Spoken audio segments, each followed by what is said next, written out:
So hello guys, welcome to my little Wednesday chill and chat, streamy, whatever we want to call it. So I have a guest today. I do apologise about being late. Once again, me and Natasha are chatting away, and all of a sudden I went, Natasha, the stream should have started a few minutes ago. Anyway, here she is. Hiya, hi everyone. So anything to tell us? Any news from the last couple of days? Well, I'm going to Bury Market now. Would you like to hear why? I would love to. I'm actually going to go to meet Dave Mack. Are you? Yeah. Now you've got to find the local RSPCA in Bury, because there's a sign that says helping Bury pets. Right. And it's funny because obviously written down Bury as in the place and Bury as in dig a hole and shove it in is the same spelling. So it's like RSPCA helping Bury pet. I saw that on Facebook once. So that'd be really nice. It is. I mean, I've met other YouTubers before and it is great. It really is great. Yeah. I mean, obviously you know what they look like, but Yeah. it doesn't compare to meeting them in real life. No, it's totally different. So yeah, he's going to hang around till I get there because obviously I'm going with Positive Futures on coach. So he says he's not missing. You just happened to be going to Bury, so you said I'll meet you. No, what happened was I mentioned on a live with him, we were having a conversation. Yeah. And I said, I'm not sure if I want to go to Bury Market this year. Right. And he said, well, how about you go and meet me? So that's what made me decide to go again. The letdown, you still get to meet Dave Mack. Yeah. And to be honest with you, that he's probably going to eclipse the market. The market could be the best one in the world, but if you're meeting Dave Mack, what more could you ask for in life? Exactly. So I'm going to meet him on Wednesday. Fair enough. That sounds like fun. And you could tell us all about it on the next live. Right. So I've got some updates for you all. I haven't even, I thought I'm going to keep this as a surprise. I did say to Natasha this morning, I have some good news. And I didn't tell you what the good news was today. I wanted you to go, oh, what is it? And I'm going to go, no, I'm not telling you. And you go, oh, go on, you can tell me. I'll keep it a secret. And I'll go, no, but you didn't play into that. No, I just went, okay.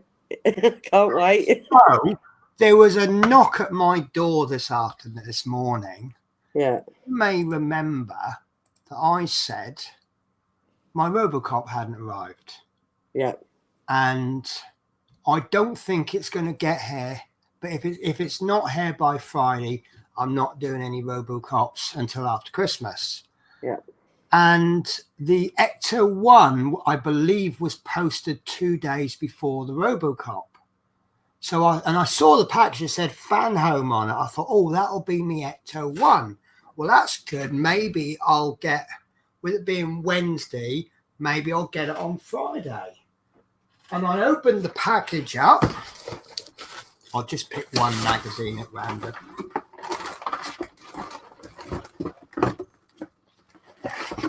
Da-da-da! I'm going to be filming Robocops. Got a free binder with it. Which is cool. One. But you know, it makes sense because the magazines, I did comment on the magazines. Normally you get full size. I mean, these are the same with all of them, but that's a typical part work. This is the Robocop. You get this cute little smaller one. Yeah. So it makes sense that the binders are smaller, but they're more like boxes than they are. In fact, I'm going to open it because there's something inside. Something inside. Oh, it's numbers. 1, 2, 3, 4, 5. 1, 2, 3, 4, 5, 6, 7, 8, 9, 10, 11, 12. Yeah, so I'll crack on with them at some point. I don't know how much they've charged me for the binder. Was that? No, I think the first binder's free. Could and then be. the subsequent binders tend to be about, well, something overpriced, usually like 20, 30, 50 quid or something. Yeah. Oh, sorry, Shadow, did I disturb you? So, Shadow, right, so I've been building the desk and I've got these workhorses. You get a pair of them. And what I like about them is they've got a little 1-inch notch. So you can get a 1-inch piece of wood and you can turn it into a table. So you can put your wood on and cut it. And I'm struggling with these boards that I've got. They're 2.4 meters by 1.2. And they're about that much too big. If you lift them right up, they hit the ceiling. Right. So I needed to cut like that much off. I also needed to take into account I'm going to put wheels on it. And I think the easiest way to deal with it is build the base, then prop one side up, screw the wheels on, then prop the other side up. But obviously I need to build, I've only got half of it built. But it is very big. And I had a real lucky because I noticed I leant on it and it tipped. Right, that's because it's like if you imagine like the table, the saws are like this wide, and it's not this wide. Yeah. And then the actual bit of wood is this wide, so it's a lot of it is overhanging. Anyway, I popped out to the kitchen to make a coffee, and thankfully, right as I walked in, Shadow jumped onto the bit of wood from the other side, and I see this bit of wood come up, and I just grabbed it. I went, what the fuck? And it was like lucky he did it then. But now I've chopped one bit off the end. Yeah, it's a lot better, more stable. But this is now his home. He loved the cardboard boxes, and he's I think. See, when Spirit came back from, when did I last stream? Monday night. He didn't seem to get like Spirit anymore. It was like the new cat. Now Monday night, she didn't sleep with us. When she didn't want to sleep with us, or she was like told by Shadow, "You ain't coming anywhere near us. You're not sleeping." So she slept on this sort of. I got this funny quilt thing for a Z bed. Last night she slept with us. She cuddled in between the both of us. And then I got up in the morning, Shadow had jumped off and she was still there. And I just said good morning. And then Shadow's like, oh, she's up. Right, yeah, come on, cuddle time. So, also, I knew this was going to happen because it always happens. You plan for a DIY project and then something happens, you've not something you haven't got. Yeah, so I was down. Actually, because I needed I've got one of those big, I don't know what you call them. They're like a rail saw, but without the rail, you just and it scares the crap out of me. It's so loud and horrible. Yeah, it's not nice. But it's nice actually. I'm so scared of it. I won't take any shortcuts with it. I will use it properly. I lift the wire up and I hang it over the back of my neck so it doesn't get caught in, and and it's made short work of those bits of wood. Yeah. I said to the neighbour, I said, look, I'm going to be doing some drilling and cutting. I'm going to be making a lot of noise. When's a good time for me to do it? And she said, well, look, let's keep it simple. Do it between 9 and 9. All right, fair enough. So I'm up early this morning and I'm doing as much of the quiet stuff as I can, but there's only so much I can do. Yeah. And then I'm like, I found I didn't know B&Q opened at 7. I'm Didn't like, you? Oh, yeah, I okay. know that. I suppose it's for the trade people, isn't it? So they can get their supplies before they go off to a job. Mm, Right, I'm off down. So I bought the wood for the tabletop. What I'm doing is I have like this, the work area. But what I'm doing this time is I'm going to cut a big hole in the desk and then have a little support. And then I'm having one bit of wood made up for part works, another one that I'm going to make up for scale models, another one I'm going to do for like diamond paintings and stuff. And it's all going to be slightly customized. So yeah. if I do like messy work, because if I do scale models and I make a mess on the cutting board, and then the next video I make maybe is at Eddie Stobart, you don't want to see all paint spills and everything. So I'm having different things. So I Sounds a went, good idea. yeah. So I went down to B&Q and I got the wood for the surround for the edges and some screws. And I said to the woman, I said, I'm doing this DIY. I said, I'll probably be down there 5 or 6 times throughout the rest of the week. Come 2 o'clock, I can't find screws, and I don't think I got enough screws anyway. Off down B&Q, and I buy a load of screws, and ended up buying. I needed some wire as well. So Dominic, I was going to say to this on the other stream, I've got the computer fans and I've got the extractor fan. The computer fans, they're like 12 volts, so I need to buy like a power adapter. So I'm going to go. I've just showed you pre-stream. So I'm going to get the extractor fan, and I think it's going to be powerful enough. The plug is my own plug. I had to put it on. The only issue I've got is that's how long the plug lead is. It's miles long, that. You're not going to need all that, Penny. So what I've done is I bought some new cable, and there's 10 meters there. I'm not going to need it, but it's always handy to have. So I'm going to remove this cable, put my own cable in. But look, it's got no on-off switch, so I've got to buy a switch. But look, it's powerful enough. It was anyway. It was earlier. But there you go.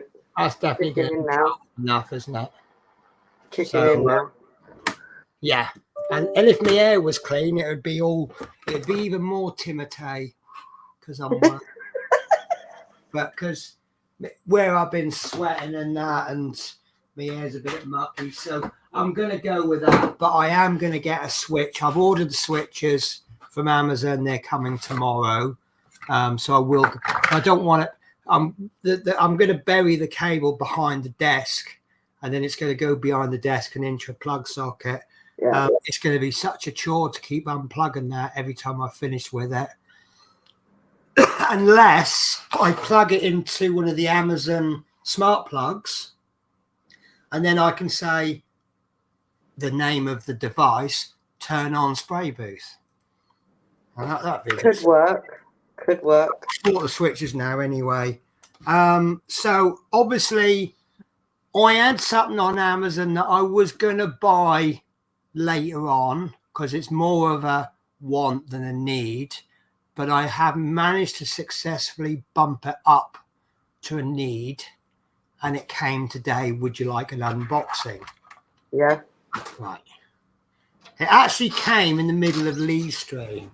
And I said, oh, and he goes, and quite rightfully, he said, nah, just unbox it in your own stream. So let me just do a bit of graffiti on the address label, as you do.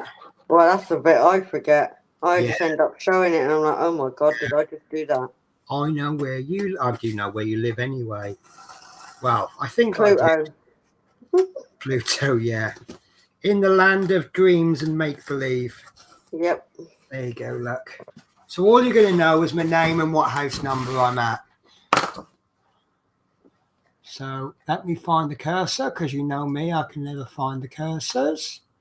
And I know you might be able to get something a bit cheaper, but I thought it was a good price. So there you go. Look, you know I live at number 22. Most people know that anyway. So it is a 3-in-1 multi. Can I put you onto little screen? Nick the screen if you need to. Do you mind? No, I don't mind. So it's a 3-in-1 multi-station. It's a A soldering station, hot air rework station, DC power supply.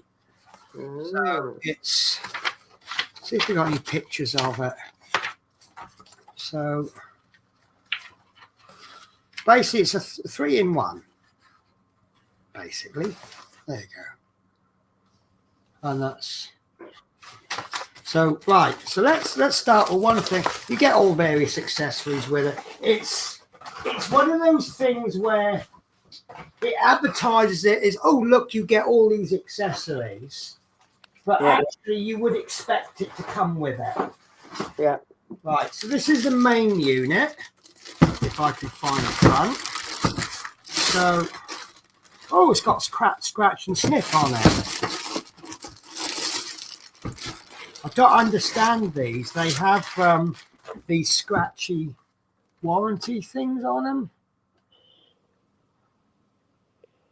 Check all QR code to check authenticity. I don't care if it's real or not. Right, so you have this bit is for basically it's a hot air gun. This bit is for the solder. I don't know how you change the temperature for. You set it with the buttons. So what's that for? And then this is the variable power supply. So, it's got a USB plug as well. I didn't notice that. So that's that. It's blue, but it's not that far off purple. So obviously you get a power cable and it's UK plug. Yep. And you get, like I say, it advertises, you get all these with it, but you would expect anyway. So these are the, well, I hope they're covers, because they're no good if they're not covers. Oh, there we go. They are covers. I was going to say, something electrical with rubber tips. That's not really much good, is it? So they'll go in there. Or do they? They don't want to go in there. Oh, that's a bit embarrassing, isn't it? Why is that not going in there? So they're giving me bits that don't fit. Have I done something wrong there? Oh, I see. It's just really stiff.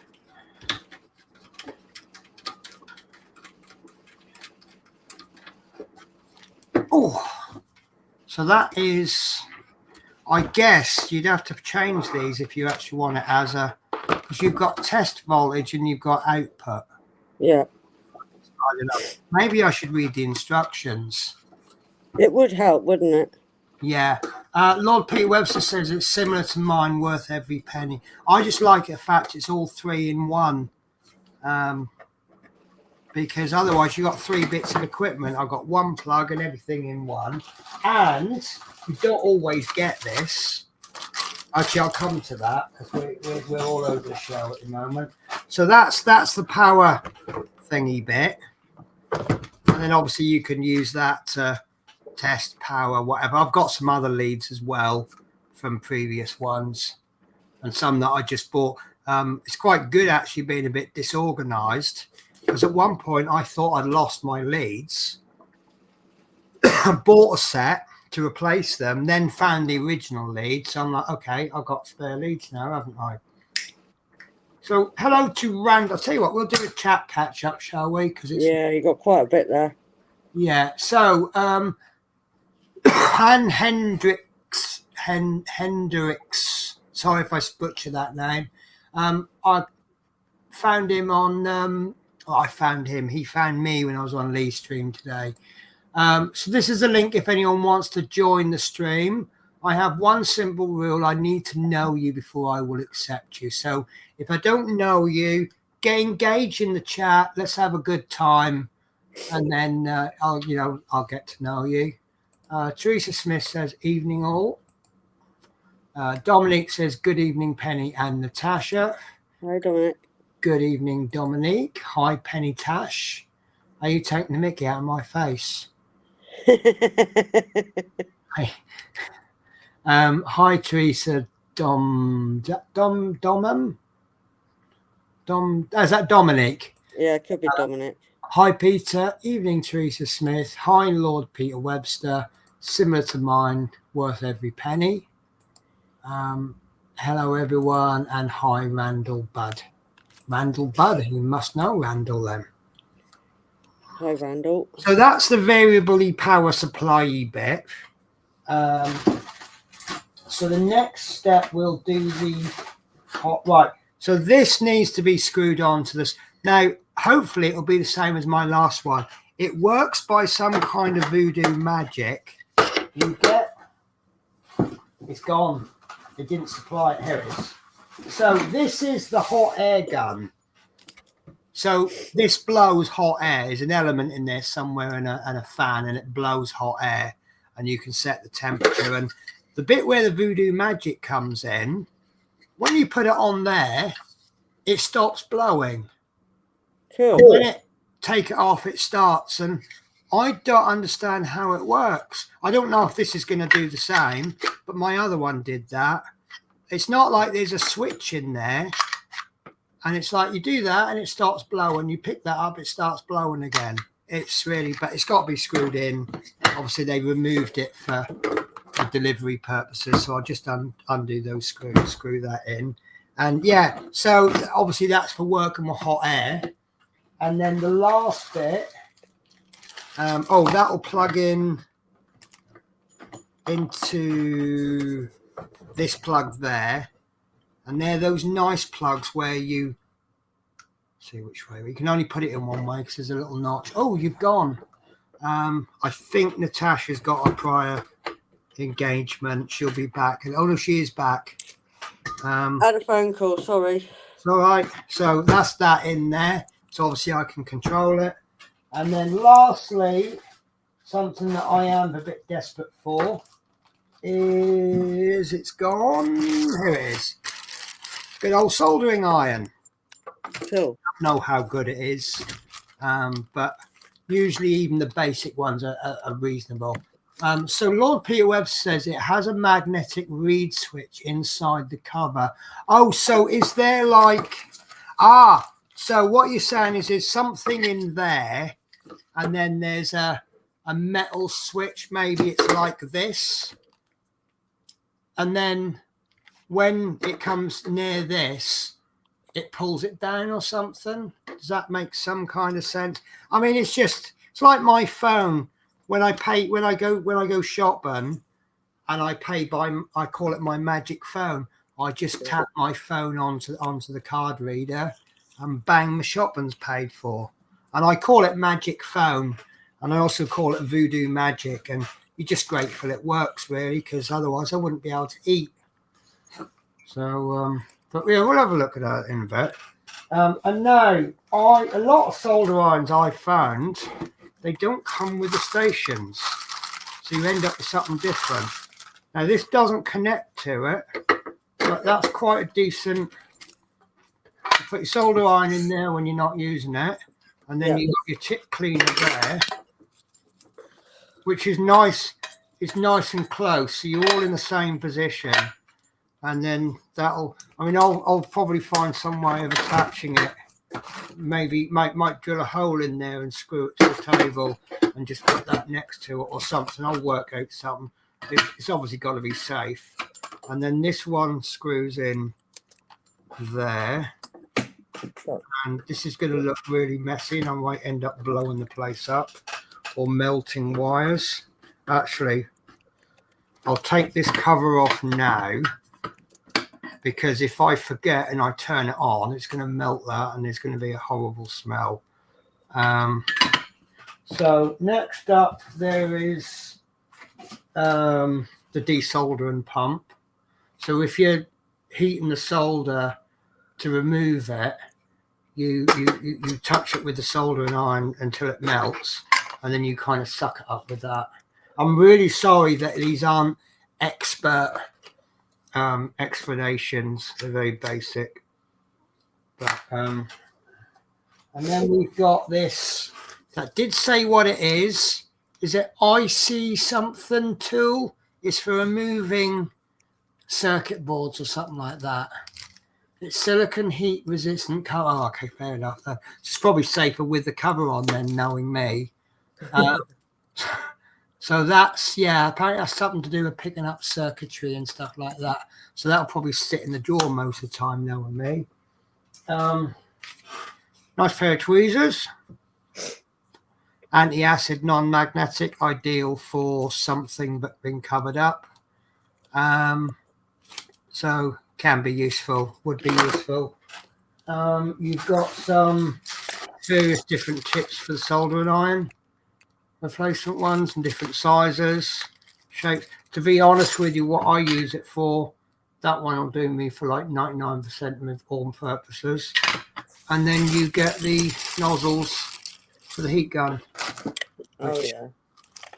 You can either have a really direct thing, or you can have a nice rounded, big one. This didn't feature in. I didn't see it in the advert, but you do actually get some solder wire, which is handy. Yeah. 0.8. Obviously it looks like they do 0.5, 0.6, 0.8, and 1 mil. So I only use ceramic tweezers. It's funny you say that, because the tweezers I got for modelling, I got these inside out ones back to front, and they're ceramic. And that was something that I was thinking, because ceramic, obviously it doesn't carry the heat, does it? So obviously, if you're dealing with hot things and you're using metal tweezers, it's going to get hot, isn't it? So let me put this nozzle on. I'll tell you what, I'll take these covers off as well, because otherwise I'll probably get myself in a muddle and get all twisted. And then I'll just put the cover, the holder for the heaty thing. And then we'll just try and organize this so it's some kind of neatness. I say some kind of neatness. And then, right, so bear with me a sec. My favorite tool today has been my electric screwdriver, but I'm going to use a conventional screwdriver for this, I think. Slow and gentle. So, that's handy. Let's use the Rootmaster screwdriver, shall we, today? Ow. Just ignore me while I make a mess. So although I don't do a lot of soldering tasks, and I don't use the power supply that much, there has been times I'm like, oh, that'd be handy. Oh, and I found my multimeter up as well, so I'm happy with that. Remember the other day when I was saying about something and I said, oh, I need to do it took me ages to think of the word. Did it? Continuity test. Oh, right. Because we weren't sure if the fuse had blown in the plug or if there was something wrong with the equipment. And you can't tell if these fuses are blown. So all you can really do is do a continuity test and then hope does it go that way? Right, so are you ready for the big bang? Yeah,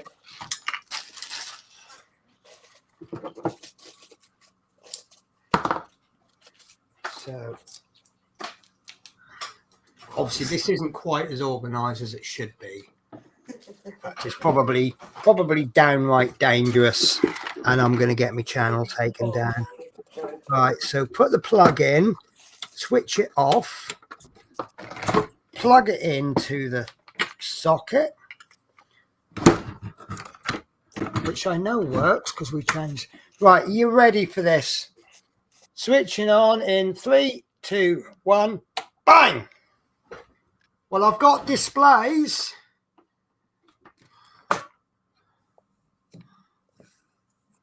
On and off.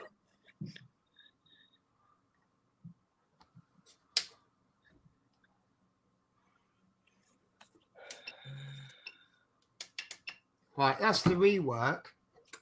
Yeah, look. Can you hear that on? Yeah. Now it doesn't go off straight away because it's obviously blowing, but that the temperature's just dropped. Look at that. Switched off. Pick it up. Okay. Give it a minute and it's off. And then the solder iron, which I'm not going to leave on for too long. Is that the actual temperature? No, it can't be that already, can it?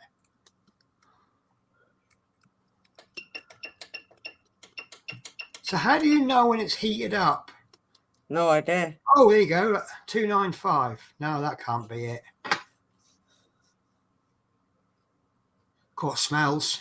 You know that first time heating up ever smell? Yep. Yeah. Whoa. So I don't know how you'd know when it's up to temperature.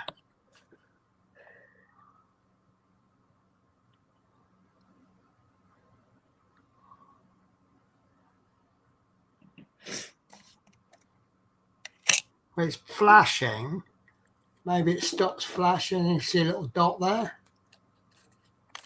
Yeah, but it's not 300 degrees. But that hot air it does. Don't know what that's for, auto manual. And I'm not going to touch the variable power supply because obviously we're dealing with electricity there. And, you know, as they say in Ghostbusters, don't cross the streams. Yeah. I wish, do you know what? Oh, I just had an idea. I think that it says there 5-volt USB. That'd be a bit useful, won't it? Yeah, I don't know. It is getting warm. If you put it near your skin, obviously don't touch your skin with it, but you can just sort of feel the heat coming off it. But I don't know how you would know. Tell you what, let's turn the temperature down. And then that way it'll get up to temperature quicker. So yeah, I've got it on 2. Oh, do you know what? Yeah, look. I think that's there. Because if you look, the temperature's going down. Yeah. So I think that is telling me the actual temperature of it. And then if I move, so if I set the temperature to 368, and then now that's the actual, okay, quickly that's warming up. True. And that is feeling very, very warm. I'm not going to do anything with it.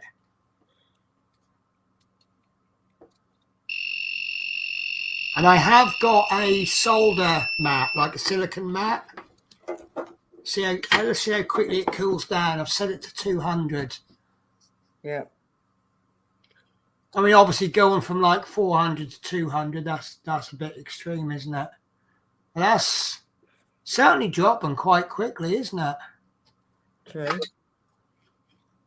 See, also if I solder with that, I've got a, what's it called when you tin it? Tinning. You have to kind of put solder on it and then wipe it off and give it a good clean. And you use flux because flux cleans it. Don't know if you know this, but solder wire, it's actually a tube in effect. Tin the tip, that's it. So it's actually like effectively it's a tube, and inside the tube is flux. Flux will clean the surface. So by using this solder wire, which is like got the flux in it, you're actually applying flux and solder at the same time. Obviously, it's not a substitute for actually cleaning it and that. But I've got some liquid flux as well. So, but yeah, look, that's just getting down to about 200. Yeah, true. Good, isn't it? It is. Yeah, and it's got everything I need all in one. So I'll switch that solder off. I would like to see the temperature of it even when it's switched off, but you know, that's how it is. So Do you want me to go through the instructions and we'll learn how to use? It's not learning how to use the equipment for me so much. It's learning. That is air. Yeah. So that's obviously the temperature of the air, and I think that's the airflow. So that's like a gentle blow. Yeah. And now that's full blast. I'll tell you what, it won't take you long to dry your hair with that in the mornings. It sounds like it won't. Yeah. I wouldn't like to risk it though. So I don't. It's like I think if you plug that into there, you're now outputting. Yeah. And then if you plug it, that's very stiff because it's new. And if you take that out and put it into there, it says test voltage. It's actually a separate button. And that's your... Right, let me hold that there. I know it's got a cover on it, but if I have it there, you can't accidentally touch anything. So it's going to go from 0 volts in 0.10 increments all the way up to 15. That don't seem a lot. Is that a lot? Yeah, that's on test. 15 volts, that don't seem a lot. It's not often I use more than 15 volts, but I suppose for electronics, it's more than enough, isn't it? Because you're usually dealing with about 10 or 5 or 9 volts, aren't you? Yeah. This kind of a crunch.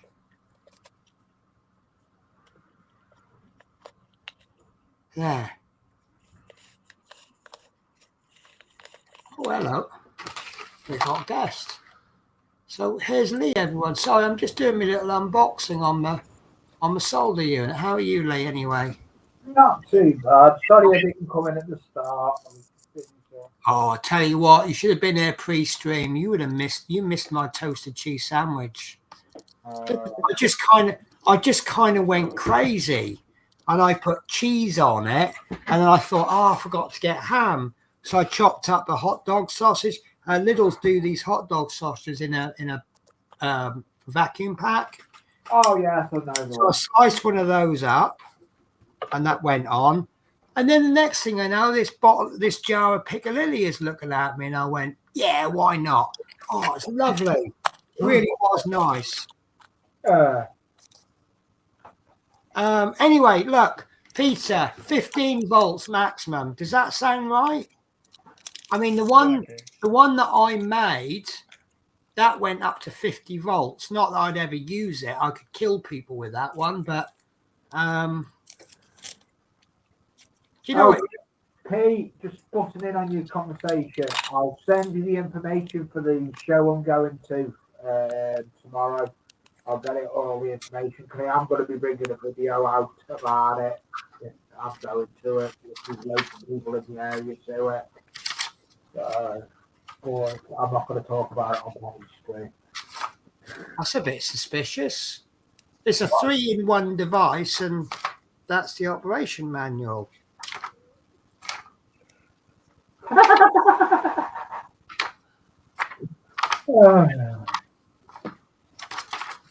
Although that was, there we go. Right, so control panel guide. So that switch there, it says auto manual. That is manual automatic mode switch for the hot air rework station. So let's give that a test, shall we? So when it says automatic or manual, does that, if you switch it, it doesn't switch off.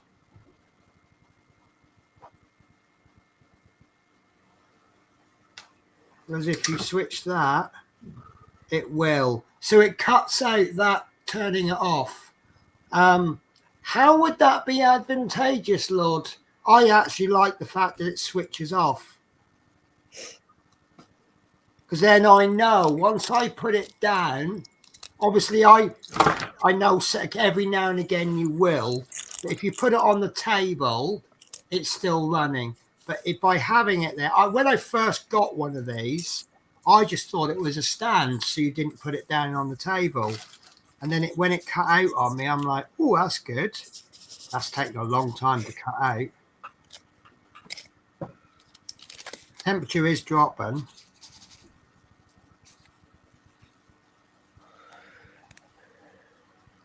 Come on, cut out on me.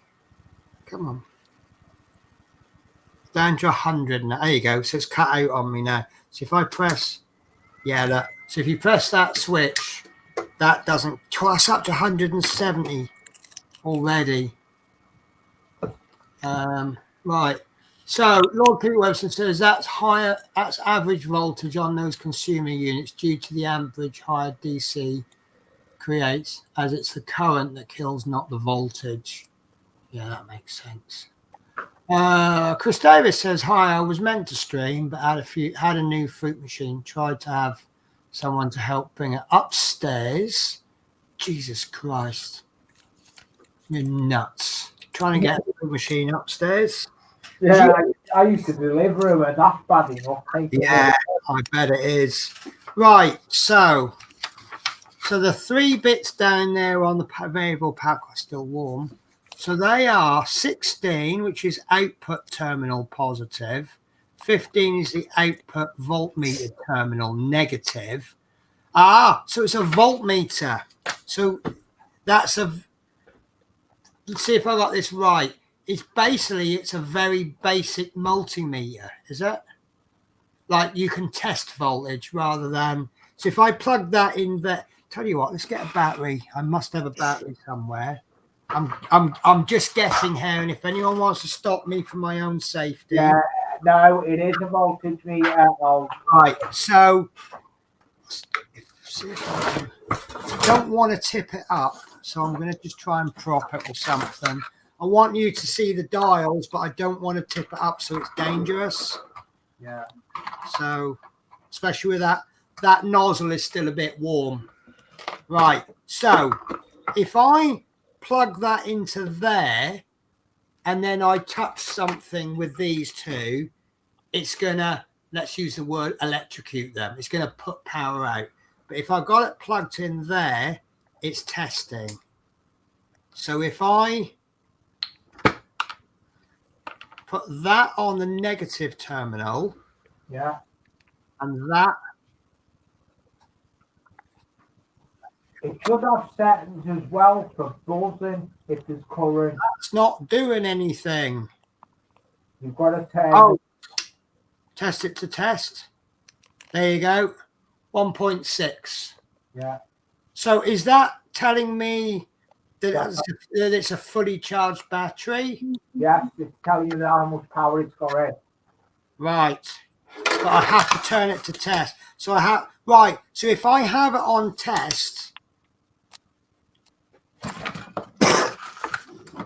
if I have that, right. So obviously I'm testing this now. So that's running between 1.6 and 1.7. And that's all it's going to do, isn't it? It's going to test the voltage. Yeah. It's not going to act as a continuity meter or anything like that, just testing the voltage. Yeah. Now, I assume if I take that plug out there and put it into there, but I don't hit that button, it's not going to work. Yeah. Right. So later. switch it to output, and then I can get an output. Switch it to test. So there you go. So there's a little test there. If that does nothing, it's on test. If it goes up and down, I've now got that in the wrong place. Because one thing I liked about my multimeter, if you have things, you've got a few sockets. Oh, if you cross the leads, it will read a negative value. What is that? Is that on test? Oh, so what you mean is if I put the negative on the plus, it's not reading anything. Oh, hang on. What's going on? Oh, yeah. Not reading it negatively. It should work the same way as a meter. Oh, look. So it's registering 1.6 there. And if I turn it over, it's not registering anything.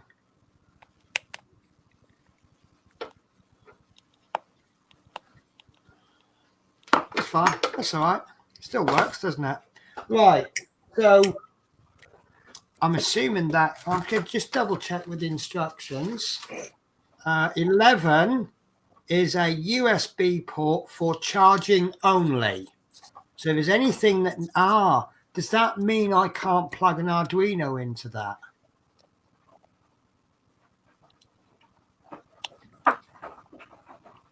I'm waiting for an answer on that one because I'm not going to guess. It says there for charging only, but surely charging means it's giving out a 5-volt charge. Now let's have a look at my phone. Lovely, 54%. Right, give me a second, guys. I actually have a USB-C charger plugged in.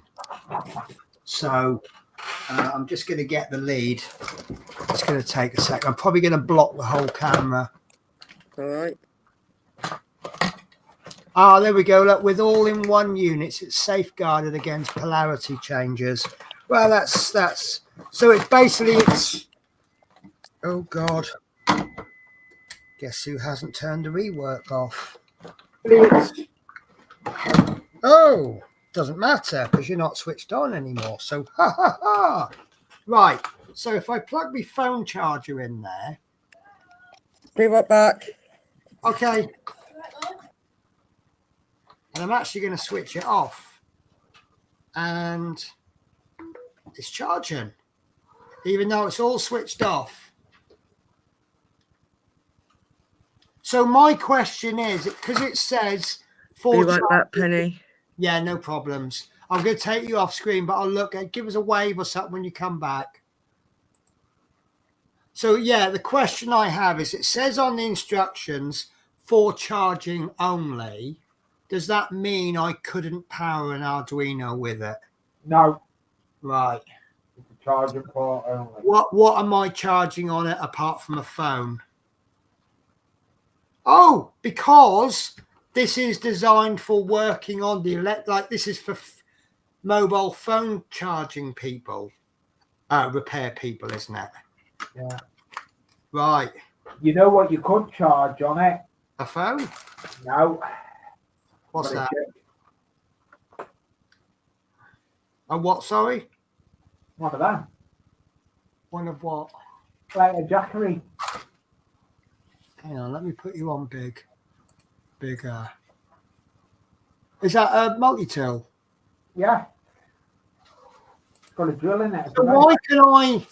Oh, is that? Yeah, but that's a wireless one, isn't it? Yeah. Yeah. Well, if you've got a USB one that's coded, you should be able to run it off it. Yeah. Anything USB. So I can charge it. Yeah. Can't use it. You should be able to. It should work. Operate. It drains. It puts power out and in. Yeah. See what I'm thinking. This is going to have to be plugged in. Yeah. What I'm thinking is, if I'm doing some work on an Arduino, why can't I power it from that USB? Because normally, I know what. Well, you can power them 5 volts, can't you? But they're better being powered with 9 volts. Yeah. Which is a 9-volt battery, square battery. Hey, right, mister. Looking king of the castle in your box lid? Yeah, you know what I'm talking about, you don't you? Because you're giving me the check. Well, I'm happy with it anyway. I mean, phone charger, no phone charger. It's but to be honest with you, that might be, if I have this on my desk, it's probably going to be better because I'm not using it. It puts less pressure on my multiple USB thing, and I quite like the features on it. It's got a couple of extra features, but it's a different layout from anything I've used before. So you'll get used to it. Yeah, exactly. It's just a case of getting used to it, and then finding homes for all the spare bits. Tweezers, I'll probably put the tweezers in there, but I think I'll be looking at buying some ceramic tweezers, if only that, you know, if my tweezers look like that, their scale model, if they look like that, they're electronics, except these ones are staying in there. Yeah. Because these are dead handy. If you want to pick a bit up and then hold it near something, because obviously these, if you're holding a really delicate piece with your tweezer, with these tweezers, and your fingers get tired and you let go, you've lost a bit.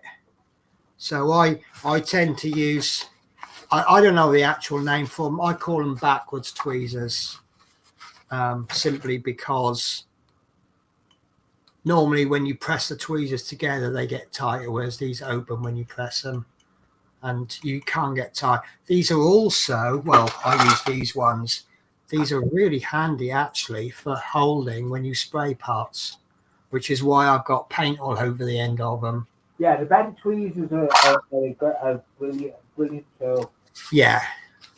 I mean, look, I've got different shapes for different. I've got good ones here that are used for putting stuff, but I've got old ones that are on the other bench. I've also got these, and I've never seen these before.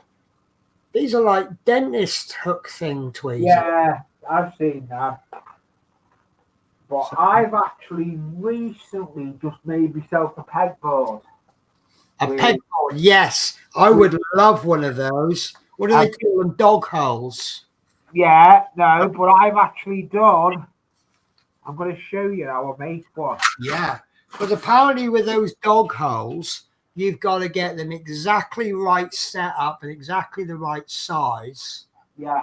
Then well, they become universal. For my spray booth, because coming in handy, I bought a big tag of them. Let me get something like show you. Little crocodile clips. Yes. And all I do with it is look, Dave made a little clip to go in the spray booth. Yes. Oh yeah. Like sorry, I didn't mean to say that like that. I've got, if I can find it, here we go.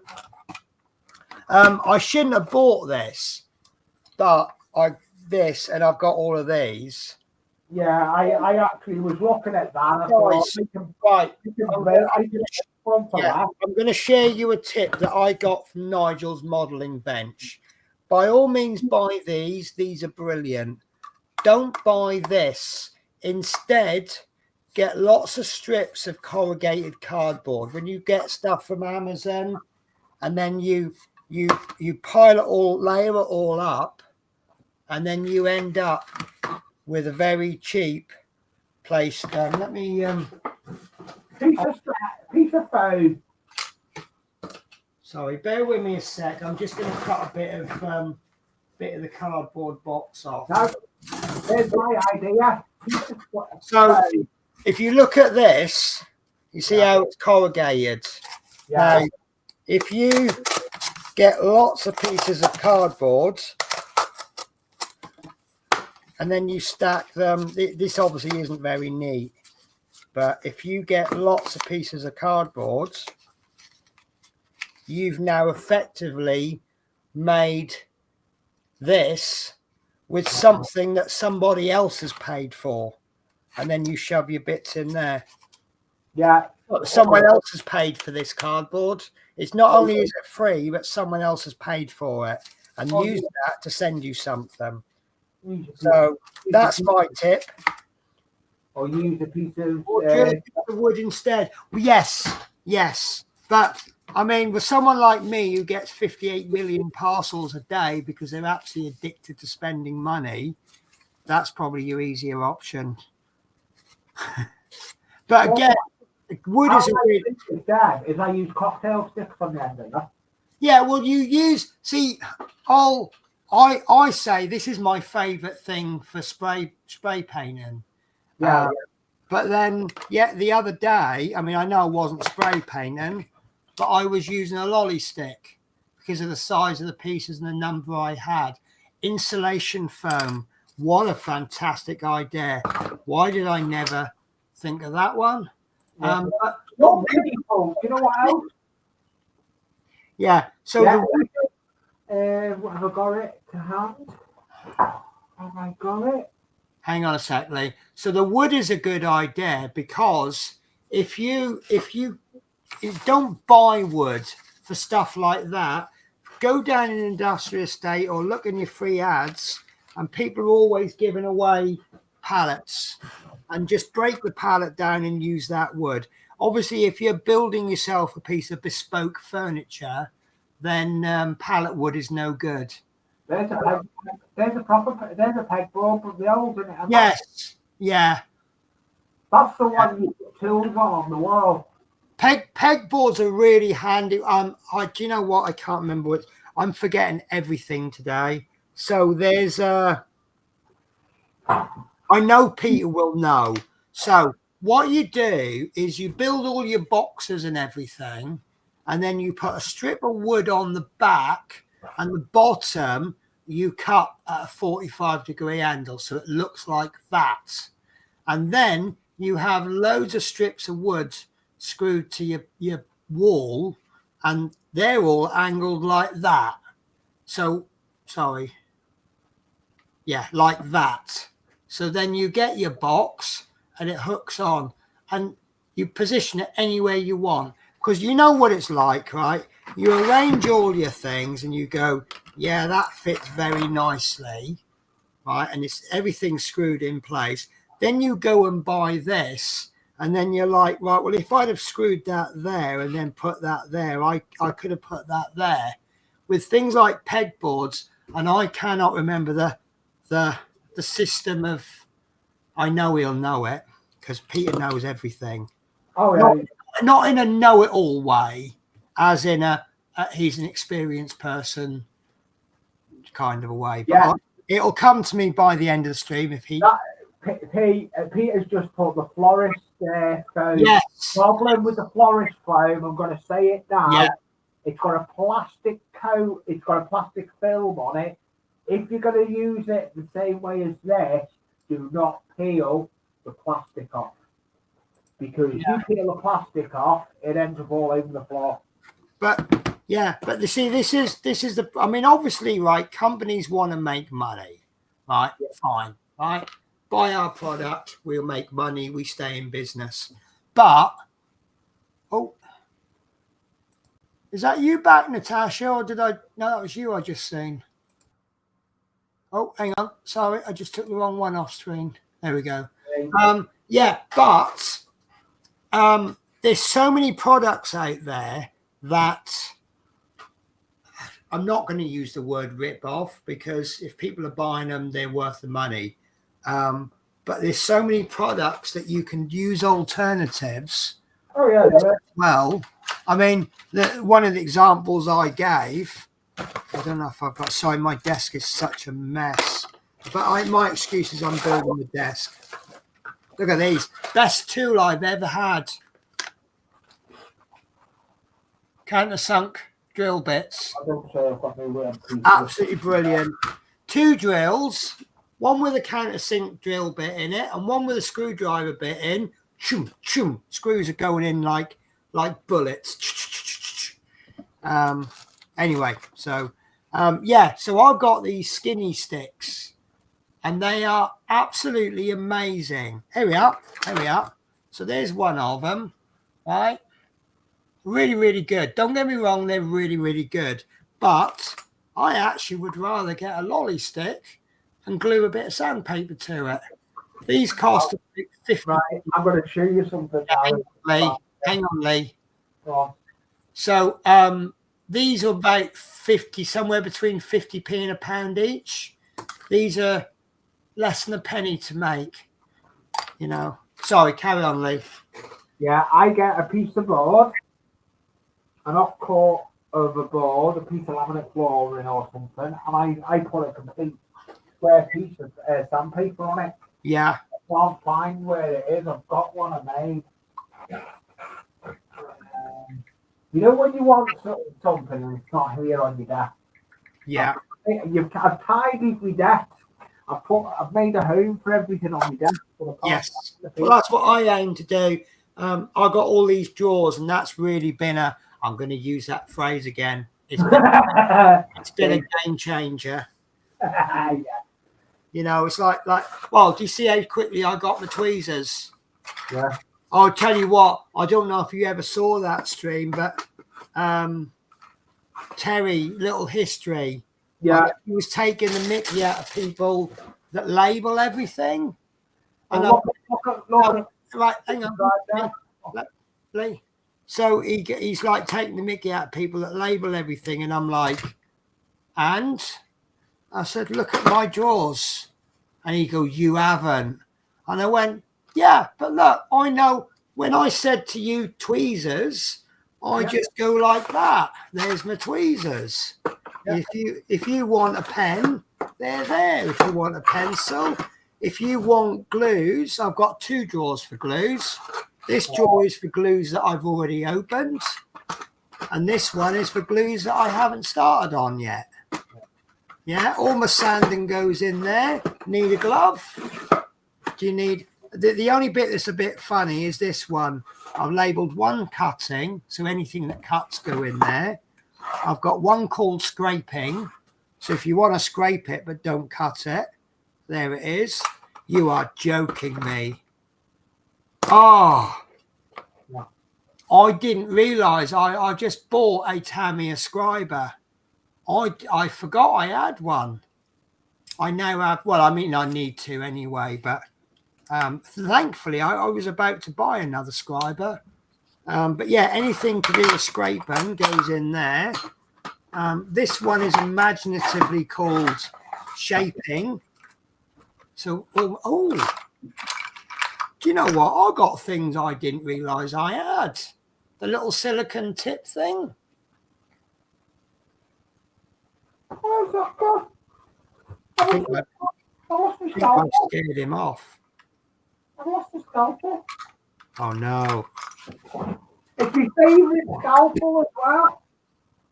Scalpel. See, I don't use a scalpel. This is the only thing that doesn't go in a drawer. Because I put it in That's what I'm about to say. Here's all my go-to stuff. Yeah. Spray with glue on. Jar with all my scalpels there. I've got everything this side, and then the other side is my jar with my tweezers on. Yeah. I've got it. You can see all my stuff the other side as well. I know you can't. Yeah. But I've got all stuff in jars. Lord Peter Webster says I enjoy making my own tools. I mean, I'm probably not as advanced as you, but yeah, I'll make things. I mean, I've always been like that. I don't know if it's my upbringing where we had no money, so we either had to make things or go without. I mean, I remember collecting drinks bottles, so we could take them down and fill them up with soil, and we could play Skittles with them. You know, no Skittle sets for me. It was make your own Skittle. So the challenge was collecting 10 all cans, Coke cans. So it was collecting 10 nice cans or bottles, going over the woods, filling them up with soil. Then you had to figure out something to make for a ball. Yeah. Oh, I'm going to have to go to me. Or one of the other craft knives. I'm not liking that. Oh, and yet another new scalpel. Have you cut yourself with that new scalpel blade yet? No. Well, I've just lost that new one. I've just lost it. But does that mean you won then? Because you've managed to go through the whole life of a blade without cutting yourself. Okay, you didn't expect that life to be a couple of hours. Yeah. Oh, so Peter, I can't wait to get my lathe so I can make my own features for my layouts. So I bought, it wasn't very good, but I bought a mini lathe. It was ever so cheap. It was far, it was looking at the price, you knew it wasn't going to be any good. But there we go, we've got Natasha back. Sorry. Don't apologize. If you need to do stuff, you need to do stuff. You know, this isn't paid employment. You're doing this as a favor. But yeah, so I had a little play with this lathe, and I I mean, I just mucking about with it. I made a little like a little miniature doorknob, which I thought would be good for my doors. But then the challenge is, I mean, I need about 50 of them. So the challenge is making 50 that are all identical. So I thought, now I'm off down B&Q and buying some handles. So, but yeah, it's lathe is Hey, got it. I got my good old trusty one. good. You found it then. Yeah. Nice. So that's one happy Lee. Oh, don't let go of a Tamiya clip on your finger. It hurts. So I tell you that. I fiddle with things as I talk, and I'm doing this, and I let At go. the moment, that's not even glued in place because I'm making. You've got a door there. I can't. So what are you making? Because you aren't making the service station, are you? Tell me you're not making that. No, I'm making in front of the door. You know, you have steps in front of the door. Yeah. That's what I'm doing. I'm cutting little. I'm making the steps. Nice. That's what I'm doing. So right. So So the service station's not getting done till Friday. I'm streaming Friday. right. I'm hoping to stream Friday. Right. Well, my challenge is this desk I'm putting together. The desk that I'm at now, what I did, it's probably going to be easy to show you with pencils. So the way I did joints, which has actually worked really well, was you've got the upright there and then one there. And where's the third one? Can't figure this out. Right. That's it. So let me do it on the overhead. Yeah. Because that's going to be a bit easier. So in the corners, the way I've done the joint, you've got the one stat upright, then you've got one there, right? So you can see I've screwed that one into that one. Then this one's coming in like that. So it's a case of 1 and 2, 2 and 3, 3 and 1. Yeah. That one's screwed into that one's screwed into that one's, and it is a very strong joint. But look how much space that corner's taken up. True. Yeah. So I've lost an awful lot of space. So what I've done with this new one is the idea was to put them in like that and pocket hole them. So the screws, you put them in like that. Well, so you're doing that. And then you're then driving a screw in there at 45-degree angle into that. Because if you screw into that side, it's strong. If you screw into that bit, it's very weak. So you see, like any way you go there, you've got to screw into what they call end grain. Instead of screwing straight through, you go. It's not as strong, but it's quite strong. But because this wood is excuse me, because this wood is 40 millimeters, I can't get 2 pocket hole screws in. I can only get 1 in. So it's not as strong and it's at risk of twisting. So what I've done, the outside bits isn't a major problem because I'm actually screwing the bit of wood. So imagine this is my plywood sheet. Yeah. What I can do is I can screw that into the plywood sheet, and then there's a plywood sheet coming that way, and then that's then screwed into the plywood sheet, and then it's pocket holed as well, right? Which probably doesn't need pocket holing, but then obviously I've got to do the upright. Now at the moment I've built the first shelf. It's extremely strong. It's lovely. But now I've got the situation where I need to run that strong because it's in the plywood sheet.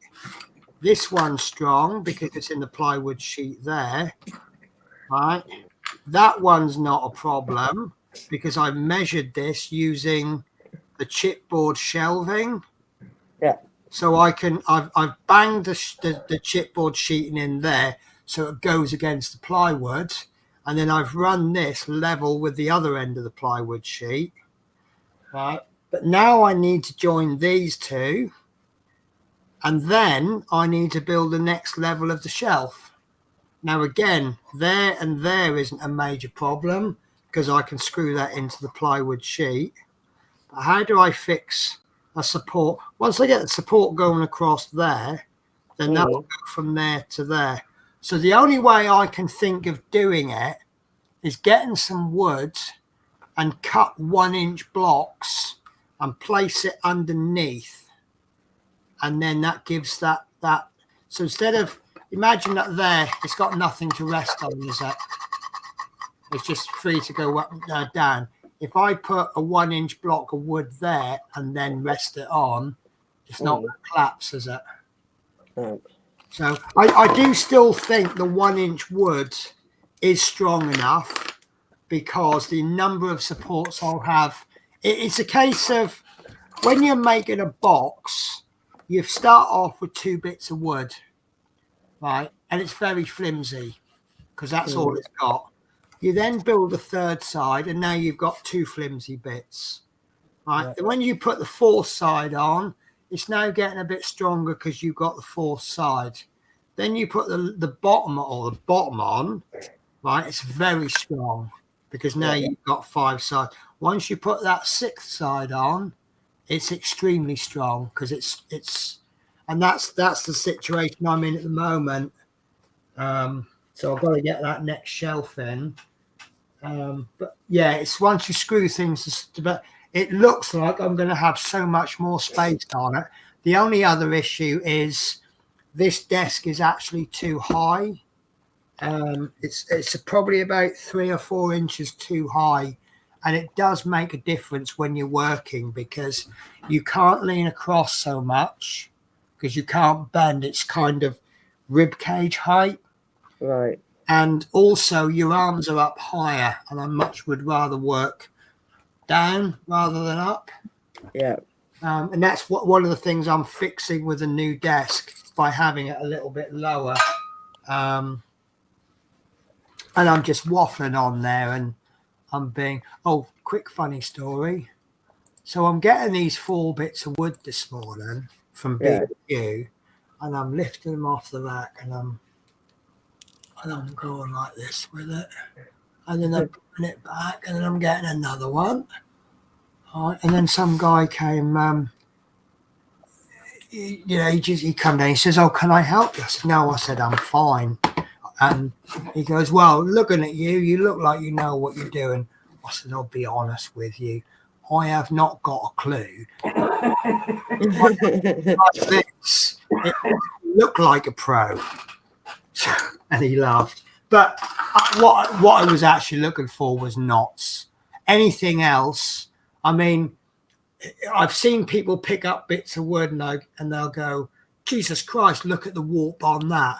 Well, when you've got I think I like 16, I haven't got any within reach, but it's really thin wood and it's flexible because it's so thin, I can't.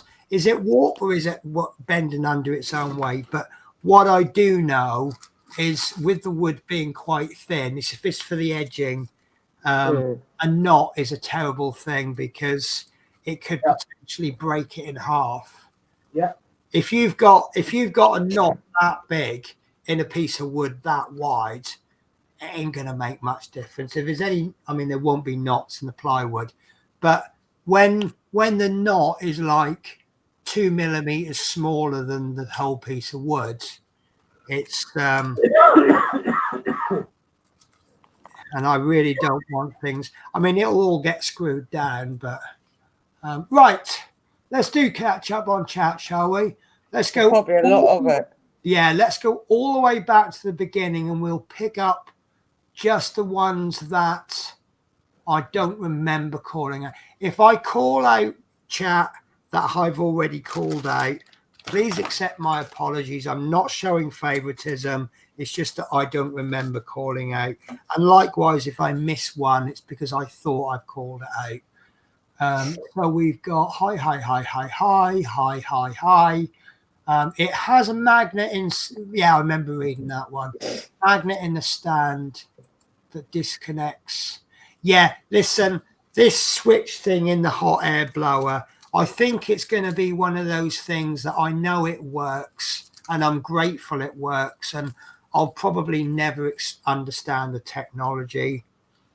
But it just, sometimes you don't need to understand the technology. You just need to appreciate that it works. What is it? The Honda adverts. Don't you just love it when things just work? Yeah. Yeah. It's silicon. I remember saying that actually. Ceramic tweezers. They're non-conductive. Right. So that's what he was saying about I guess what he means is these covers on the end of the solder iron, they won't melt. But why take that chance?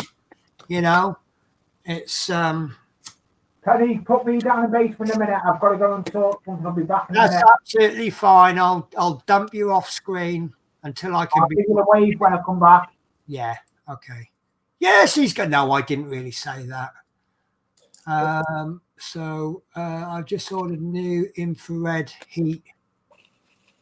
Is that a spelling mistake, or is flare gun for using to test for hotspots on PCB issues? Sorry, no idea what any of that is. Not me, but Be honest with you, I'm not going to pretend to know stuff when I don't know it. I'm sure it's all very important. It looks like it's kind of advanced electronics, that one. They heat up quickly. That's why I use a station yeah. See, I have a silicon electronics mat, yeah. but just because you have protection doesn't mean you can do stupid things. If you have protection and you work safely, what are the chances of you getting hurt? I had an ashtray once and now I don't. It's disappeared. My life, things do actually genuinely grow legs and they move house. Yeah, mine do that. Stumped. I'm absolutely stumped on what happened there. I must have knocked it over or something. Oh, there it is. I put it behind me. Why did I put it behind me? Hi, B. I am streaming. Just in case you want to say anything embarrassing. Anything embarrassing, I am live to 13.5 million people right now. I see. Anytime something. Look at my bin. Look at my kitchen bin. Okay. Stick your nose in and smell it.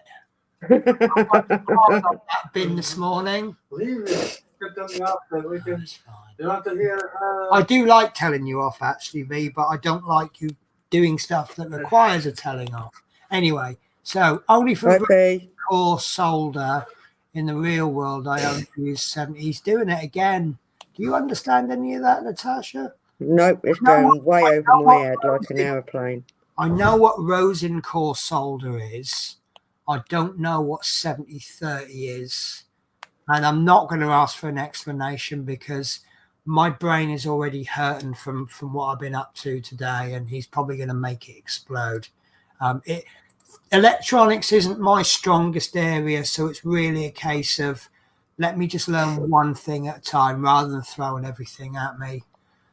So Dominic says, hi, Randall Ellison. Hi, I think I remember him popping in.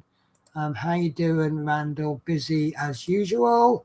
Hi, Randall. Hi, all was meant to. Oh, you said about that. Yeah, and I went, Jesus Christ. Yeah, that's an average. Yeah, I remember that one. Hi, Chris. It's a heat-related safety feature due to the risk of fire if knocked off without knowing. So actually, I don't know which bit exactly you're saying there, but surely it'd be dangerous to have the auto thing with the hot air bit. What do they call it? The reheat? Rework. Because if you knock that off, it's still going to run. I can't see why you'd want to put that on manual. No idea. I don't know, unless you're using it, putting it down, using it, putting it down. Obviously, once you put it down, it's going to begin to cool. So then you got to pick it up and wait for it to heat up. You could potentially, over an 8-hour day, you know, that could perhaps be 100 PCBs worth of work lost. Yeah. You know, if you're literally picking it up for a couple of seconds, putting it down, picking it up. So, but obviously I'm not, for home user, I think I'll just keep that on auto. It won't kill me to just have to wait a couple of extra seconds. So Lord Peter Webster says, hi, Chris. Hi, Teresa and Peter. Yup. If you cross the leads, it will read in there. We tried that one, didn't we? With all in one unit, it's safeguarded.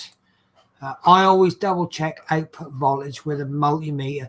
Do you know what? I'm the same. If I'm actually testing stuff, like I want to see if what that battery is, I would do it on that one. Well, I probably wouldn't, because you got to physically change the lead over, unless I bought another lead and plugged both of the pluses in. I don't know if you could do that, but yeah, I would test it. Then I'd get my multimeter out. When I bought my multimeter, I was getting a lot of advice off Love Minis, and I ended up spending twice as much on the multimeter as the original one I'd seen. But when it comes to working with electricity, you know, maybe I've got a cheap one. You know, the features that it's got, far more features than I'll ever need. I still don't understand half of it. I do love the continuity meter on it, because it's, you know, like fuses and things. Has the fuse blown, or is the equipment broken down? Find something and then test it where you know it should work, and then, you know, and it points you in the right direction. But obviously things like multimeter, if you, oh, sorry, Lee's trying to come back. I'm so sorry, Lee. Quiet, you know, Lee. No, it's fine. So obviously, if you're using a cheap piece of equipment to test something that's potentially lethal, you can see the potential issues there, can't you? So yeah, Love Minis, mate. Like with me, when I'm on the layout, do you know how much voltage is coming through that track? 240, 220? No. It's only 15 volts. Yeah, but what, as Peter said earlier on, and I knew this anyway, it's not the voltage, it's the ampage. Yeah. I know. I'm going to show you my multimeter I've got. I've got a multimeter. Ow! See, I'd picked about 5 different multimeters, and Love Minis was like, no, not that one, not that one, not that one. I've got that one, and I know all the features on it. Yeah. I've got a big old chunk. My multimeter even has a decibel meter on it. And another... I understand. All I know about decibels is the higher the number, the louder it is. And it's not as you imagine. If you have as well, I've got that. But that is a light stick. You put that on one side and that the other, and you can see if it's got power because it's got a bulb in it. Yeah. I was watching this video. This is where I learned about decibel meters. This guy's testing, I think it was a drill. And drills make all this noise. And they've got this drill it's got oil in it or something, which dampens the noise. And it actually was 5 decibels quieter, but actually apparently the 5 decibels is half the loudness. So like 95 decibels is half as loud as 100. You'd think 50 decibels was half as loud, wouldn't you? Or something like that. But basically all I know about, I don't know. If someone says it's 40 decibels, what's 40 decibels? Is it loud? Is it quiet? I don't know. But what I do know is 40 decibels is quieter than 45, but it's louder than 35. So, but yeah, it's also got a light. I think it's got a light meter, but you need a different lead or something to plug in, and I haven't got one. Lord Peter Webster says correct, and that was so long ago I can't remember the context of it anymore. That was 40 minutes ago. That is a comment that I appreciate. Lord Peter Webster obviously knows a lot more about electronics than I do. I don't know nothing, but I know a little bit. But if he says it's a nice setup, then yeah, it must be. So thank you for that. You were very muffled, Lee, but I don't think you are now. Oh, then we were talking about the spraying stand. But why do I never think of insulation foam? Because that goes rock hard once it goes dry. Has anyone ever seen the that picture that went around Facebook of the woman in A&E? She'd muddled up. She'd got her hair mousse confused with insulation foam. Oh God. She's in hospital with like this big cream. Yeah. Florist green. The only trouble with florist green foam is obviously does wear out, doesn't it? Mind you, It's not that bad if you leave the plastic on it. yeah. Oh, that's the point. Yeah. Ian Fraser says hi all. I am sorry I'm behind on the chat. Hello, Ian Fraser. I'm enjoying it. Penny, I found old photos of my spray boat. Is that spray boat or spray booth? He says he'll send me. I did check. Oh, it might have come through. Yes. Yeah, so you cheeky sods, he's telling me to go and to get. He's saying that PC fans is better than the fan I've got, and now I'm gonna shame him. That's what he's showing me. Look at that fan. That's not a PC fan. Is that an after and before picture? Here's my desk. Here's my spray booth when I used it.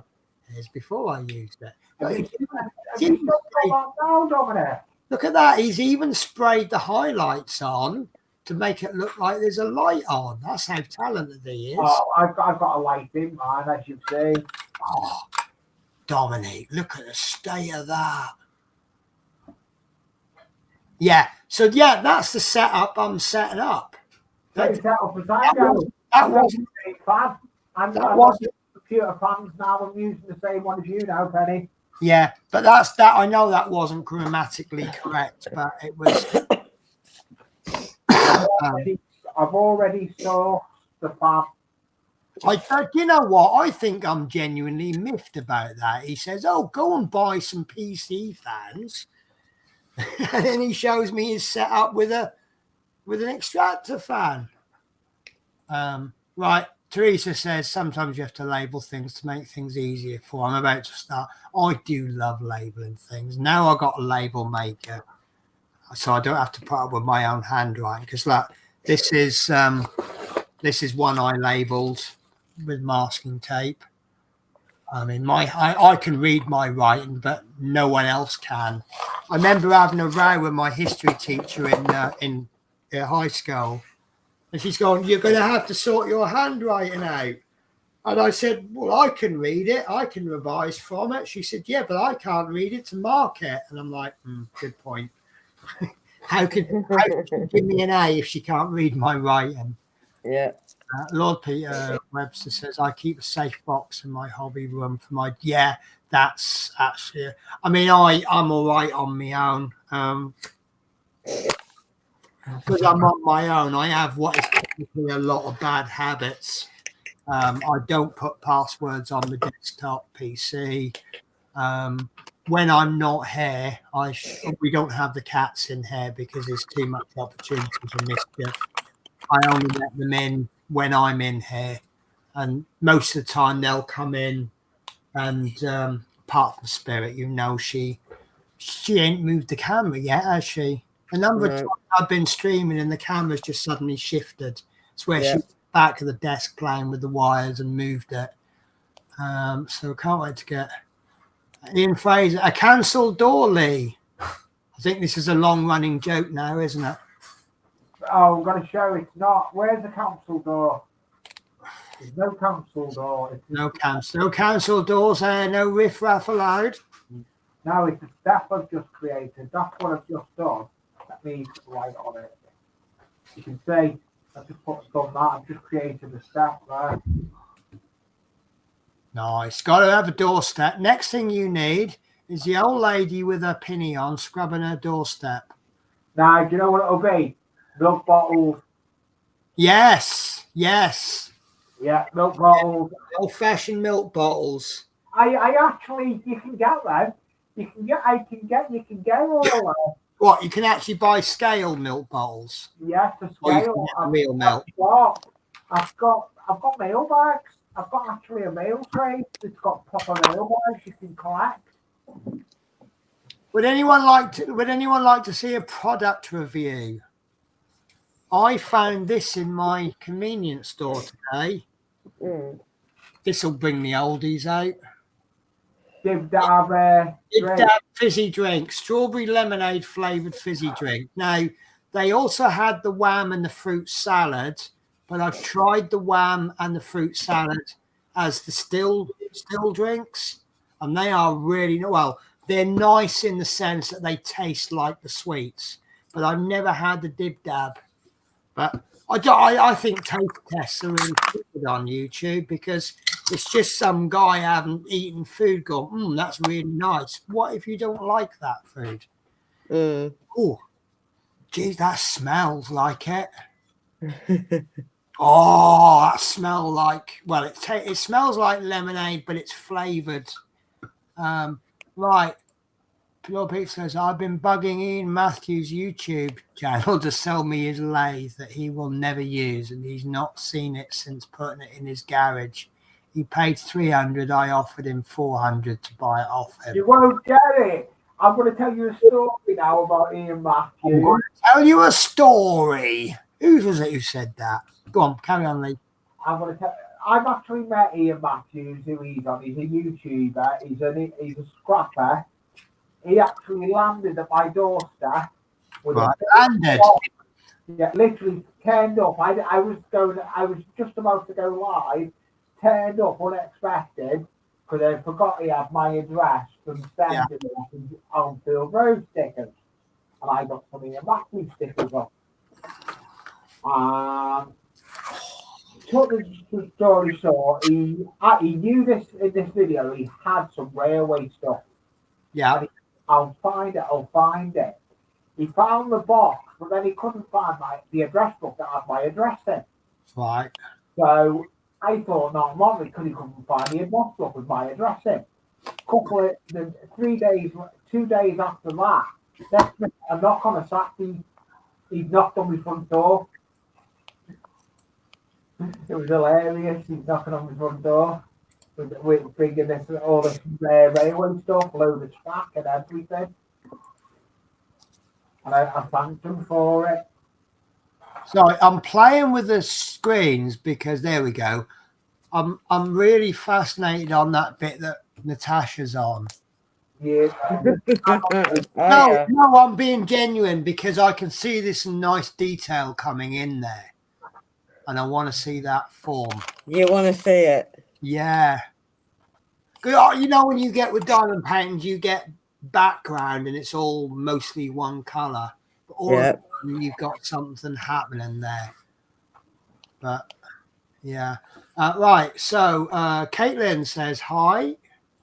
Hiya. Lord Peter Webster, I'm currently saving $4,000 for my mini CNC. I would love to have one of them or laser cut or whatever it is. But to be honest with you, the amount of usage I'd give it for the cost, I think I'd just be throwing money away. Mind you, Teresa will tell you how much I love spending my money. I try and save, and I do save. And then I go, look at all this money. What can I buy with it? So Teresa says, hi, Kate. My way if you want, I think it's really funny when Teresa says hi to Caitlin because I know they're in the same room, or they're usually in the same room. So, or maybe they're not today, probably caught me out. I haven't seen Mike. Have I seen Mike today? I haven't. Anyway, hi Teresa, hi Caitlin, hi Ken. Right, so Chris has rescheduled for Friday. That works for me. Actually, you've just done me a favour there, Chris, because I'd said I'll book two lives in for this week, and I may do a third one. And this morning I was thinking, oh, Monday and Wednesday, yeah, I'll do one on Friday, but I'm really not sure because I think I'm a little bit behind on my desk from where I wanted to be. It's Yeah. really wearing me out as well. I And don't Friday, need Saturday is my packing day. I haven't even started any of my washing from the stuff I brought back to London, and I go back Sunday morning. So it's probably best I don't stream. Me and Chris have this agreement that only one of us streams on the day, because when we were sharing the same account, you can't run two streams together. Yeah. So the deal we have is that he only streams when I don't stream. I normally only stream once a week, so he can do 6 days a week. Yeah, I'm not. So I'm not streaming. I'm not Yeah. streaming Sunday. It's because, well, it's a little bit different now, but because we were on the same account, you can't physically stream two together. So obviously, because he's streaming on Friday, I won't stream on a Friday. What time are you Even a different time. streaming on Friday, Chris?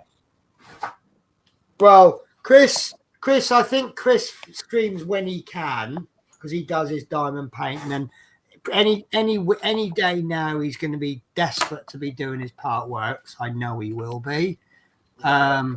See next comment is about to come up, but obviously, like if I stream on Friday, it's going to put Chris out. The deal is whoever books it in first gets that slot. He's done Friday before I have, so that's his slot. So you've actually just done me a favour by saying, well, not by saying it, but Yeah, obviously I don't know if I'll be streaming another one this week. As I say, I've got. it's just that with me, I love streaming. If I could get away with it, I'd do it every day. But obviously, I mean, I can't do any more on my desk now because I won't do anything noisy after 9 because of the neighbours. But so maybe I should have actually. Well, to be honest with you, I wouldn't have. Well, I'm mentally planning stuff now for tomorrow, and hopefully it's kind of gathered a bit of momentum, but it's all measuring and stuff now. But I can't take this desk apart. I can't do the drawers and stuff, so that's a bit annoying. And I think I've not got enough plywood. The plywood bits are easy. I've got 2 thick bit of plywoods. And I Are think, you doing away with your desk you're working on now once you make this new one? say that again. Are you doing away with your desk you've got there now? No. What's going to happen is this will get stripped down, and what I can use for the workbench, I'll use. But it's like what would be simpler is the tabletop on this current one. That would be easier if I just lifted it up and put that on the new one, because it's pretty much almost the correct size. Yeah. But once I take any of this desk apart, I can't use my current setup. Yeah. At least now I can still use this setup. But most of this can be repurposed for the work, because the workbench, it's going to be a framework with legs. And then over time, I'm then going to build in shelves or drawers, but I'm going to do that on. So imagine I have a bit of equipment, and then I go, oh, I need to, like, I don't know, if I get I can't think of the things. What's the thing that it's a router. So once I get a router, I'm going to get router bits. So I want somewhere to put the router bits. So what I'll then do is I'll make a drawer just big enough for router bits and anything associated with a router. Yeah, and then I might make a little cupboard. But then again, I might fix the router to the actual table, drop it when it's not in use, lift it up when I need it. Yeah. So, but it'll get built as I need it. So, basically, That works for me. Friday 7:30 because I'll go live on Friday at 4:00. yeah. I mean, the way, right? So years ago, there used to be not that many of us streaming. So out of mutual respect, we used to have our days. Now the problem is now there's that many. As my network grows and there's more people streaming, whatever day you stream, you're gonna clash with someone. So call me selfish if you want. If I want to stream, I will stream. The only issue I have is because I have an agreement with Chris. That's where if I'm streaming at the same time as you one day, and then another day I'm streaming at the same time as Little History. I mean, today I'm clashing with someone I'm clashing with at 7:30. Monday I'm clashing with Sue. You know. But Lindsay's live, but we all do different stuff. So The thing is, live isn't gone if you miss it. It's not like TV. If I miss the football match live, I have to shut the whole world out and not hear the score. But if anyone tells me the score, it ruins the concept of a live football match. With these, it's different. Live. The way my show tries to be is you don't have to watch the show. I've lost my scalpel again.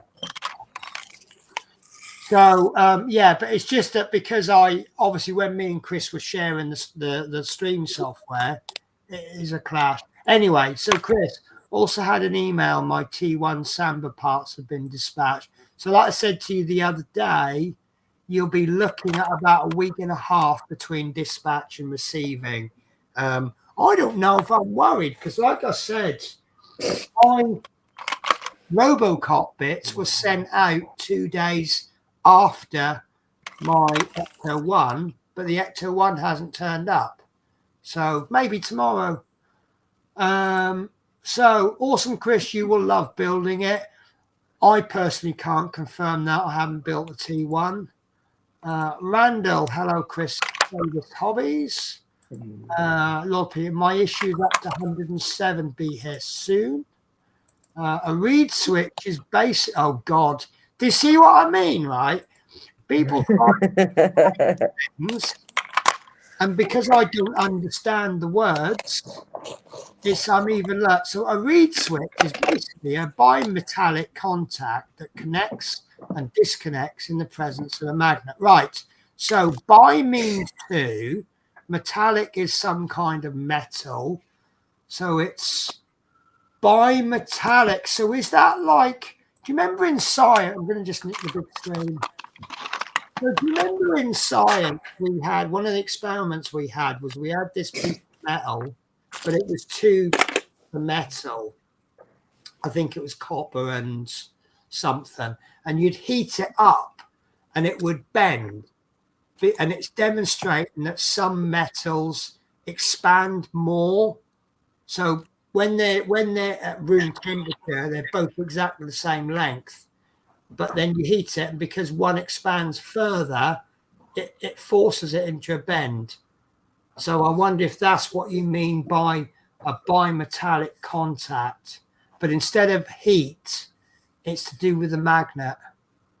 So, but like I say, I'm now more frazzled than I was before. And sometimes you don't need to understand how it works. You just need to appreciate that it works. There you go, Penny. Do you know what? Given I'm not a budgie lover, that is brilliant. I love that. I really do. I do like that. I'm not into flowers and I'm not into budgies, but that is really nice. I love the detail on his forehead. That is really nice. The only trouble is they worked it better further away, don't they? But can you see that little transition from dark yellow to light yellow? Yeah. That's really nice. And that background really works well, doesn't it? Well, it resembles where he's actually buried. Yeah, but it's nice. Do you know what? I'm looking at that and thinking he's at peace, isn't he? Yeah. I know he had a good life with you. I don't think anyone can take that away from you. And yeah, but that's a really nice tribute to him. Yeah, I'm kind of jealous. Really? It's really nice. But then I'm not being biased, and I'm not, because obviously I get on well with them, and I'm not just a customer, we're friends, and obviously they're watching. But when have I ever had a bad product from Smith's Beads? I don't think it's everything with the product, it's the advice, isn't it? Mike, if it's going to look bad, Mike will say, that's not going to look good. I recommend. Yeah. Blah, blah. Well, I give this. Obviously, Mike knows the original picture. He's still got his perch. That's the original part of him, obviously, in him. Yeah. And I'll just let Mike come out with something. Yeah. For the background. But it's like something he taught me. If you've got a family of 10 and you want to turn that portrait into 20 by 30, he'll be like, no, that ain't going to work. Squeezing that many people, you need something this big. Yeah. And you got to remember that each of those drills represents one or a few pixels on a digital picture. Yep. It takes a hell of a lot of pixels in a picture to get the same level of quality. You're going to need an equivalent amount of diamonds or drills, which is, to get the same quality, you probably want to make that 10 times to get the same quality as the photo. It's all about finding the good compromise between the quality and the size. Yep, definitely. But he's looking good. I'm loving it. I've said this before. You got these Chinese companies. You can get a custom from them. You'll send your picture. You'll send the money. They'll give you the product. You know, whereas Mike will go, and you know, the Chinese companies will probably charge you less. Yeah. Right, but Mike will come back, and it'll all be the amount. What you guys don't realize is the amount of work that's gone into that before you even receive it. Yeah. You know, it's all, the order's been looked at, photos have been, any editing that needs doing, then the order's made up, then the order comes through. It's all checked by Smith's Beads. I suspect it may have had some kind of quality control from the manufacturer. If there's any problems, there's contact. I mean, I had a problem with one. What was the one I had the issue with? Was it the Flexbus? Mike had me, and he said, "Oh, there's a little bit of a mark on the diamond painting. Do you want me to send it back and get it redone?" And I said, "Let me have a look." And it was just outside of the main picture. It was right near the very edge. And I went, "Oh, that'll be all right." But I had the choice. And then obviously, once I made that choice, if I then make it all up, and then at the end go, "No, I'm not happy with this, it's got that mark on it," he can then say, "Well, it's tough luck, you had the choice." Yeah. But he's given me that option. What if he hadn't said anything, and then I receive it and I open it and I go, "Oh, there's a dirty great mark on it." Yeah. I know my options. So this is why cheap isn't always best. And I know they're not the most expensive either. No.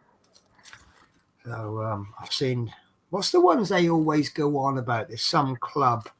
It's mostly American. I can't remember who it is now. I can't remember who it is. I can't remember anything. Should we just put it down to the fact that I don't know anything today? Yeah. That's what I do. I just don't know nothing. I can just get by and remember that that's a battery. Yeah. This drink, by the way, it's a bit mind-blowing because you take a mouthful and you're like, strawberry aid. and then without warning, this sharpener. I don't know if you saw me going with it. I did a bit, yeah, because I got it's you like, on that. Oh, that's laptop. nice. It's a nice strawberry flake. Whoa! That's the only way I can describe it. It creeps like it's like, remember that Tango advert, and the man runs up. That's kind of how that is. That would be You've been tangoed. you've been, you know, when you've been dib-dabbed.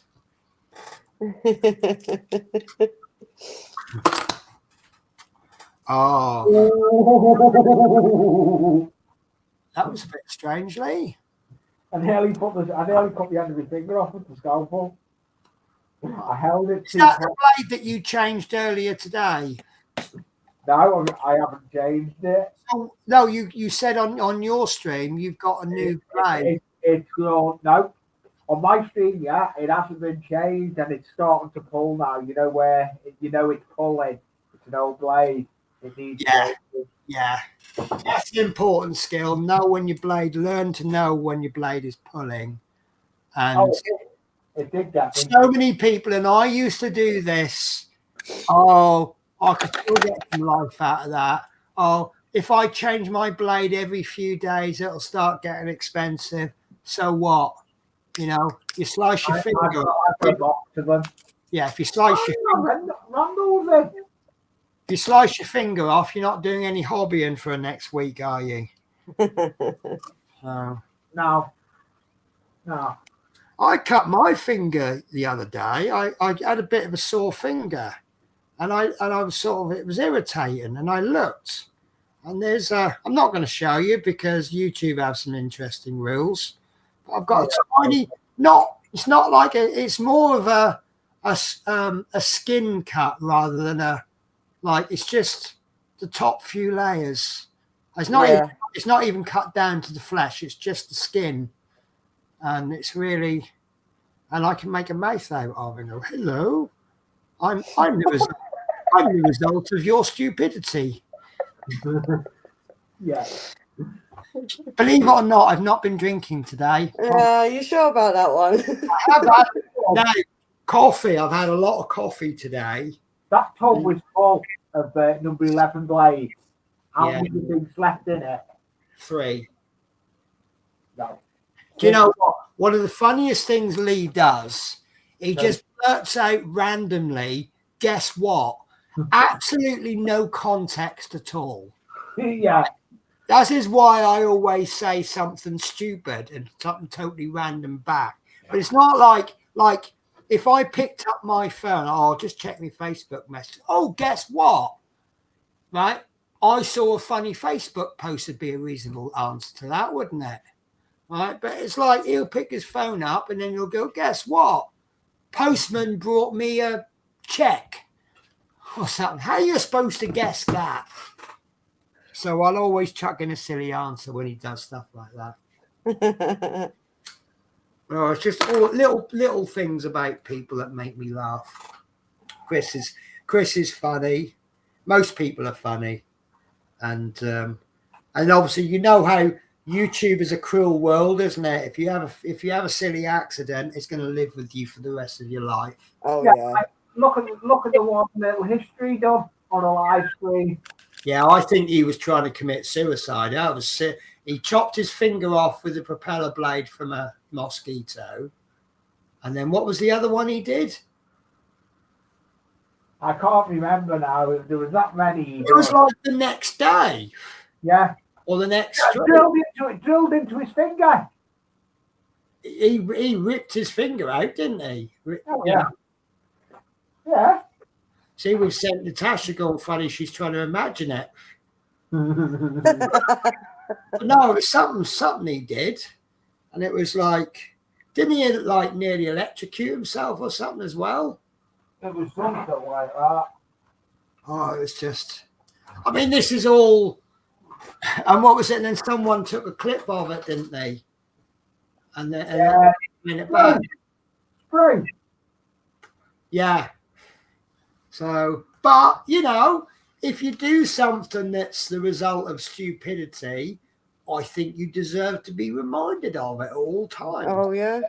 But it's like, It's like us on buses, right? If you have an accident, you will have the nickname Basher until somebody else has an accident, and then they take over the nickname Basher or Crasher or something like that.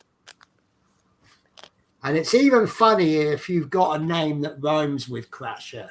Yeah. Oh, Then that's great. do you know something I seen in Poundland a couple of days ago? And I bought it.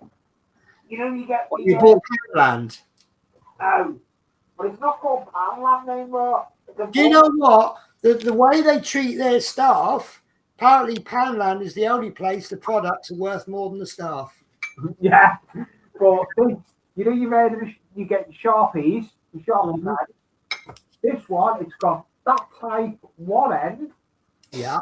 Have a guess what it's got on this end? Oh, it's got a potato on the other end. No, fine, a fine line. What fine tip ones? It's only just started doing them though. Well, they're handy. I mean, most of the time I use the fine end of a Sharpie, but sometimes you want the fat end. I've got. You know, you can paint with Sharpies, don't you? Yeah, I've got They are brilliant. They are it's a really good gold, actually. Was that the gold one? Yeah. The silver, I don't think the silver's quite as good, but it's fairly good. I think I've got the silver. That one. Yeah, I remember when Warhammer figure painters were starting to use them. It's like, no, you can't paint figures with Sharpies. No, I do markings.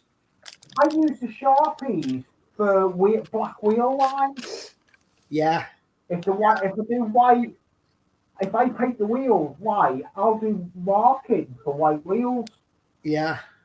I'll tell you what I've seen done a lot is, you know, the weather, like silver and white weathering pencils, use that to highlight the control panels on aircraft cockpits. Yeah. Really, really effective. Really good. Not something I've done, but it's something I want to try. I have got some weathering pencils, but I got them at the hotel. And that's an awkward one because everything I've got at the hotel is a duplicate, usually cheaper or the same product as something I've got at home. Yes, I haven't got that set of colours, but I've got those weathering. Is that the AK ones? Yeah, and believe it or not, they got sent to me off Peter Webster, and I'll tell you now, have you used yours yet? I've tried them out, and I'll be fair, there's a bit of a learning curve. I didn't get great results, but I've used them once. So I wouldn't say they're crap. No, have you tried them, dipping them in water as well? I've heard they're very good. Yeah, use But a dish of water next year or a little pot of water, put them in water, and the wear better with wet. Yeah. And it only wets the outside. It doesn't soak the whole lot, does it? Yeah, it doesn't. No, it only gets the So you could wet them, do the bit wet, and then leave them and come back the next day, and you've got a dry pencil. Yeah. Oh, I do a lot of weathering, but I've got a weathering mix I use as well. I use burnt watered down burnt umber. yeah. Bear with me a sec. Sorry, I've done that thing again where I haven't fully scrolled the chat, so I've missed tons of chat, and I do apologise. So, Randall, how are you? Keep an eye out, because Chris don't plug his stream much, does he? Don't forget, I'm fine, and I'm streaming on Friday. Rita, Tasha's had it. LOL. Could do a Red Dead. I'm going to be absolutely honest with you. I am fit to die right now. I was actually thinking of making an excuse for making a short stream because I'm fighting to keep awake, but I don't. I'm torn between I really want to go to bed and I don't stream very often and I want to make the most of it when I do. Yeah. Right. So a flirt is a forward look. Oh my God, he's done it again. Well, yeah. That's what a flare was, and now he's confused me even more. So a flare is a forward-looking infrared device used to detect hotspots after a fire, for instance, and also for seeing components that are overheating on circuit boards leading to faulty parts. That last bit I did get. Overheating circuits, because when the whole circuit doesn't work, it's obviously normally down to one component.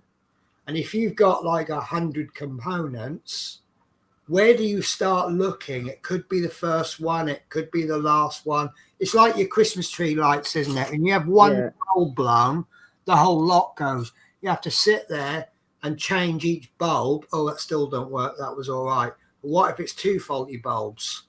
You know. So yeah, I can see I know, and we are caught up with chat. We are caught up. So there's been no. Oh no, I'm not caught up. Sorry.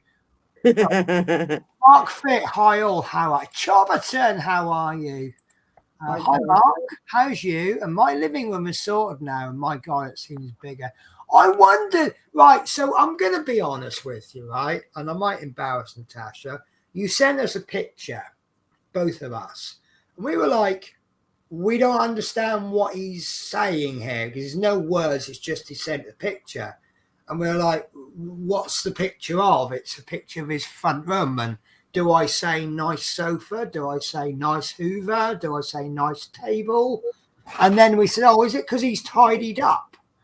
And then, yeah, that's basically what it is, isn't it? Right, 70% lead, 30% tin. The higher the tin content in solder, the worse the solder is. So can you have 100% lead? Can you still have lead? I thought they were doing away with lead. Right. Hi, Mark. I'm guessing you need some tin in it because I don't know. It's the tin what makes it go hard when it goes cooler. So the more tin you have, the harder it goes. But then obviously the more lead you have, the better it is at soldering. I wish I hadn't said that because you know he's going to come back with a technical answer, fully explains it, and I'm just going, what? You're always like. I do like Lord, but listen, you have to teach me. Right now, I'm at the bottom step. I'm about 2 or 3 steps up on the electronics world. And you're trying to drag me from step 3 to step 17. I really need to do 4, 5, 6, 7, 8. And I know it's fun because I'll get someone to message you that knows what's brilliant on electronics.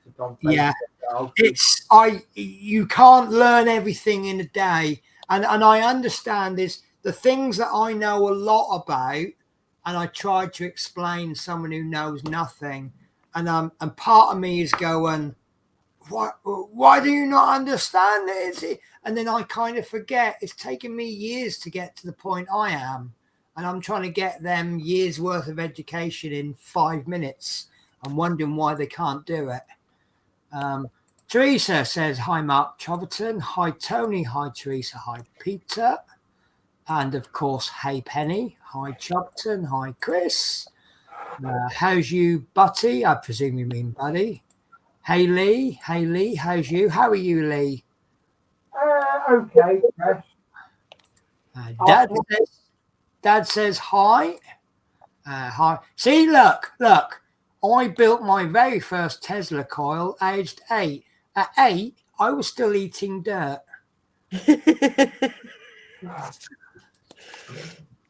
Oh God. Actually, I had my first girlfriend at 8. We weren't allowed to play. She was much older. She was in the final year and I was in the youngest year. And we had separate areas of the playground. And we used to play on the border. She weren't allowed to come over to my side. I couldn't go over to her side. And it was quite funny. And then she went to a different school after that. And I never saw her again in my life. That's Mike at Peter. Oh, I see. Hi, Mike. LOL, easy done, has gone to pick her up from football practice. And I stand by what I said the other day. She had a game where she lost 5-0, but it turns out she's playing much teams that she shouldn't even be in that division. So I think that's all right. I mean, Liverpool beat teams in the Premiership more than not 5-0 sometimes, don't they? Yeah. Yeah. I mean, right. Last season, was it? The Champions League, the highest level of club football you can get in Europe, and Rangers lose 7-1. Yeah. You know? And you've got to be, well, in Scotland, you've got to be league champions, the very best Scottish team, just to get into that competition. Do you remember that game? I bet you were happy that night, weren't you, Lee? I'm a boy. I'm Everton's Jackie Nicholson. So, you're Everton, aren't you? Yeah. Yeah.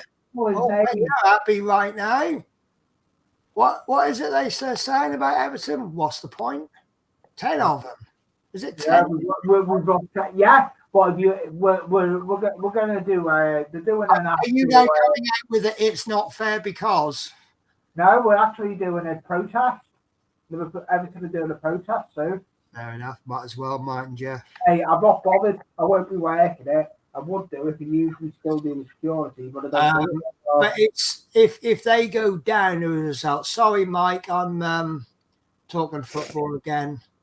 This is Mike doesn't like football. This is the face that cares. Yeah, but he don't know anything about football. He's a West Brom fan, isn't he? Ooh, He's from West Brom. He's got West Brom to support them, aren't they? Oh. Remember the old joke Jasper Carrott used to say to about Birmingham? He says, I was talking to the fan standing next to me. I went, and I go, what time is it? No, they're all right. Do you know what? I rang West Brom once. I said, what time's kickoff? They went, when can you make it? That's a good one. Lord Peter says he's kicked out of his bathroom, LOL. Dominique, no, that is right, but I don't have it anymore because it didn't. Oh, all right, then I'll forgive you. That was about the spray booth. Telling him off because he's making me buy PC fans and he's got a Stractor fan. Hey, Dominique. Hey, Chobberton. I don't mind a drink, but can't stand the white powder with Yeah, it's I like licorice, but yeah, it's a funny old thing, isn't it? Dipping licorice into lemon sherbet, which is strawberry flavored. Yeah, it's a bit weird. Yeah, but then all kids sweet.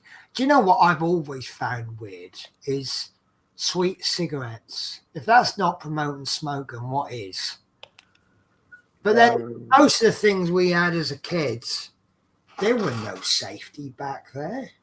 No. I mean, I remember I used to help out a newsagent's in the holidays, and I remember going to cash and carry, and I'm in the back of the van, standing in the back of the van with all these produce flying all over the place, and I'm smashing my head on the side, and I'm trying to get up, and then I'm falling over backwards, and that was called fun back then. Now it's called go to prison for child abuse.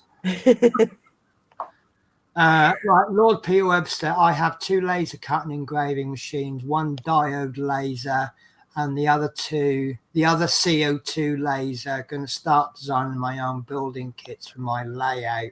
Yeah, I understood every single word, just not necessarily in that order.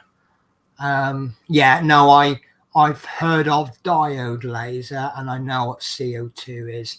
But the thing with these laser cutters, for the amount of money they cost, you've got to get your use out of them, haven't you? I mean, the 3D printers that I had, they were quite expensive, but I used them so much. I don't think they owe me any money. Laser, and you got to have design skills as well. I don't actually have design skills. Chris Davis, 7:30 usually. I can't wait to start streaming and joining lives when I'm set up in the hobby room. I can't wait to have you on my show. I love his unboxing videos. Yeah. Chris Davis, got a custom deep. Have you? I will be doing it also when it. Oh, it's a new custom. Have we got you the custom bug now then? Teresa says, I think Mike picked the perfect back. That's a beautiful back. I don't think anyone can disagree with that. You know me, I always say openly, the reason I go for customs is because diamond paintings are primarily designed at women and children, you tend to get Disney's and flowers and girly things, and that really isn't for me. I don't want to do fairies and things like that. But that flower background is just absolutely perfect. Lindsay's in the house. Hello, people. We'll find you.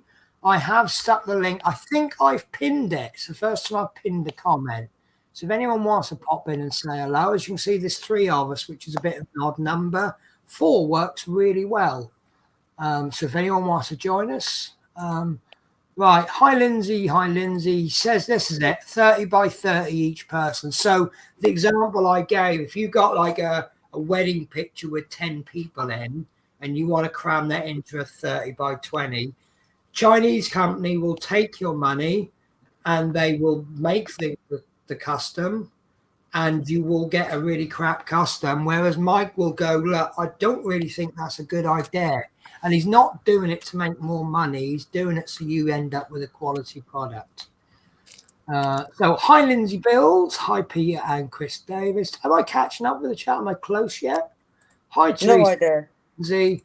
I always check the amount of drills in each bag in case some of them... You're nowhere near it. The last message is Randall Ellison. Lindsay Bill says, hi, Ian Fraser. Marie loves the customs Mike, mate, did for her. She's nearly finished the last one of the 3 grandkids, so new custom being ordered. Peter, have I seen your chameleon finished? I remember you showing me the picture. I'd really, if I haven't seen it, can I see your... Because that looked lovely. I do like me. I'm not something I want to keep. I don't think it would be... Well, I certainly wouldn't now, you know, like have some food. I'll see you in 3 weeks. And it's a lot easier to, for some strange reason, it's a lot easier to find a cat sitter than it is a reptile or a spider sitter. I don't know why. And boa constrictors, they're quite hard to find sitters for, aren't they? Have everyone seen that bench? That white bench? Oh, right. Tell you what, bear with me. I'll put you on bigger screen. There we go. That white bench there. I just made it out of hot cardboard. Go, a scratch building. Yeah. There's the one you get with the kit. Yeah. There's one I made it that I built myself. Just do us a favour, Lee. So I'm on a bit of a wind up here. Hold that board close, but just take the things off. Hold the cutting mat up close. Could you get any more crud on that? That's demolished, isn't it? That's time for a new one, isn't it? It's not actually. It's got life still in it. It's got about as much life in it as Everton Football Club. Oh, yeah. Right. That's fine, Penny. It's fine. It's all right. Listen, give it another couple of weeks. I mean, Wickham's doing all right at the moment. You know, we're not high, but we're not bombing. Yeah. Give it a couple of weeks. You'll probably have loads of Mickey taking material on us. All right. Chris says, how's you, Lindsay? Hello, Lee. Anfield Road layout in the loft. I am good, Chris. Oh, that's brilliant, Peter. That's good, Lindsay. I have what looks like a bullet hole in my skull where I plug my... Oh, is that news? I say new. I haven't seen it. is it something implant? They fix. So if I get my words wrong, they can fix deafness by implanting something in your head or something. I don't know. I think it's brilliant, isn't it? It's so wonderful to not have, because you all you do is shave your hair when they do it, and once your hair grows back, you never even notice it's there. And if you wear a hat, even better. Whereas if you've got a hearing aid, it's pretty obvious unless you got 10 grand for one of these invisible ones. So it's really not. I mean, I'd like to think if anything happened to me, I would just get on with it. You know, if I lost a leg and they give me a false leg, I'd like to think that I'd just be like, yeah, I'm wearing shorts now. And, you know, and I see people walking down the road with a false leg and I think, fine, you know, there's no shaming, is there? Some people, it's the end of the world, isn't it? So sometimes something that just makes you feel a bit more. One thing I dealt with a lot in nursing homes is when people have a colostomy bag, it really isn't the end of the world.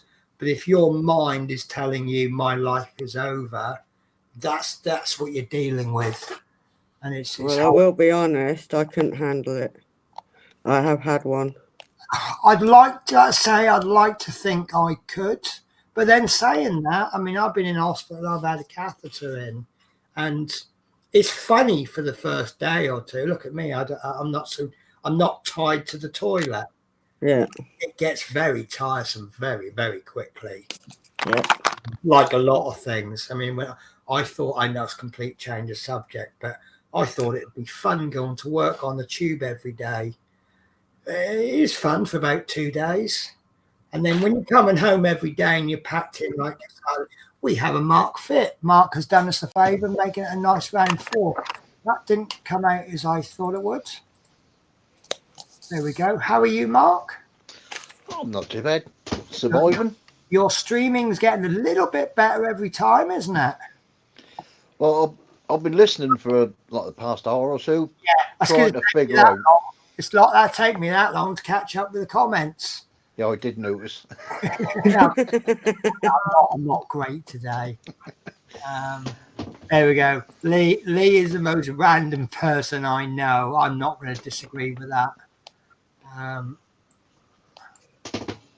Right. I'm the most random person. Really, Dominic?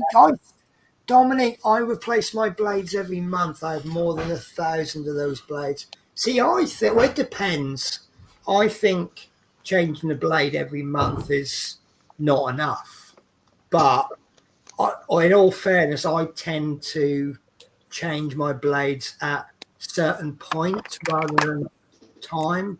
So I'll always start a build with the new blades. When I start decaling, I will change the blades. So my first blade has done most of the building process. And then my second blade has done cutting out a few decals. And then once I've done the decals, that blade gets replaced to start a new build. And then sometimes I'll just also, if I can't find my nut, I've got a big old chunky knife that I use for cutting boxes open. If I can't find that, I'll pick up my craft knife, which then means I've got to change the blade because it's no good, especially if you've been cutting through sellotape. So that's what I've got. I've got one of those toppets. Yeah.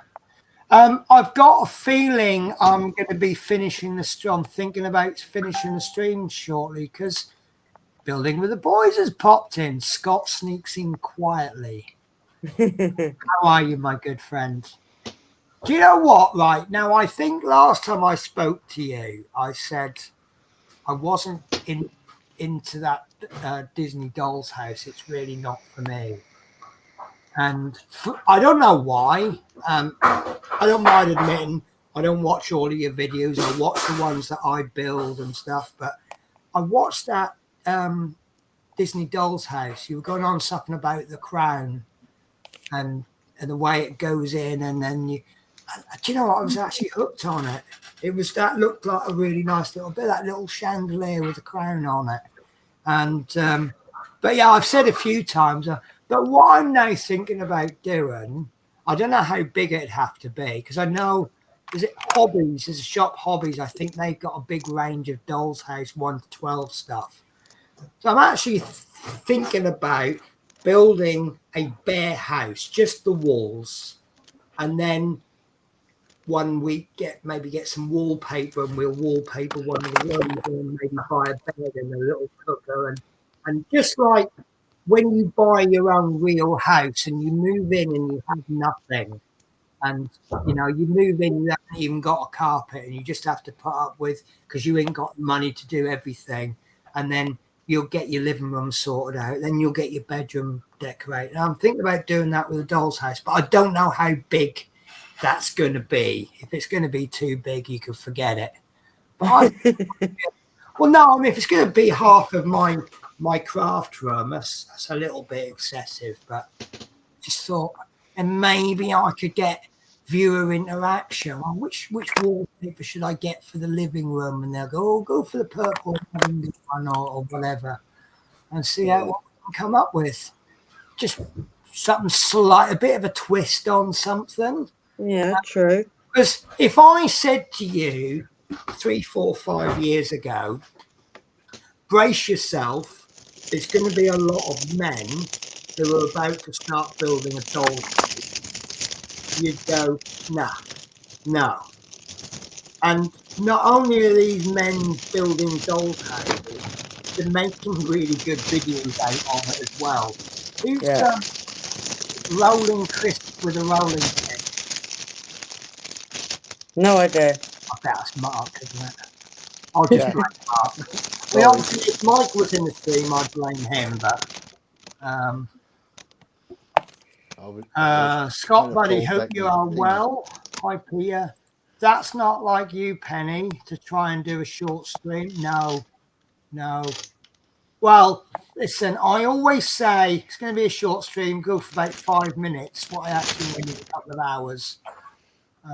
I'll have a new HO scale locomotive to review soon. Oh, which one? Hi, Scott. Hi, Teresa. I'm Scott, enjoying Oh, God. So, yeah, in case you didn't catch the beginning, Peter Webster's really, really lovely guy. You need to know anything after him.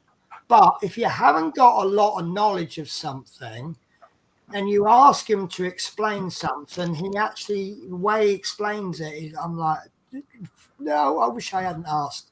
So electronics, I'm adequate at. I'm not by no means an expert. I know how, like my little thing, my little extractor fan. This is funny. I just think it's hilarious. So I bought this extractor fan, which I'm going to forget that comes separately. So I bought this extractor fan to make a spray booth with. Are you ready for the cable? Go ahead. It's extra miles. That's it. That's how much cable we got with it. So It's miles long. You're not going to need that, Penny. Didn't even give you a plug. I had to buy that from B&Q. But that's the whole cable. That's supposed to be a bathroom or a kitchen extractor. What do they put sockets in the ceiling now? Probably. No, it goes to a little fuse thing on the corner. Well, it's wherever it's going. It's not very far away, is it? I mean, it's not like it's going to have to book a first class ticket to Edinburgh for it, is it? It's gonna go to the other side of the room. That. Yeah. So anyway, that's being cut off, and then I've bought myself some cable. I think 10 meters should be enough. But I'm actually going to put a switch in to interrupt because there's no on-off switch on it, and I'm going to bury this behind the desk. I ain't crawling through my desk just to switch the fan on.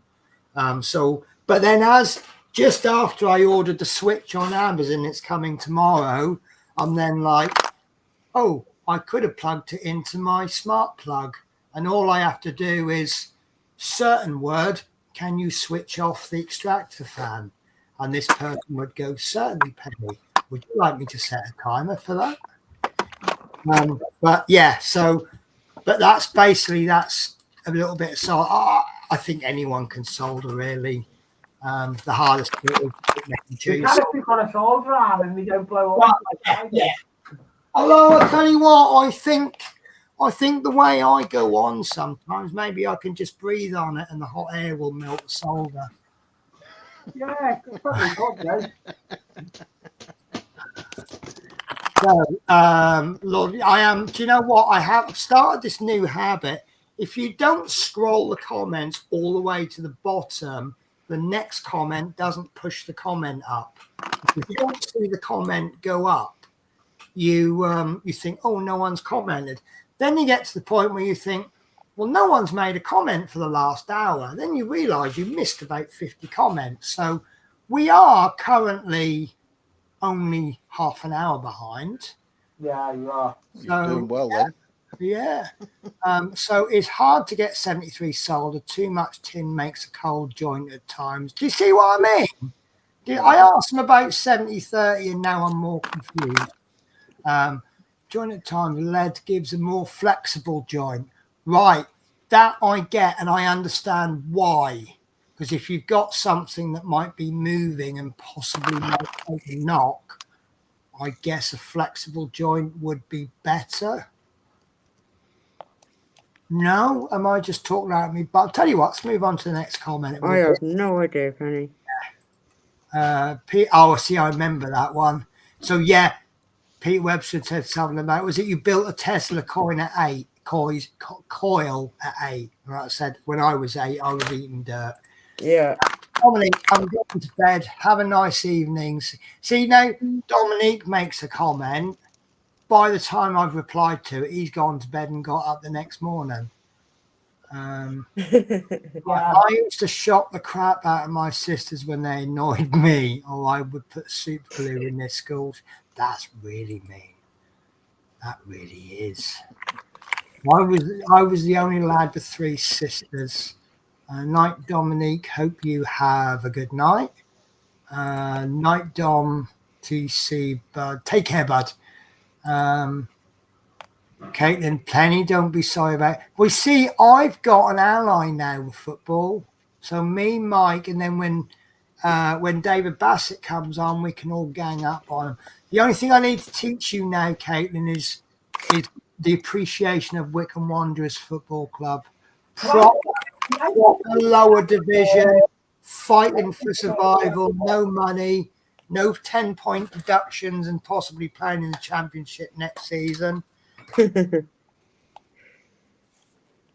Max forcing the West team with the bank. Caitlin says it. I love it.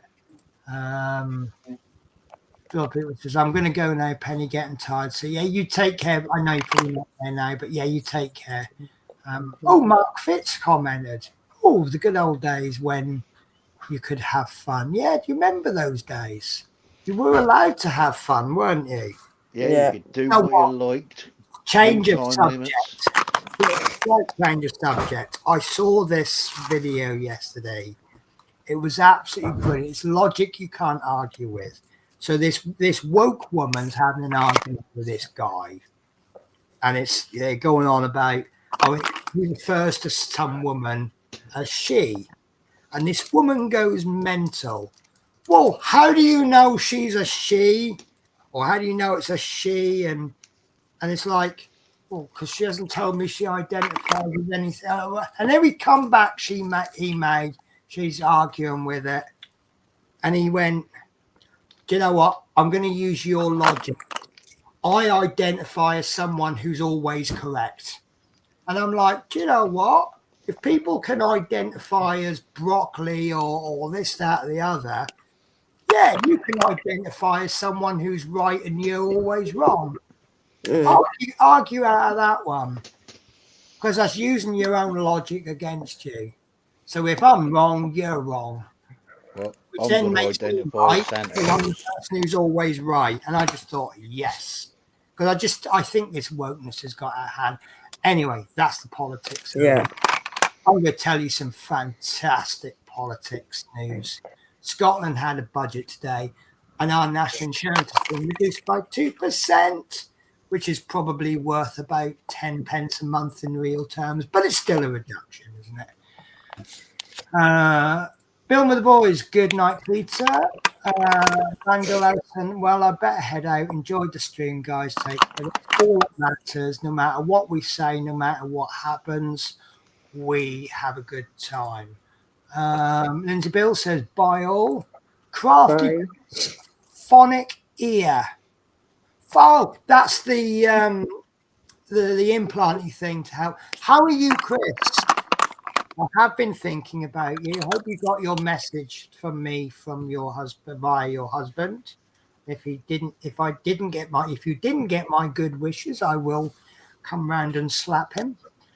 The Doll's House has been a really fun bill. Yeah, like I said, you know, if you'd said a couple of years ago there's going to be a load of big strapping men in the Doll's House, you'd be like, so I'm making a scratch build haunted Doll's House after the day. Nice. I am looking forward to that one.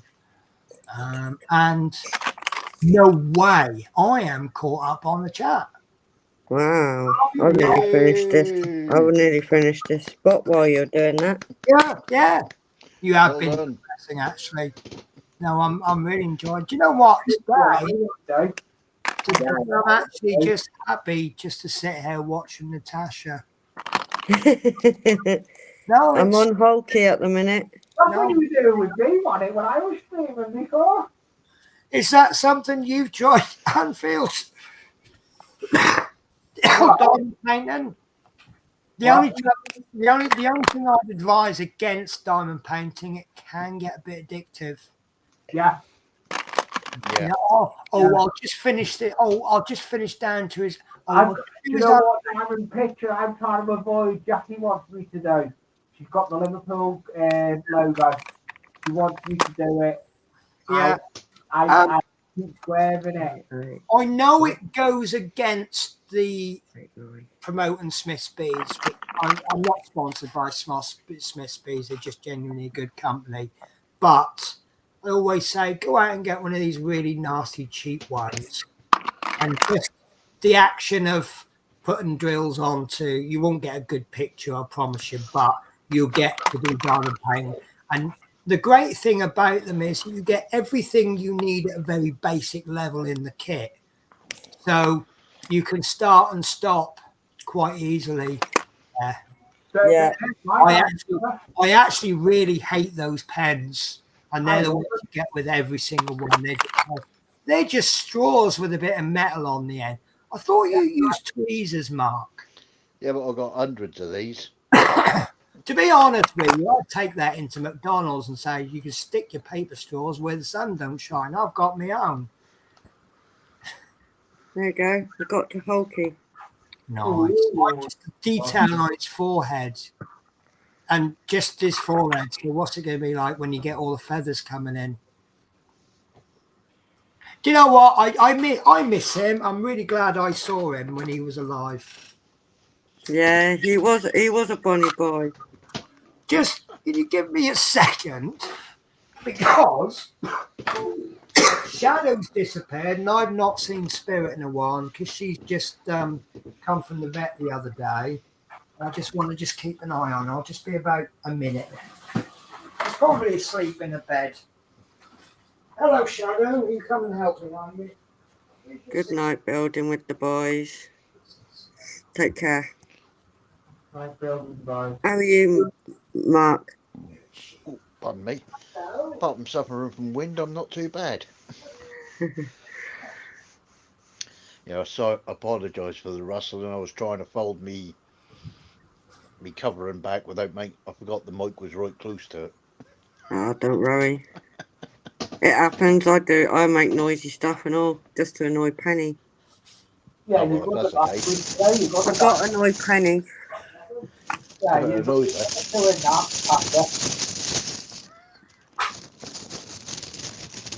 I'm just going to leave it at his head for Penny. Well, that's certainly coming along, isn't it? He's coming along really well. All right, some of it's hidden at the minute because obviously I'm working downwards now. Uh, okay. I think the last one I saw you actually doing was what was that? I think you were doing another one of a bird. I'm not sure though. I can't remember now. Oh, was that the group one? It's been a while. I can't. I'm trying to think. There you go, Penny. I got to him. Nice. In Sorry, all those comments, I finished that. I just remembered I haven't done a tablet. It does say on the prescription every 12 hours rather than twice a day, and it's gone past 10 o'clock. Oh, I yeah. I'll pass 10 found o'clock. the easiest way to get her to do a tablet. It's she won't take a tablet and she won't take a antibiotic thing in a syringe. So I crush the tablet and I put one of those licky licks in and mix it all up, and it's gone within 30 seconds. Just Tablet leave handle. it at his head. Do you know what? I think these licky licks, they look absolutely gross, but the cats love them. But it's like giving a kid sugary, basically it's like giving them golden syrup straight out in. It's terrible. Right, Missy, where are you? No, this isn't for you, Shadow. I think I've got to find her now. Come on, you must be nearby. There we are.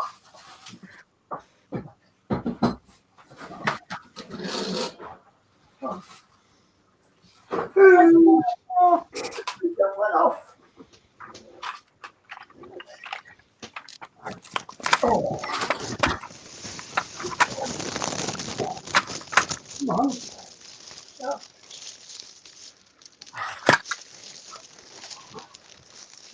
Oh, I'm using the wrong camera there.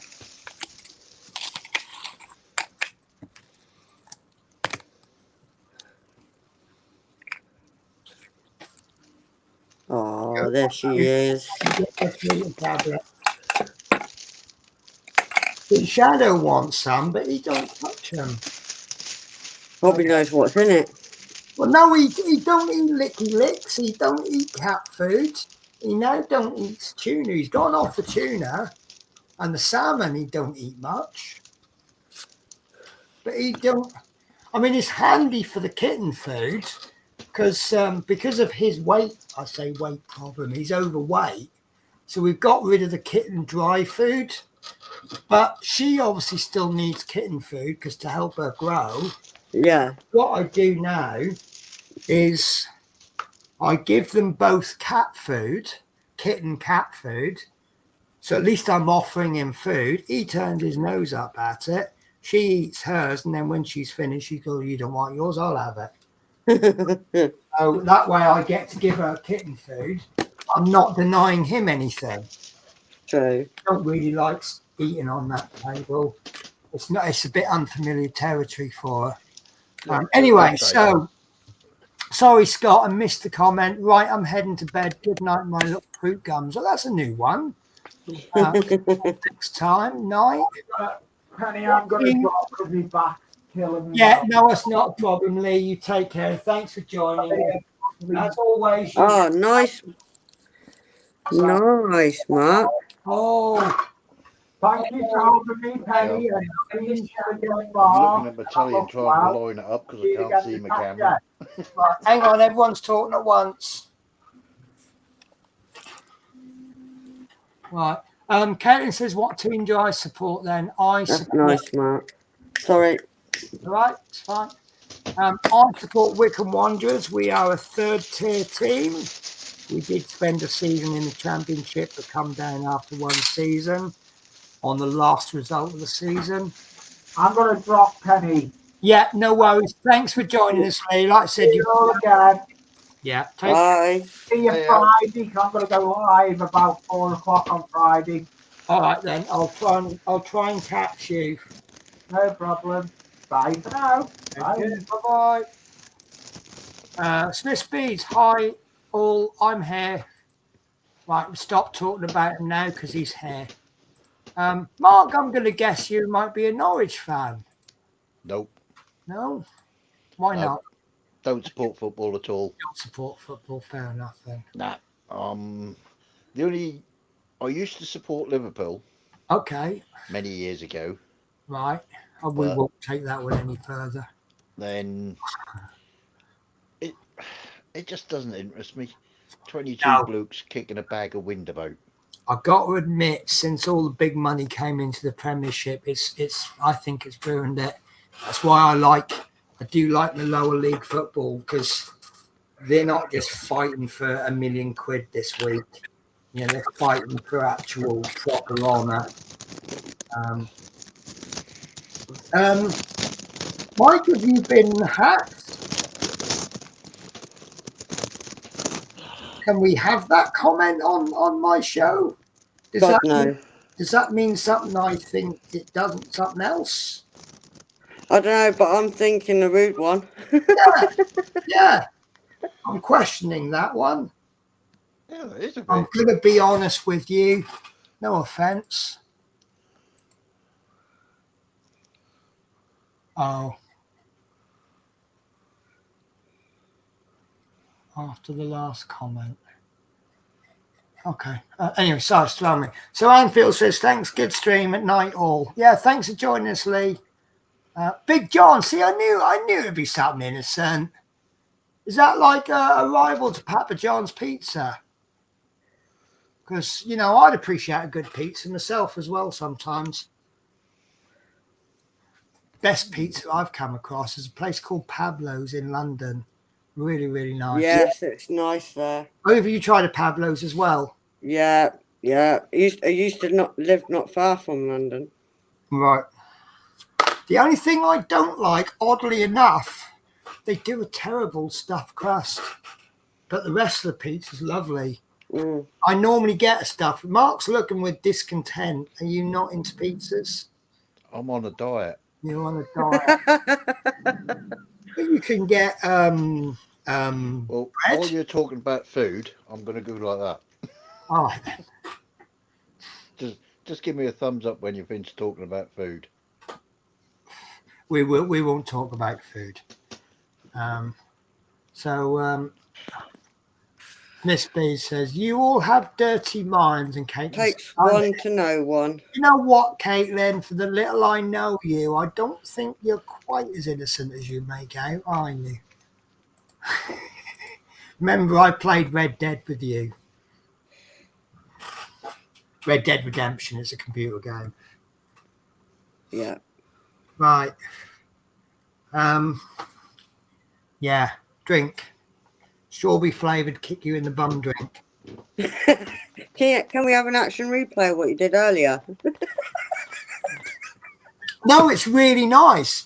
You take a mouthful and it tastes like fizzy strawberry. Yeah. And all of a sudden, bang. Let me just help Spirit off that table. I think that might be Was it a bit like this? Look at this poor little light. Look. Oh, hello, Spirit. I don't know if she's quite herself, Well, she's not going to be, is she? but it's been a good couple of days. Yeah, antibiotics, not well, operation, all in one go. It's going to knock her. And she has these little moments, and you're like, yeah, she's back to herself. Do you know what? She is wonderful. She will play with anything. Drop a bit of rubbish on the floor. She's happy for an hour. And it's just brilliant. You won't give me attention. I'll find something to do. I can live with that. I disagree, Mike. This speed, 6-inch pizza with Donna meat, chicken. Oh, God. No. Pineapple is rank. It's the worst thing. Oh, ever. we've had this. Pineapple on a pizza. Pineapple Yes. just doesn't taste right on anything. Yes. Pineapple on a pizza. Oh, No. you said don't talk about food, so your opinion's invalid.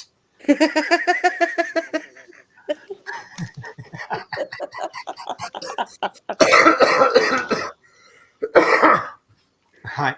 the little you know me, I'm innocent to an extent. I think you're selectively innocent, aren't you? So yeah, I'm going to skip the next comment because we're not allowed to mention things about that. So yeah, as the comments cleared up. So tomorrow at some point, probably early in the morning when I can't make noise, I will be. Did you catch the beginning of the stream, Mark? No, I didn't. Didn't. Right. So on my last stream, I said the Robocop hasn't arrived. If it doesn't arrive by Friday, I'm not going to have time to film it. And I probably won't be able to film it because I've got no idea what I've done with it. But Be right back. Yeah. But yeah. Oh, here we are. So I have there the next 4 issues of Robocop. So that's going to get filmed. I've got myself a new variable power supply stroke solder unit stroke. I've forgotten the actual word for it. Rework station.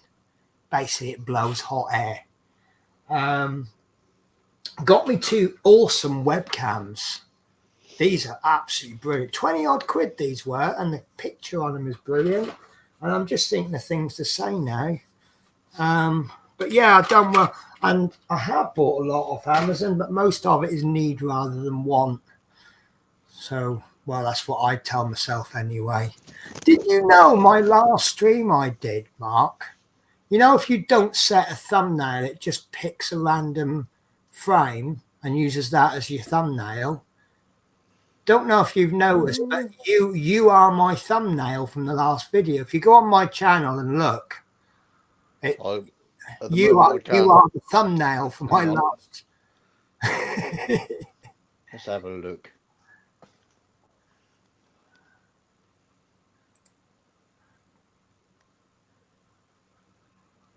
What am I trying to do here?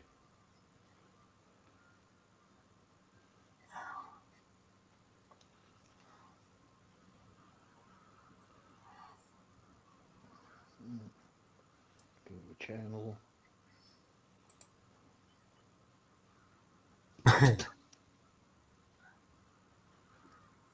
I can see a power pack on there. Power pack? Yeah, a blue power pack with a... What are you looking at? Are you sure it's my channel? Oh, yeah. Yeah, so you are the thumbnail for my last video. You are the face of Penny's Pit Stop. Fame at last. Smith Speed says, I like Mark. There you go. Famous and liked. That's 2 things that don't go off together, is it? Usually the more famous you become, the more everyone hates you. So this year I am identifying as Santa Claus now. Yeah, that's fair enough. Tell you what, I heard an interesting thing. Is it Steps Pack Lunch? The poll, I think they have a poll every day, and they were saying, like, is it wrong to say to your kids, if you're not good, Santa won't come? And the poll came out as 60-odd% said, yeah, that's fine. But that's what we grew up with, wasn't it? That's like the highlight of the year. Isn't it? If you're good all year, Santa Claus comes. Yeah, and I was... You know when you could do like a message, but you could change like your name on it? Yeah. My niece, 2 young children, I used to do another messenger account. Right. And have Santa on it. Right. And I would just send them messages saying random stuff about him. Right. Stuff you know about. Yeah. So but they don't know it's you. Yeah. And they were well behaved out of that. I bet they were. Imagine if I got a message from Santa saying, I know you didn't do the dishes last night. I'd be straight in there. I won't just do the dishes. I'll clean the whole kitchen. That was fun, though. because my niece, you would then text me and say, "You should see them. They believe in everything that you're saying." Yeah, yeah. This You is all give- done on my computer, yeah. so it was. Well, yeah. Oh, hang on. We got to go big screen here because we've got birdie time. Oh, hang on. What's going on there? There we go. Is this one of these? Now, who'd live in a house like this? Yeah, through the keyhole. One day, I'll be able to look at those birds and tell you which one is which. Do you want me to tell you who's who? Yeah. I won't remember next stream, but That's Mickey. yeah. That one's Gandalf, No, that one's Minnie, right? her sister. This front one here is Sunny. Behind him is Simba. Oh, yeah. There's Luna.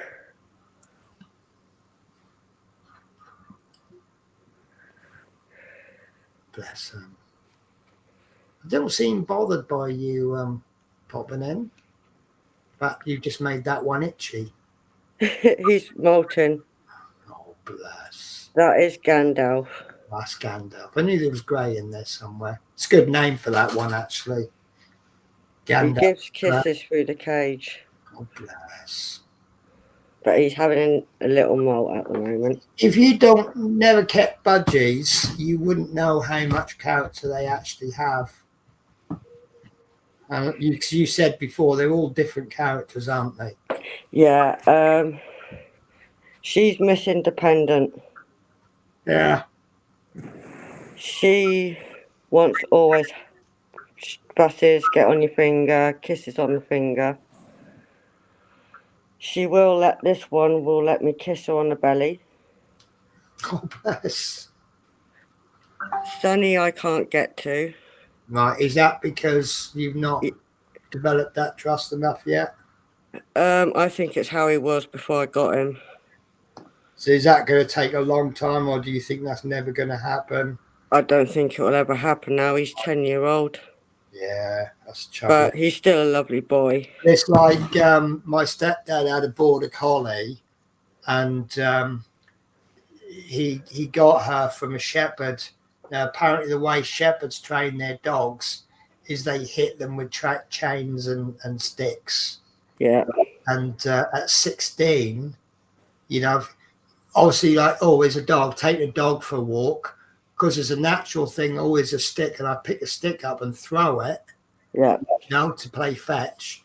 She'd run in the opposite direction of the stick. 16 years on, sticks still scare her.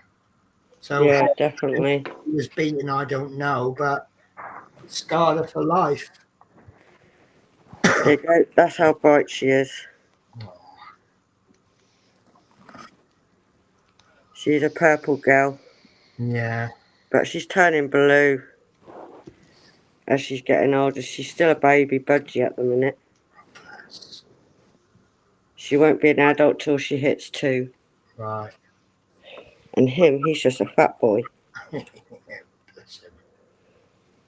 Bless him. And he's 8-month-old. Wow. It looks quite built up as the camera angle. He's a big boy. Yeah. Every time I cover him up, he has to be here. So. Variation between like a healthy small budgie and a healthy big budgie. Yeah, he's very healthy. Do you know what? They get more veg than I'll ever eat. Yeah, no, what I mean by that is obviously like if they're not fed properly, they're not fed nutritious stuff, it's going to affect their growth. Yeah. But obviously like Shadow's a big boy. Spirit, I know she's still a kid. My friend's got a fully grown female cat. As an adult, she ain't a lot bigger than, she's much smaller than Shadow, but she's a healthy cat. She's just not big. Whereas Shadow's not the biggest male cat I've ever seen. Yeah. But he's big, But obviously, you could take two identical cats, feed them, and one might be 4 inches bigger than the other. Yeah, my sister's cats are like that. Yeah.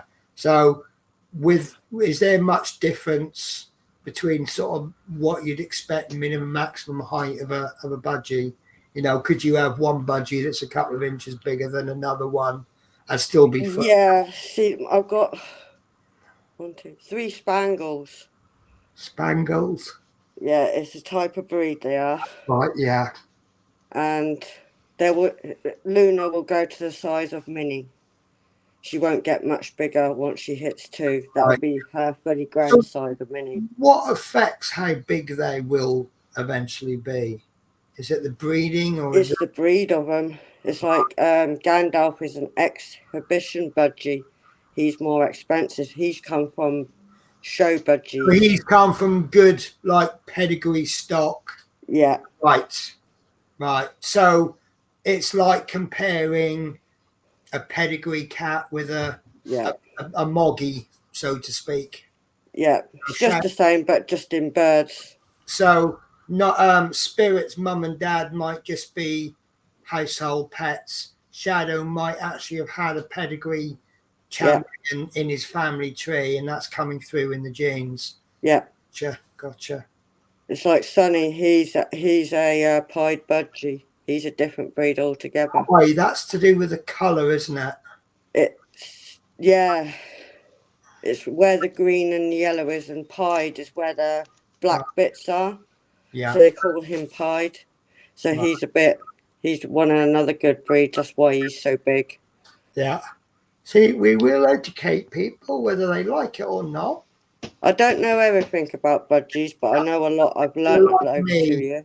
I don't know everything about kittens, but I know a lot more than I did a couple of months ago. Yeah. But I know You just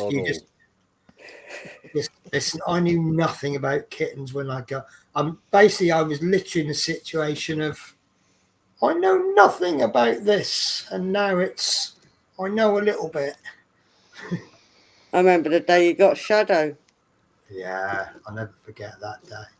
I was on bloody video chat with you. But when I got him, he was about the size of what his head is now. He was tiny. I was on video chat all that time with you. Yeah. And then when you went to go and get him, I still sat there waiting. But do you know what? There were good signs right from the start, because the woman was holding him, and I still come and have a look. Come to me, and he was kind of clutching her, and then I put him in my coat, and he was there for about 5-10 minutes, and I said to my friend, do you want to take him, because obviously I can't open the car and drive, and he didn't want to leave me, and I thought, he's got attached pretty quickly. So Mark knows sod all, so he is on here to provide a pretty face, of course. I think you need to get Specsavers.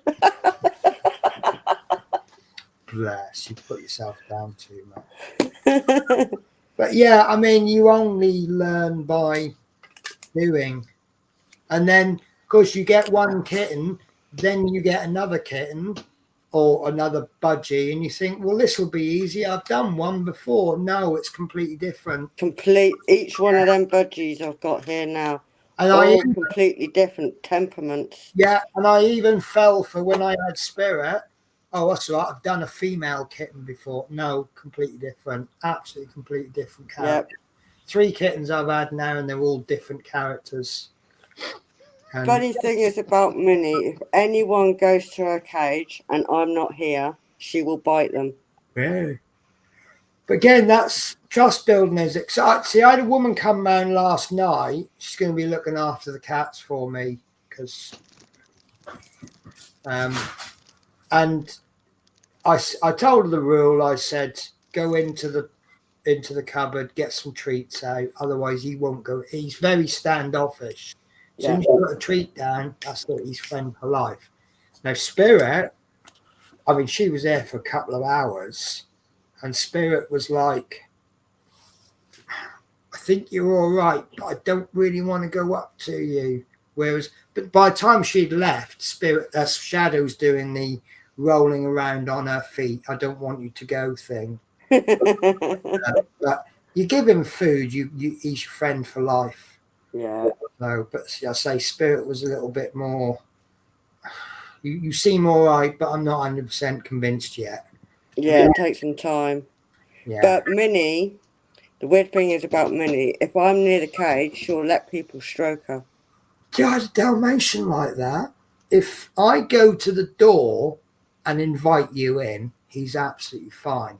If you knock on the door and I say, "Oh yeah, come in," even if he knows you, he will not let you out of his sight. No. Did you see a cat? No, figment of my imagination. Anyway, I'm now going to have to go Okie dokie. because I need to do a splash and dash. Splash and dash. I've heard of that. I've got a feeling I shouldn't question that one. No. So I'm not going to be long for this world. No, I shouldn't say that. I'm not going to be long in this conscious world. Same here. MP Model Plastic. Good evening, Pennies, Natasha, and all in chat. And there's a lot of people in chat. Well, I must be doing something right. Exactly. I'm hanging Not on. all. Take care, Mark. Have a wonderful evening. And Nice to meet you, Mark. I see you. And you. Take care. Take care. Bye Bye. all.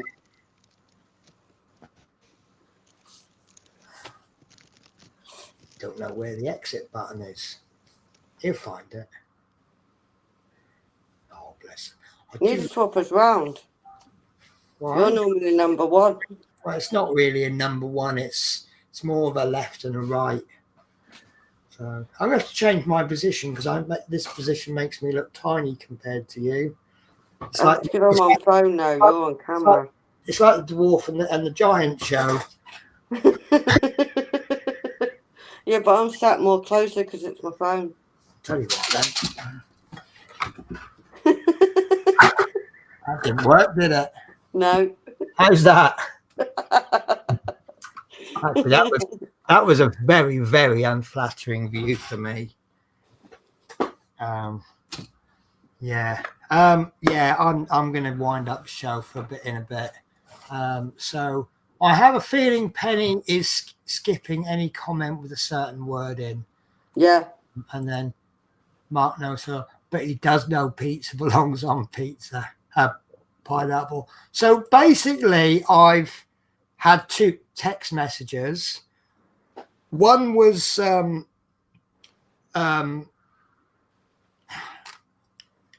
forgotten. My head's going. It's gone. One was Peter showing me a hole in his body where the death thing is.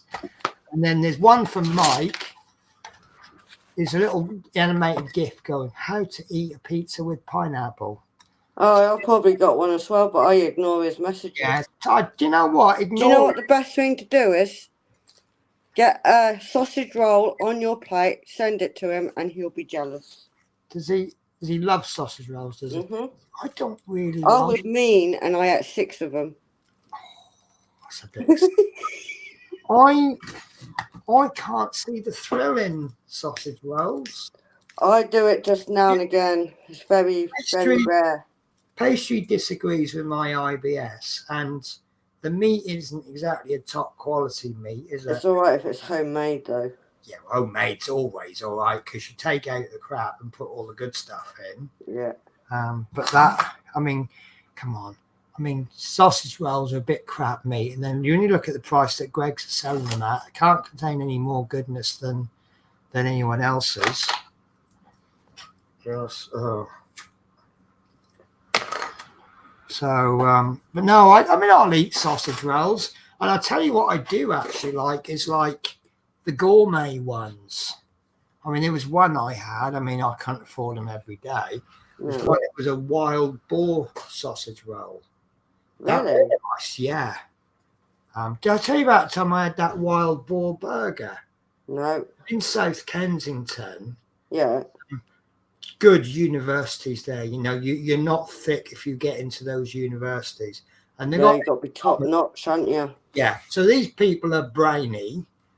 And I'm on this farmer's market, and I did a walk up to see what's available, and then I decided to pick the one that appealed to me. And I liked the look of the guy selling the burgers. And he sold beef burgers and wild boar burgers.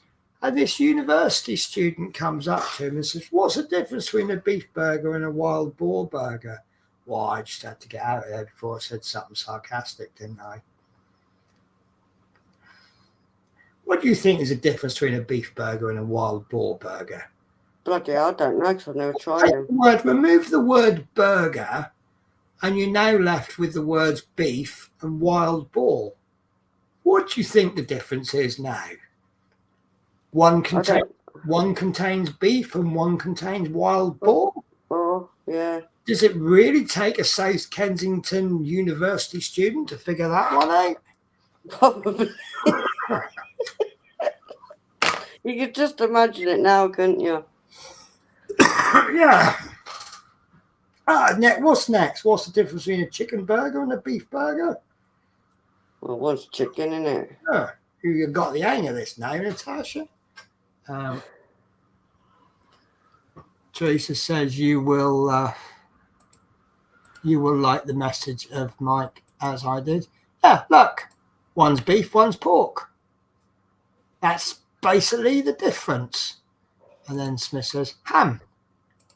Isn't there a technical difference between hamburger and beef burger? I suppose one's made of ham. Beef?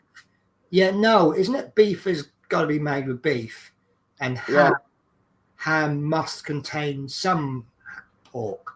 So it's usually a beef and pork burger or something like that. I think that's how it works, isn't it? I don't know. I think they just like to confuse us, to be honest. I'm sure they enjoy doing that. We're going to call it this. I watched something on YouTube about chocolate. There's strict rules on what chocolate must contain to be called chocolate. It's got to contain so much cocoa and milk chocolate. If it's milk chocolate, it has to contain so much milk and not a maximum amount of fat. But excuse me, I'm so sorry. There are certain words they use to make it sound like chocolate, but it isn't chocolate. For example, yes. So you got the obvious ones, chocolate flavor, right? Probably doesn't contain any chocolate, but it's got some chocolate flavorings in, right? So there's no chocolate on that. Another good one is chocolatey. If you use the word chocolatey, it's not real chocolate. What? No, that is so weird. Yeah, but it's cheaper. See, to meet the standards of chocolate, you got to put more expensive ingredients in. So they want to cut the expensive ingredients and so they'll cut a bit of chocolate and they'll put more palm oil or something in. And they might put powdered milk in, and then they can put more whatever in because powdered, So, of course, now it doesn't meet the standards of calling it chocolate.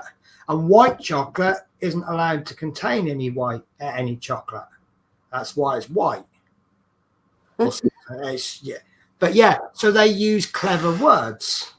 And then what they do? There was one I saw. They had lots of words ending in Y, creamy, chocolatey. I noticed that as well. And it makes it sound very good, even though but I mean, food marketing does that all the time. And you look at it and you think, it's nothing. I mean, cosmetics have been doing it for ages with the word aqua. Yeah. Aqua is water. When the number one ingredient listed is aqua, so basically what they mean is it's been diluted.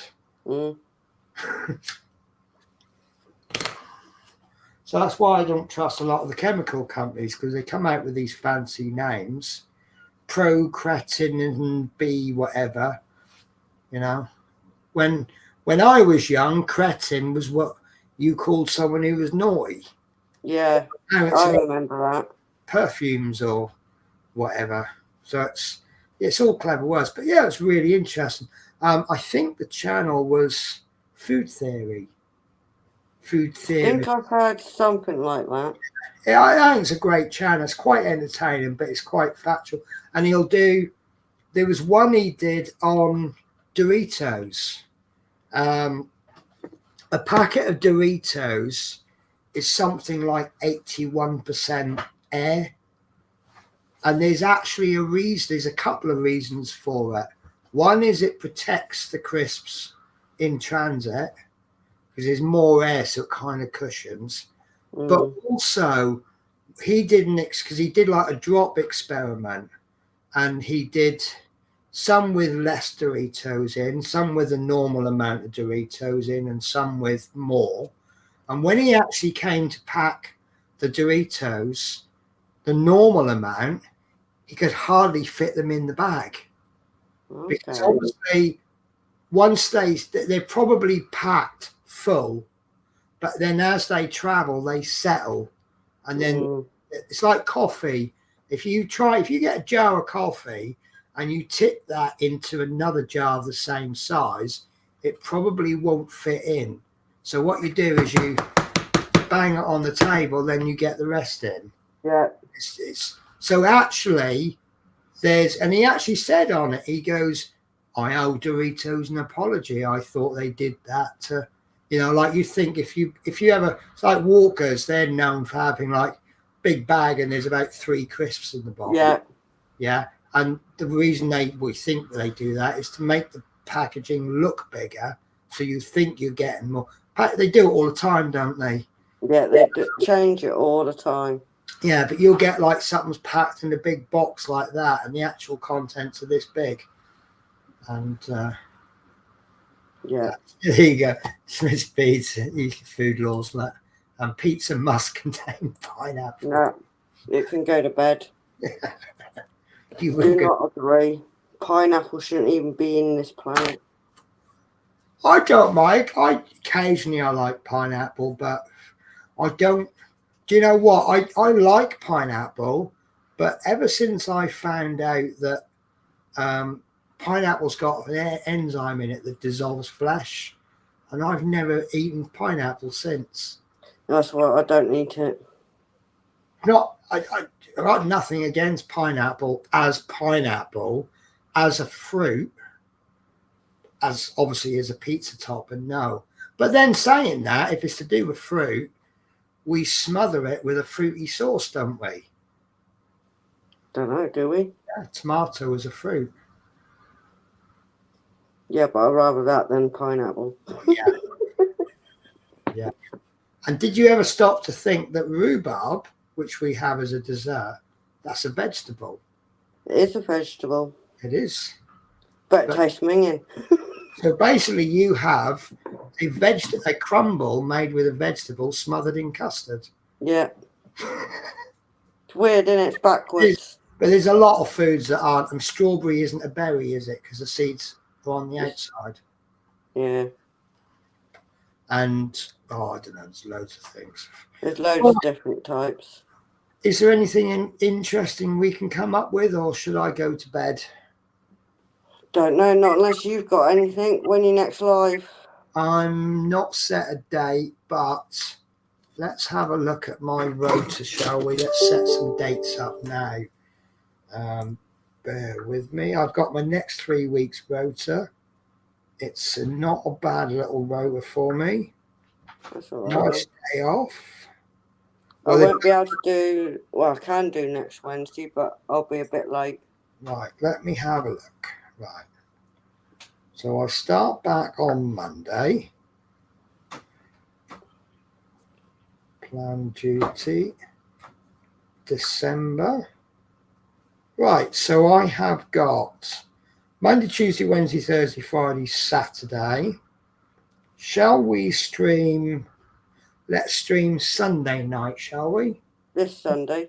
No, Sunday the Following Sunday. 3rd. So You they'll. have to remind me. So basically, effectively, there'll be no stream next week. I might do no. Hang on, I've got myself confused now. 26, right. So yeah, if I stream on the 3rd, I've got the Sunday and the Monday off. Mm. So if I do a stream on the Sunday, because I finish at 7 o'clock on the Saturday, by the time I get back, even if I got back by 8, I probably. So let's call it Sunday, shall we? Do a Sunday night stream. Yeah, that's fine Then with me. I can do a Monday night stream on the 11th, but I've got Tuesday and Wednesday off. So should I stream the Tuesday after? Can do, yeah. And then I'm coming back. Now, I don't know whether to come back. I've got a train booked for the 17th, but I finish at 4 o'clock on Friday, and I've got Saturday off. Mm. So, and I could pack on the Wednesday, then I work Thursday, Friday. I'll actually check my duty length, 8 till. Oh, I've got reasonable duties. I've got very reasonable duty. I might actually just book an overnight coach on Friday. 20 odd quid. That's worth it coming home a couple of days early, isn't it? Should I come home? Should I be on for Saturday morning or Sunday night? Whichever's easiest for you, isn't it, Well, really? it's one of those things that would you, right, if I come home Sunday, it won't cost me any money because I'll get a ticket the company books. If I come on Friday night, I'll have to buy my own ticket. Yeah. Sometimes it's worth paying 25 quid to be home a day and a half early. Yeah, true. I got a feeling I'll end up doing that. And then what I'll do is I'll keep an eye on Sunday night on the train tracker.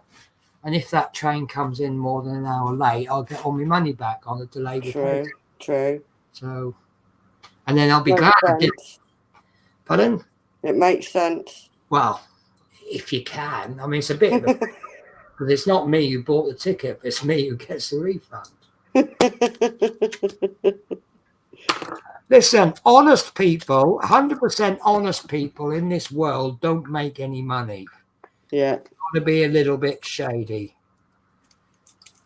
So, and it's not against the law, it's just not morally right. Plus, it gives me an extra couple of days with the cats. I know I'll have the Monday. I'll probably be working. What they normally do on my first week, they always give me the Monday off when I come back. Yeah.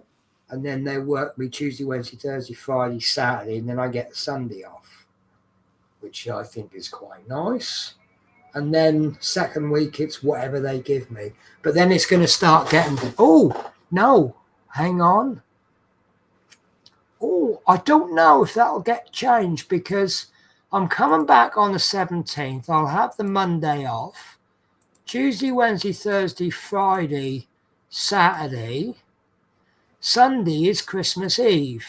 Mm.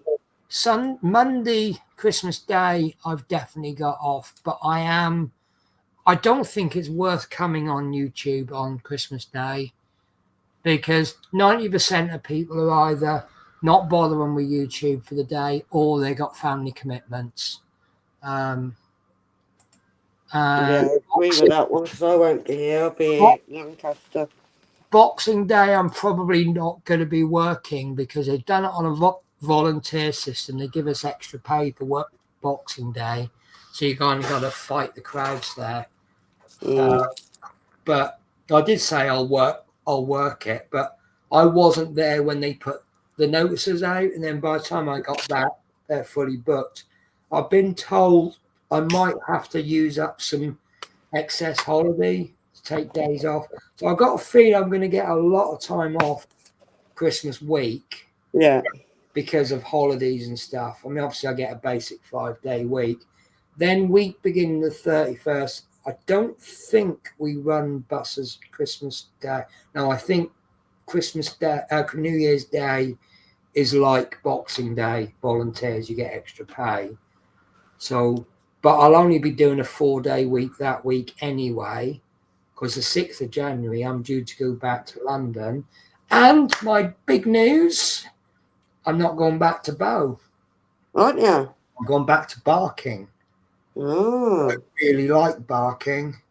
they have some really weird shifts, but they're like, I'm able to work around. See, my attitude is if I'm on earlies, that's good because I get to finish early. Yeah. If I'm on late, that's good because I get a lie in. Yeah, you can either see the negative, and early means you got to get up early, and then a late means you got to come home late. Yeah. You can see the positive, I finish early or I start late. Yeah, and I'm able to see the positives. And it's like sometimes they might give me 4 a.m. start, finish at 6 till 2. Yeah. And then the next day I'll be on 4 p.m. till midnight, which gives me more than a 24-hour break between shifts. That's not too bad then. Practically a day off, isn't it? Mm. So if that happens, I try to keep myself up, and then I'll do loads of modelling or filming or whatever, and I'll go to bed at something ridiculous like 2 a.m. so I can get up really late. Yeah.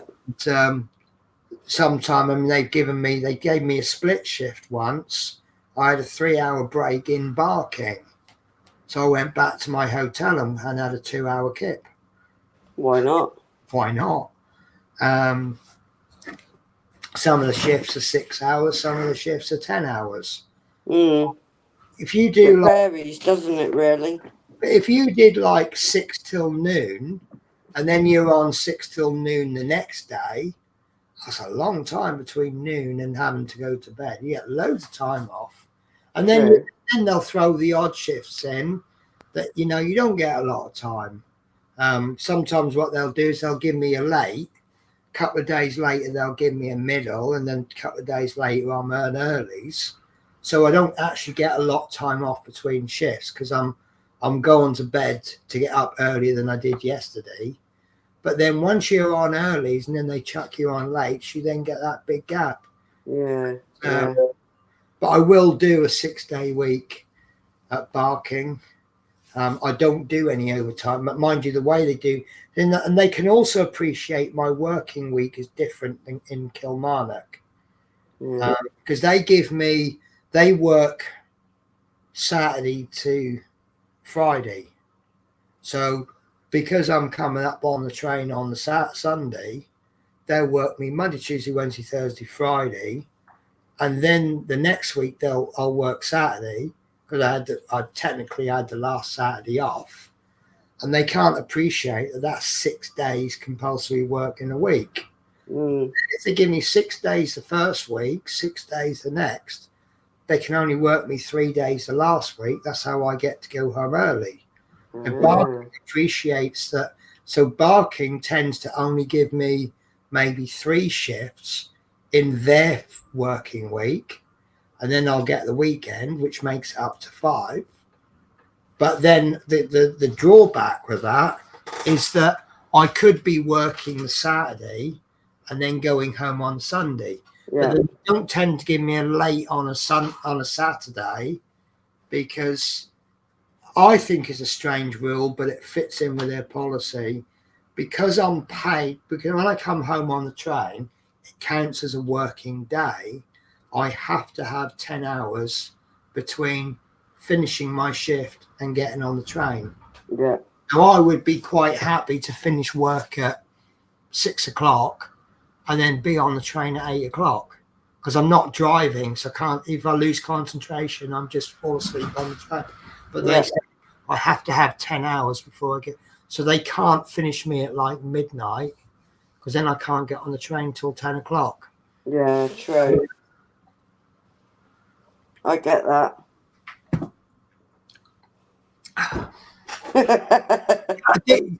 That is actually a really incredible drink. Is it? Really is nice.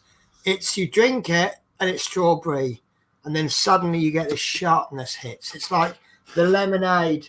It's like a race. The strawberries in the lead, and then the lemonade comes in. Yeah. So I can hear. I knew I could hear another cat. So we've got Shadow in the box. That's obviously his new home until I move it tomorrow. That's where he's been most of the evening. He's looking out at the weather. I don't think, and Spirits, she's exploring now. Oh, there she is. I Yeah. can see her. Yeah.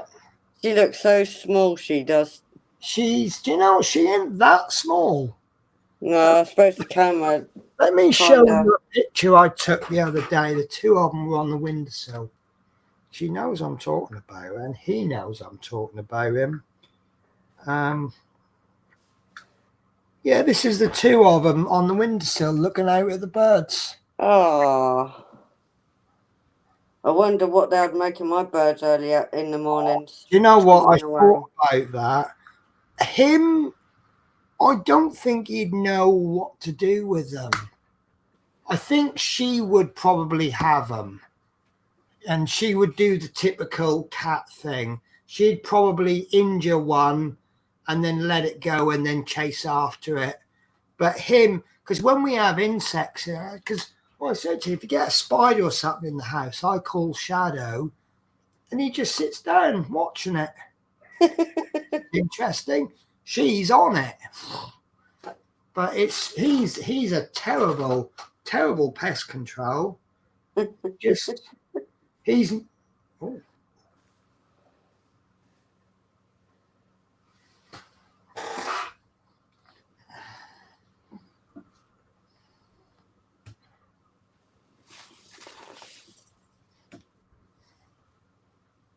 I think he's about to pounce.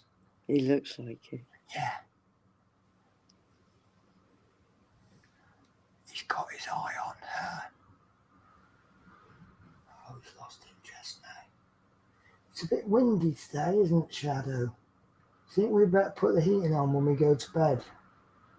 Snuggle up on the duvet. Yeah. I think he is telling me it's bedtime. Yeah. He's He knows his routine though, doesn't he? Oh, yeah. Well, this time of night, he does sit near me waiting for bedtime. I think he's also, I say he's hungry, but he's plenty of food down, and there's food left over in the morning. I give him 1 cup of dry food. We kind of keep seeing how it goes. I give him one cup of dry food. And obviously, if the bowl's always empty, we'll give them more.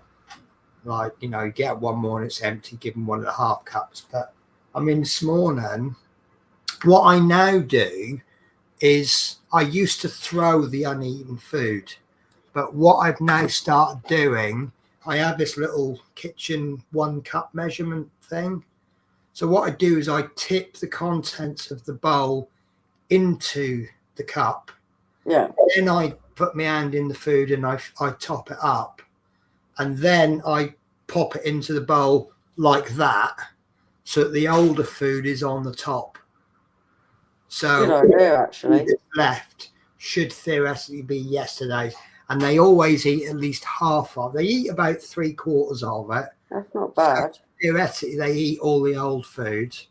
I mean, I don't mind. I mean, the dry food don't really go off so long as it stays dry. But don't ask me why. Spirit gets into the water fountain to drink. She actually stands in it. And she doesn't like water, but she likes getting wet. What? Yeah, no. So if Vicky has a shower, or even if I have a shower, and then I'll go to the toilet later on, and they'll come in the bathroom, she'll jump straight in the bath and roll around in it. And then if I don't close the toilet lid, she'll climb into the toilet. Her back legs will be on the toilet seat, her front legs will be in the toilet, and her head is like having a look at it. What the hell?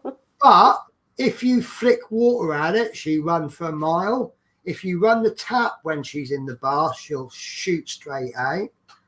And I think the thing with the water fountain, it's quite tall. Now, I didn't buy that straight away. Shadow had grown a bit by the time I bought it. He started off with a water bowl. So he's always been big enough for it. when I first got her, that's how big she was. The water fountain was there, and so she had to climb up to get a drink. Yeah. And because I was going to get a water bowl. In fact, I did put a water bowl down, but so to get a drink, she'd climb up. Now, even though she's big enough, the water fountain's like that on her now. She actually jumps up and stands in it. And Well, it must be something she got used to doing then.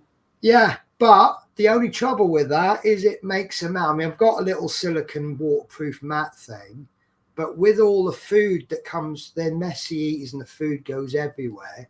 Then with her playing in the fountain, it gets everything wet, which then attracts things like woodlouse and that. Yeah. Because it's right close to the corner where the skirting is. I need to get some kind of sealant, like, that squirty stuff, like sealant. Yeah. I'm going to put some of that around the corner. Or backsplash behind it. Yeah, but this is why I say to V, it really needs to be cleaned up regularly.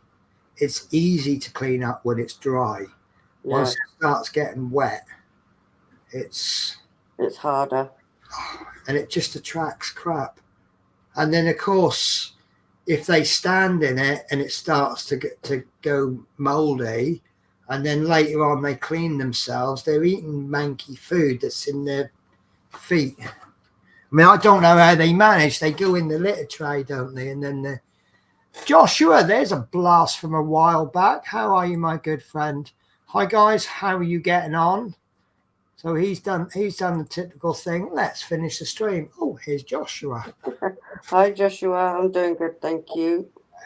I can hear a noise here.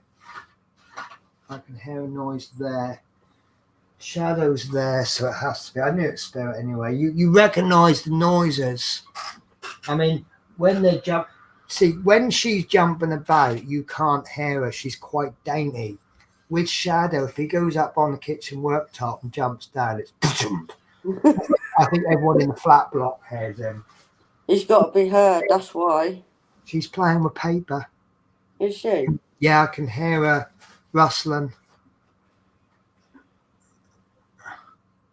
Oh, I keep forgetting I'm wearing this.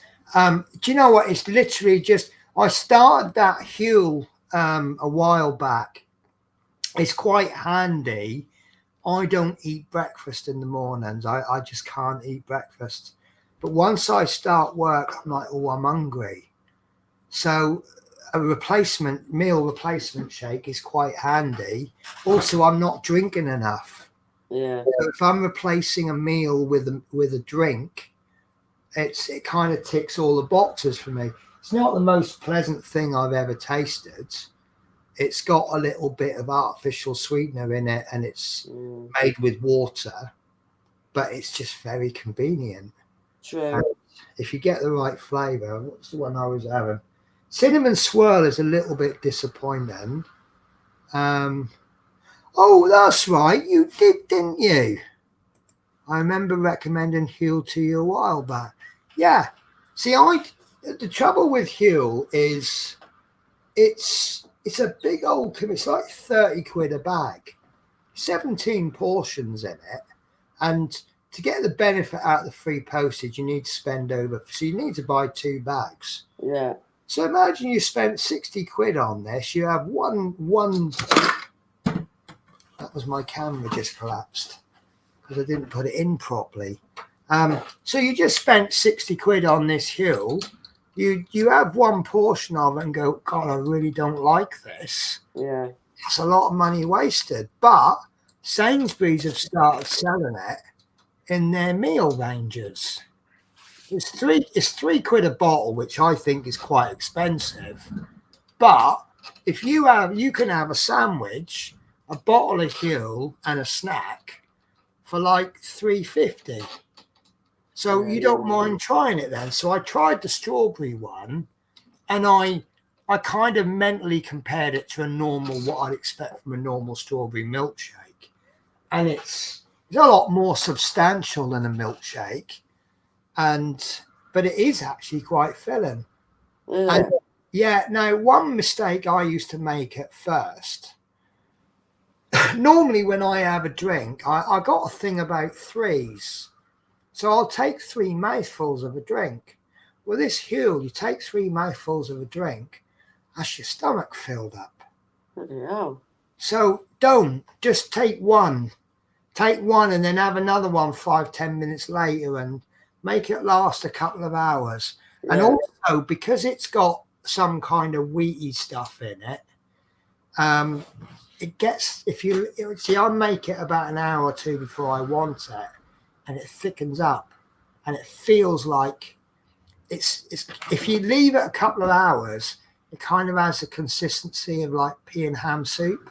Yeah. It feels fulfilling, even if it's not fulfilling. If it feels fulfilling, and even it just takes the hunger off, it actually serves a good purpose. However, when I first started it, it really had the negative effect on me IBS of making me quite constipated.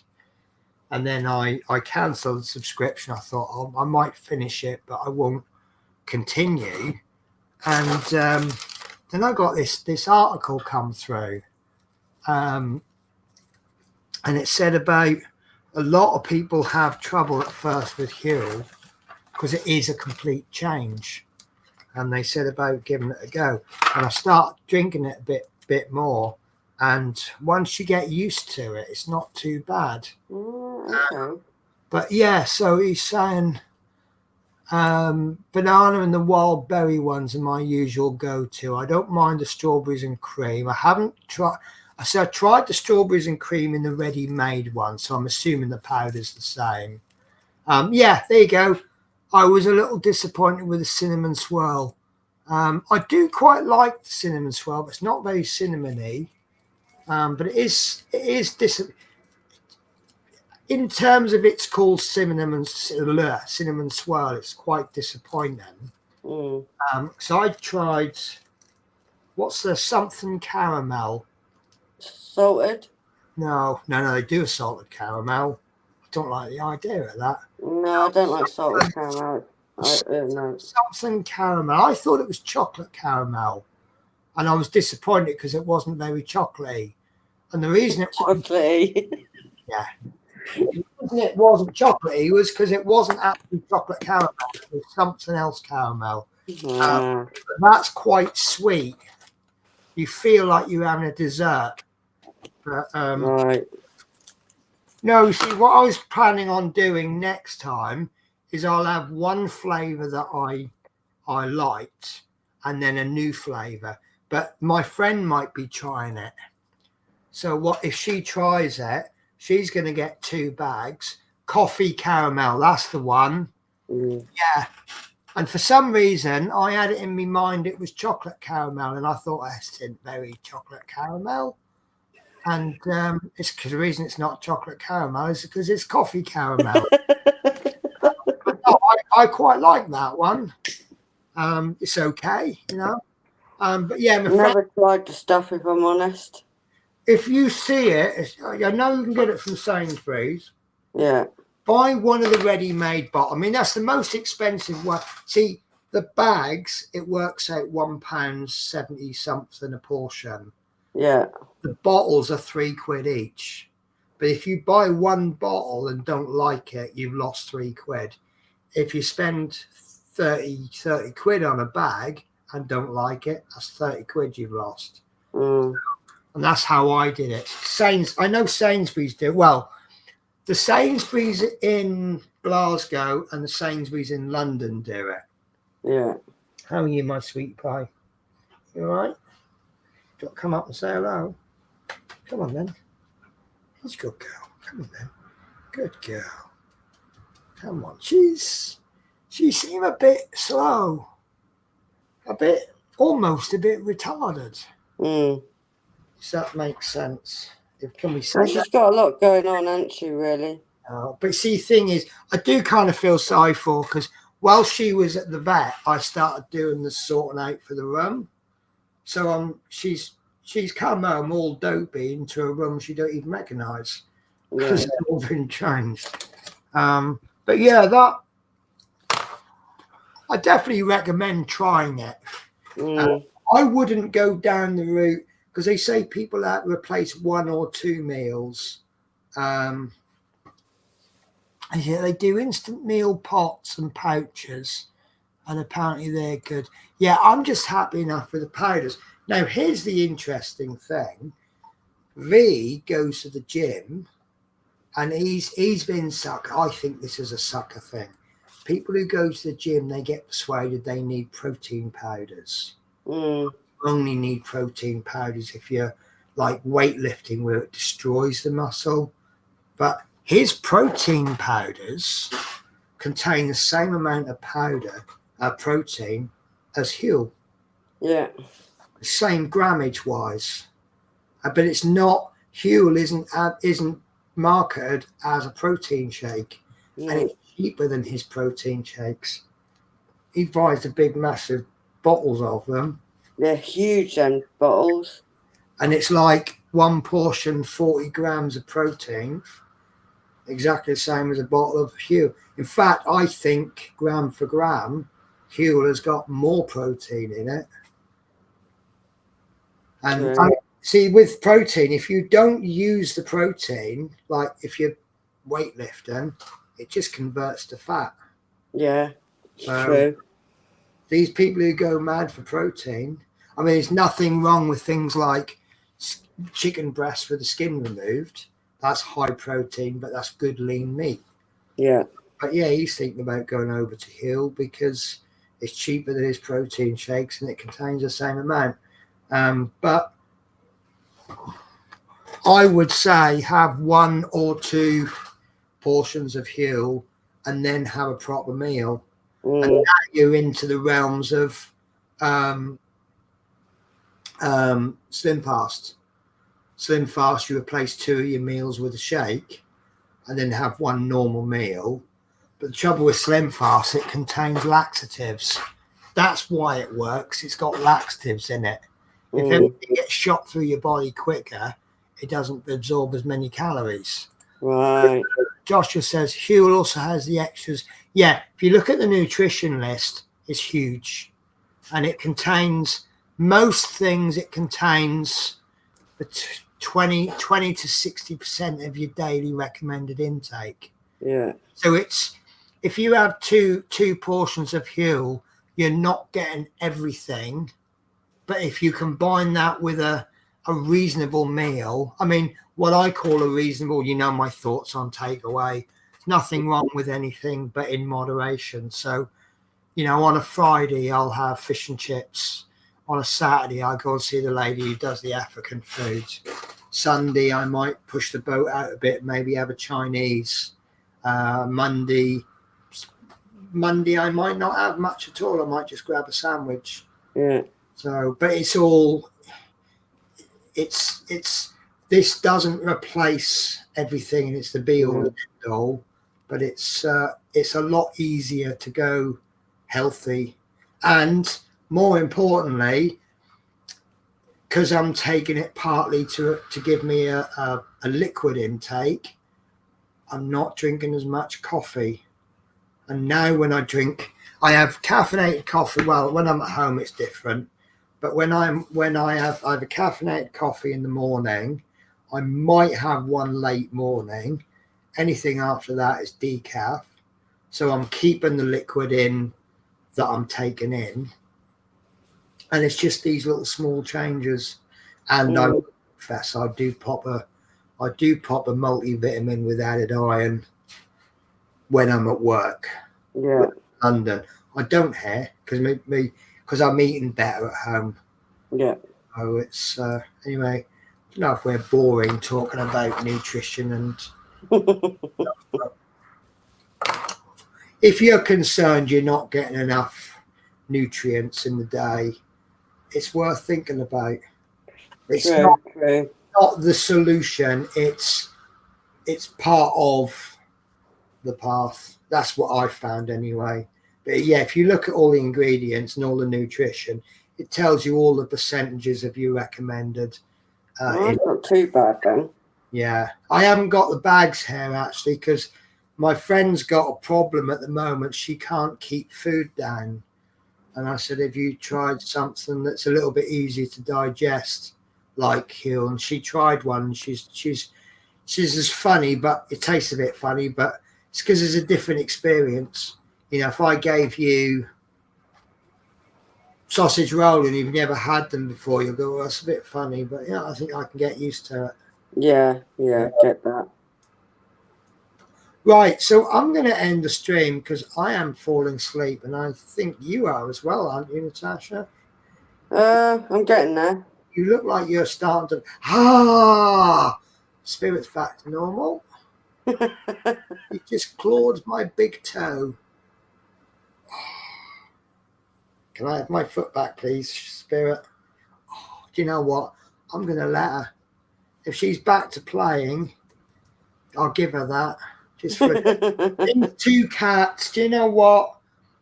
I've moaned because he's put on half a kilo since his last. He's supposed to be on a diet, and he's actually put on half a kilo. What the hell? She's fine. Vet's very happy with their development size-wise. And since I've been home, he's getting treats 3 or 4 times a day. But the way I see it, with all of this chopping wood, and my hallway's full of wood, his whole world has all been disrupted. Yeah.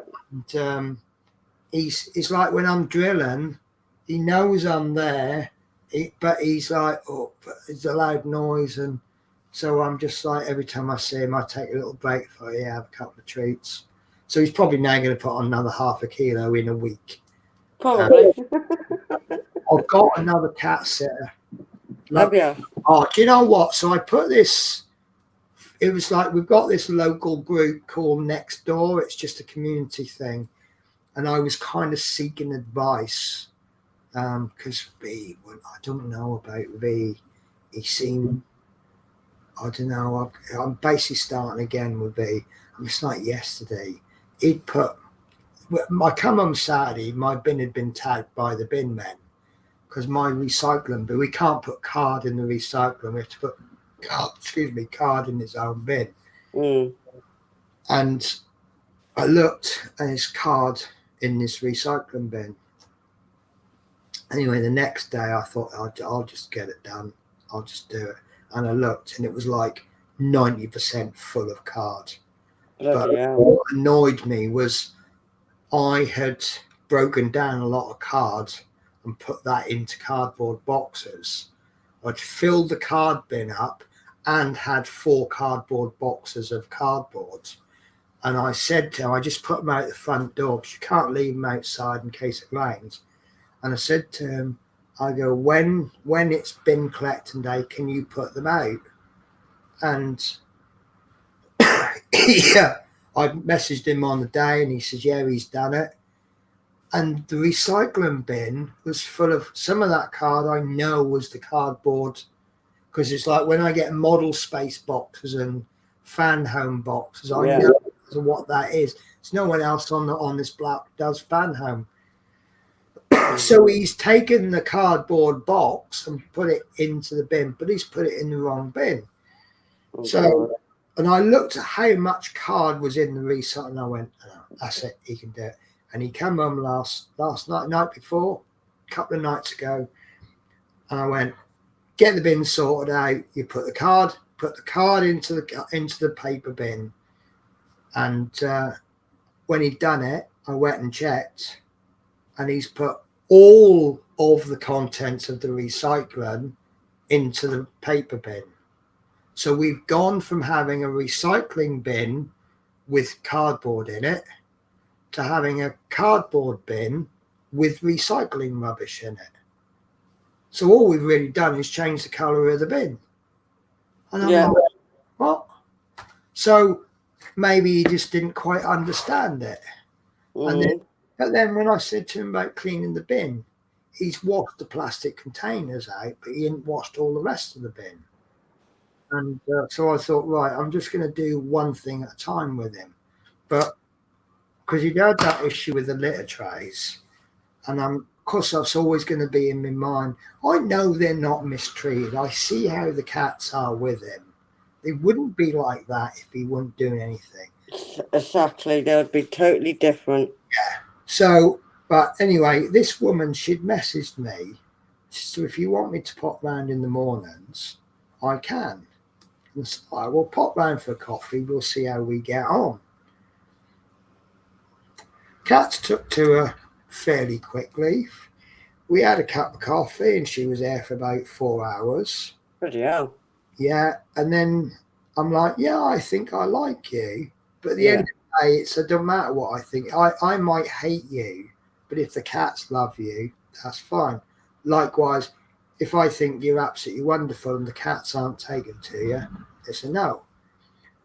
And then she told me, she goes, I already know you. Really? She goes, yeah, it turns out I'm already friends with her mum. Ah. Her mum, ages and ages ago, we wanted some kitchen cabinets. This is so lucky. We were going to buy these kitchen cabinets. I was quite happy to buy them. And B's like, well, see if you can get something cheaper. So, and this isn't something I normally do. There's a site on, I think everyone group's got one, but Yeah. one, East Kilbride items for free. You're not allowed to take any money for anything. People just chuck stuff on there. I mean, I've just chucked a foldable bed and someone's, yeah, I'll have that.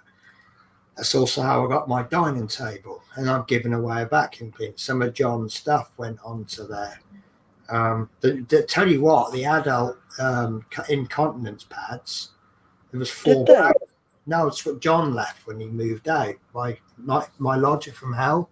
Yeah. Well, what do you do with incontinence pads? Give them to a care home. Yeah. Well, I put them on.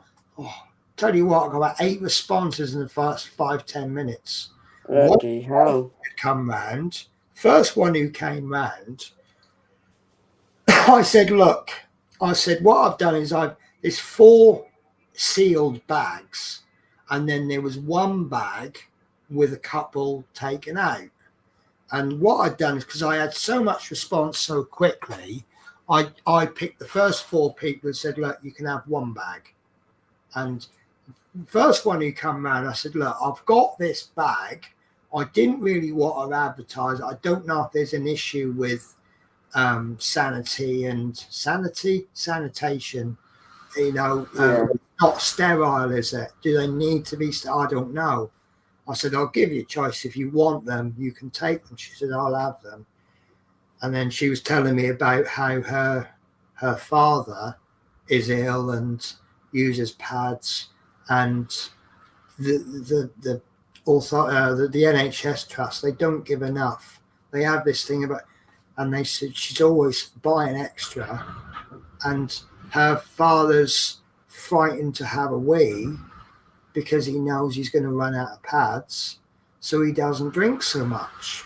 Wow. Doesn't drink so much because he doesn't pee so much because he's not being given enough. If he doesn't pee, his pad will last all night.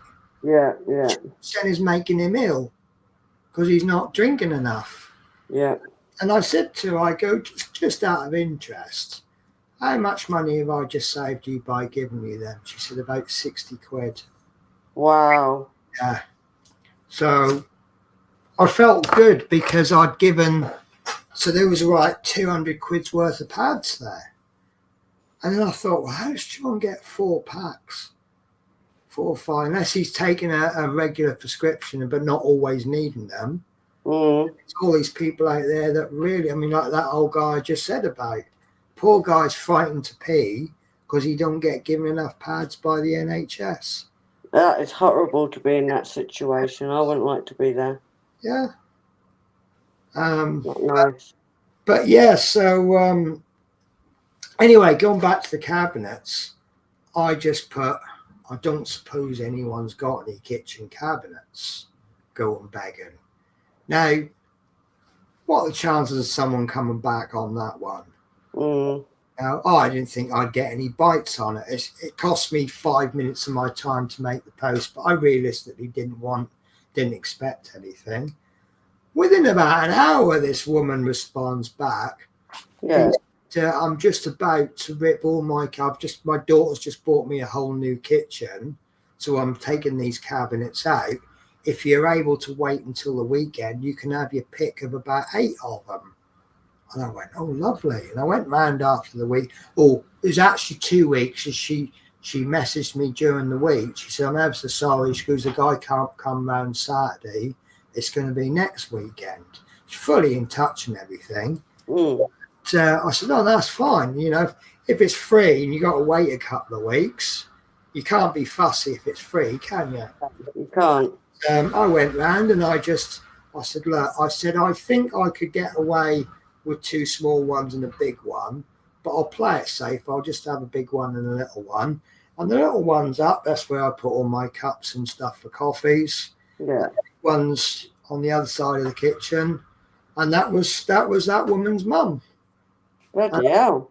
Yeah. So, Small world, though, isn't it, really? and I'm like, do you know what? I 100% trust you now. But she's had to give up her house and now she's living with her mum. Mm. So, and then I said, I remember, because she responded to a post of mine a couple of months later. It was ever so funny because she'd made this post and she said, she goes, we've already been in contact. And I said, because her profile pictures of her dog. And I said, I'll be honest with you, I don't recognise the name, but that profile picture's ringing a bell. Because that's how I am. I won't remember you, I'll remember your animal. Yeah, true. Or getting on the bus with the dog, and I recognise them. As soon as they come on my bus and they haven't got their dog, I'm like, I've got no idea who you are. It's the dog I recognise. Yeah, it's always the animals. Yeah, but I was saying years ago, I said maybe if I could walk someone's dog on my day off, that would sort of give me something to do. And she responded to that. And I said to this woman, Linda, I said, how's the dog? She said, we lost him about 6 months ago. He used to just sit on the front patio all day and just watch the world go by. He was a lovely dog. He was old. Oh. But I said to her, the only thing is we keep changing the routines. But just trying them on different things. But I'll tell you about the new cat litter I've got. No. Oh, it's brilliant. Is it? Well, so I've been using this cat sand ever since he was a kitten. I like it. It absorbs a lot of stuff and it reduces. You can still smell it. Usually what happens when they go to the toilet, you can smell it, but then it subsides after a couple of minutes and you just get used to it. Well, before I went to London last time, I needed to get new cat litter, but I couldn't be here for when it arrived. So I said to V, you'll have to carry on using the cat sand once the cat sand runs out. But this looks simpler. They say you've got to put more in than normal. So I said, just chuck the whole bag, 1 bag per litre tray, 5 kilo bag, see how it goes. I said, it's supposed to last 2 weeks, 2-3 weeks. So that'll probably do you until I come back. Yeah. So I come back and it's like powder. Now the one we're using at the moment is baby powder fragrance. Okay. What happens? Apparently it's made of the same stuff they use for babies' nappies. Now if they have a wee, all the crystals stick to it. So it makes a yellow lump. Yeah. When you scoop it with a litter tray, you get it. The actual poo, that gets covered. Now, he's very particular. He will make sure, he's ever so funny to watch. He will make sure it's fully covered. And what he do is he does his business, and then he has a bit of a scrape. And then you see him look back, and you'll see half of it's not covered. So he'll just move around, and then he'll have another scoop. And then he'll have a look. And he'll see it's covered now. And then he goes to the edge of the litter tray, and then he's scraping on the litter tray, and then he'll get his leg out and he's scraping on the carpet. All right, and then he might just do another little bit of a scoop over it. She don't care. She's She's just like, sod it. so yeah, but it's great because it fully covers it. Since I've been back, I've not smelt them going to the toilet once. Well, that's good then, isn't it? It's working. It's so easy to scoop up. And here's the thing, right? When you're scooping litter, whether it's pooey or not, you're going to get all that dust, and it smells of the litter, whether it's clean or not. Yeah. This stuff, every time you scoop it around, the whole room smells of baby powder. It's Oh, almost that's air different. freshener. Yeah. Now the other one we've got, I got baby powder and I got aloe vera. I don't know what the aloe vera is going to smell like. No. I went back on, I think it's quite a new product. I went back onto the website. Every single flavor, I call it flavor, every fragrance, bar one has run out of stock. Wow. So get hold of. Because, and I've done some work now. What I keep meaning to do is when I'm on holiday, order enough stuff to last 10 weeks. Yeah. And then I can order at the start of my holiday. It'll be here for me before I go back. And I've ordered, well, I'm about to order 12 bags of cat litter, because two every 2 weeks. Yeah. That's one for this one. 70, well, they come in box of 24, but enough cat food to last 70 days. Yeah. Dried cat food and something else comes out about 200 quid Wow. for 10 weeks. And that's with premium cat litter, good food. It's not cheap cat food, it's good. And it's specially formulated. It's formulated for senior cats that have been neutered that are indoors. So it's not, I could probably save half my money by going down and getting cheap old kitty cat or something like that. True. Getting better food. And it's working out in the long run about 20 quid a week, which I think is quite reasonable for using. It's quite reasonable, that. Yeah. And what do you spend on your budgies a week, rough? I mean, the trouble is you can't accurately tell, can you? Because you'll probably get a big bag of birdseed and that might last you 3 weeks. It lasts, I can't remember how many kilograms it is. I think it's 3 kilograms, something like that. Yeah. And it can last me about 3 weeks. Yeah. So what? And I have to get it from Mike and Teresa's way because the only way I can get it now. Right. So what do you get? So they get me the food, send it, but I've obviously given them the money for it. And they send it over to me. That's the only place now. If I went on Amazon, it's well expensive. Try Zoo Plus. Okay. ZOOPLUS. They were recommended to me by the vet, and I thought, well, give them a try, and that's where I got the cat food from, and he loved it. But what's funny, this is now what I put down for him in a bowl all day long. It sits there all day. If I go into the cupboard now, grab some and give it to him as though it's a cat treat, he'll wolf it.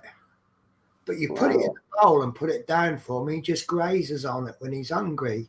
He'll come out and he'll have a couple of mouthfuls and then he'll go back and then he'll come later on. So I'm all right with that, but it's more filling full of empty calories. No, not empty calories, but like bulk that's got no. Sorry, let's go check the comments. I can't believe 4 people still watching this, rabbit on about cat poo. And Wow, we must be doing something right. this is us ending the stream, isn't it? Yeah, well, we always gibber on at the end. Yeah. But there's no harm in it. They've got a good range of stuff. In fact, let me have a quick look now. Let me do a screen share with my keyboard. Oh, what's that stuck to? I mean, I don't even know if they do bird stuff. I mean, obviously, I've only ever looked at it as cat food. So, you know, I know they do dogs. Everyone do dogs because Yeah, that's everywhere what does it dogs. is, isn't it? But they don't think of birds and things like that some places, do they? Why is that not? There we go. Right. So, Zoo Plus, which I think is a fantastic name for pet food. Right. Right. Zoo Plus. Small bird. So what are we after? Wild, all bird food? Yeah. So I don't know what any of this is, but you've got Lilybro husked wild bird. Are you after a certain brand or are you after a certain It's got to be like budgies. It can't be wild bird food. Right. So it's more exotic. Okay. All okay. So why are they giving me wild when it's chopped peanuts, sunflower seeds? Yeah, I think this is mostly that's definitely Wild. bird, isn't Yeah, it? they think of wild before budgies. Right, okay. Let's do an actual search for budgie. Right, budgie crackers trio mix. I don't know what that is. Tasty fun from Vitacraft. Mm. Egg, apricot, honey, or sesame seeds, herbs, and kiwi. But see, that must be good because it's notifying me when available. Yeah. Yeah, I don't. Do you know what? It was a nice idea, but I don't think it's. They're obviously not catering much. Budgies, but there must be someone. There's like owners clubs and owners clubs. You must be able to get budgie food. Where it's not expensive. Oh right, okay, yeah. Amazon is expensive. But yeah, look. That's bird sand. You see how difficult it is? I put budgie food and top results is sand. I'm not giving them that. Yeah, Parrot Essentials. Mm. Expert budgie food. Again, it might not be cheap. Budgie food seed, $5.99 for kilos. That sounds expensive to me. Mm. Is it? I can't remember how much I pay for with Mike. 3 kilograms for $8.99. Is that what do you pay at the moment? Mike would be able to answer that. I get it from Birmingham, you see. Right. Because if you could get that straight to your door, if they do free delivery on orders over 39 quid. So if you were ordering like once every couple of months, that might help. Yeah. I don't think that's a massive amount to get free delivery on. But so if we can get you 39 quid's worth of cheaper stuff, not cheap, inexpensive. Yeah. I think you're like me, aren't you? You want to pay less money, but you want quality stuff, don't you? Yeah, that's it. Yeah. So there's that. I mean, listen, I don't even know if that's any good. I would just assume it was because it says expert budgie, but that's just 2 words they put on the packet, isn't it? Mm. I mean, does that look good? That just looked like a load of seeds to me. It looks very, very like what they have now. Right. So let's take a picture of that. And then if you have a chat with, I'll tell you what, I'll take a picture and send it to your Facebook, Natasha. Pading. So if I take a picture of that, oh, right, and I've just sent that to you, and when you can, ask them how much it costs. And obviously, if what they're getting you is cheaper than that, then stick to what you're doing at the moment. Mm. But as I say, but this looks like this website deals only with birds because they're called. Yeah, because they're exotic. See, budgies are exotic, and it's Yeah, got to be careful what you get for them. yeah. But if they're dealing with parrots, I presume they're dealing with all small birds. Yeah. But I mean, there's millions of people who have budgies, isn't there? Oh yeah, there is a lot of people. Budgie I'm breeding. in budgie groups. Yeah. So, have you spoken in the groups about where to get food from? Yeah, they've all given me Amazon, and I'm like, well, I don't want to go there because when I last done that, it came to a lot of money Right. that I weren't expecting. Yeah. But I did it at the time because my local pet shop has closed down. Right.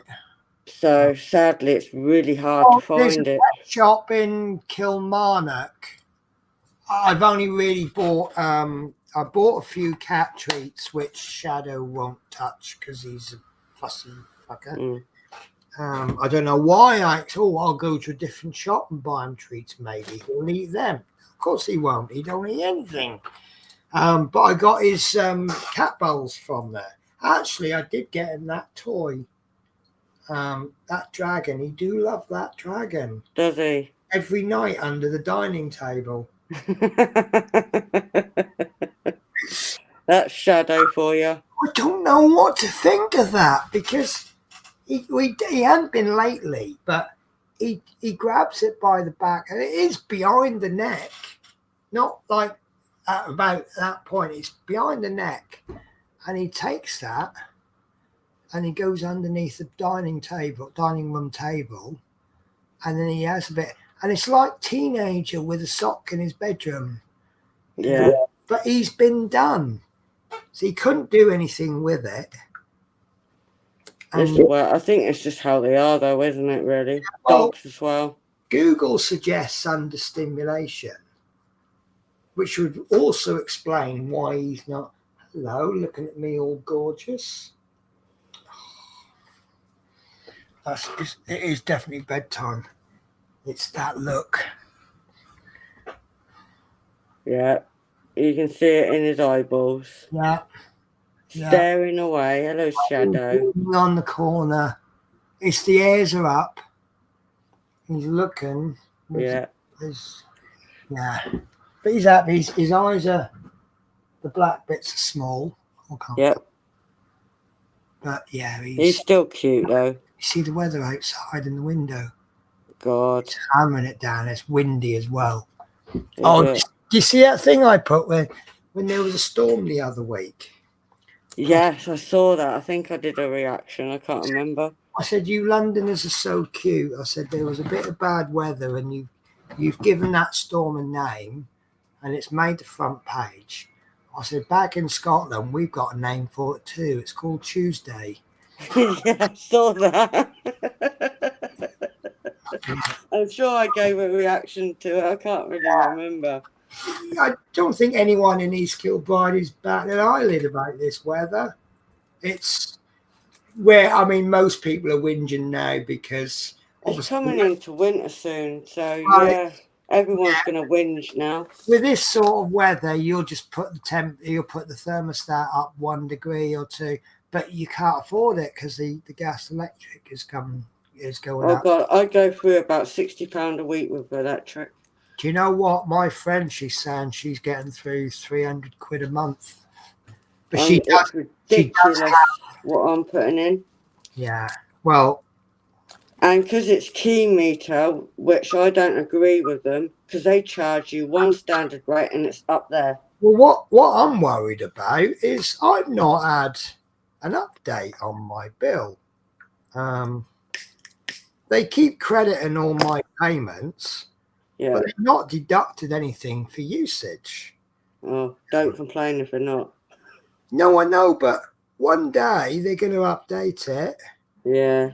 and they're going to go You owe this much. £106 every month I'm paying, Yeah. right? And There's £94 for energy, £12 for mobile, but they're not actually making. Oh, they are making charges. 55 quid, 39 quid. So my New Balance after this bill, oh, I'm £74. Oh, they are doing it. Mm.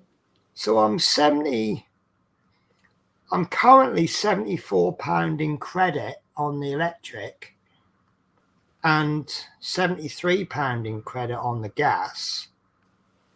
Oh, I can afford to have the heating on. Yeah, definitely can now. But that's the way I like to do it. I like having my bill between my winter usage and summer. So that in the summertime, I'm building up a massive credit. Yeah. And then I can afford to have the heating on in the wintertime. I'm not paying any extra. No. I mean, I since I got this since I got the job at Flix, I can afford to not have a lodger. Yeah.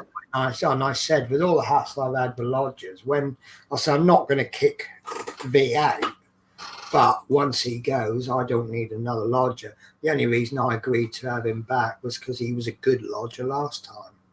But other than that, I wasn't looking for a lodger. In fact, I was enjoying his bed. Nice Ottoman bed. Well, the thing is, when he moved out, I got rid of my bed and I used his, and then I got Shadow, and there's enough space on that bed. Shadow could have a nice big space and I can have a big space. And even with the other cat as well, it's plenty of room for all three of us. Yeah.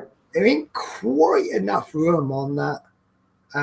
It's a bit snuggy on that sofa bed.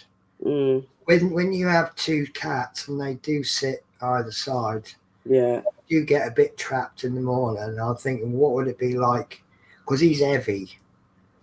It's like, remember years ago when you go around your nan's or your auntie's and she didn't have a duvet, she had sheets and she'd tuck Yeah.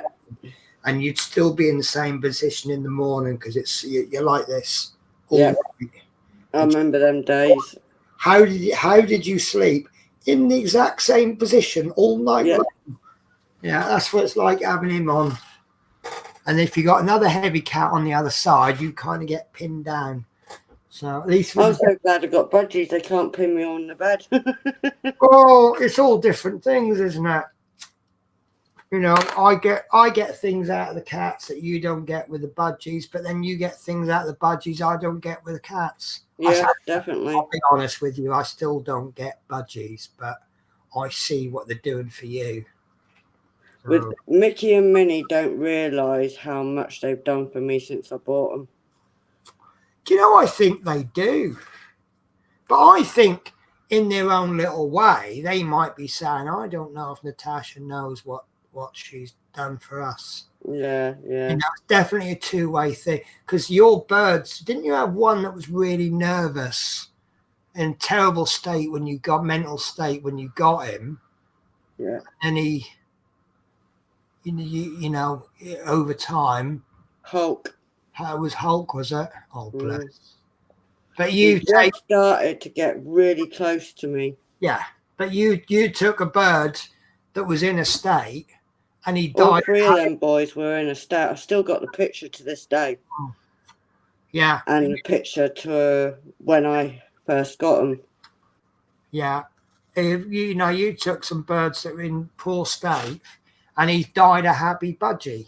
Yeah. So basically, I gave him the best ending of his life. Yeah. It's like there was someone on one of the posts the other day. Their cat's dying. It's not going to live. You can see the state of it.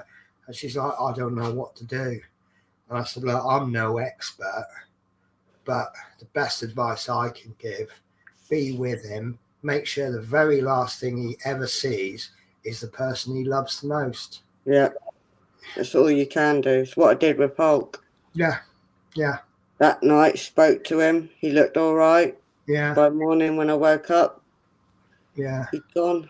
I mean, hopefully, I'm talking many, many, many years, but that's something little thoughts about that with Shadow. Yeah, you do have them little moments thinking of it. It does pop up. It's going to happen at some. I'm being realistic. It's going to happen. It's just what I try and tell myself with these lot, and it's just like, how can I explain it? Don't want them to, but I know. I want Shadows. See, theoretically, if he lives to be an average age, I'm going to be retired when he goes. Yeah. I think that's going to be a terrible time for me. That's going to hit me hard, isn't it? Each one that goes, it's not easy. They're part of your family, aren't they, really? Doesn't it? Nymeria did. I mean, people outside of the situation might be going, oh, she was 8 months old. You couldn't, you wouldn't have been that attached to her. And You can. you're partly right. What if she'd been 18 years? Mm. That would have taken a bigger part, no doubt about that. But very, very quickly became part of me. And it's funny, I don't mean this the wrong way. I got her primarily as a companion for Shadow than for me. And she was as much of my life as Shadow. To the point that I always used to call him number one. And now I call him number one boy. And now I don't call either of them number one, because if I start calling Spirit number one girl, she's replaced Nymeria.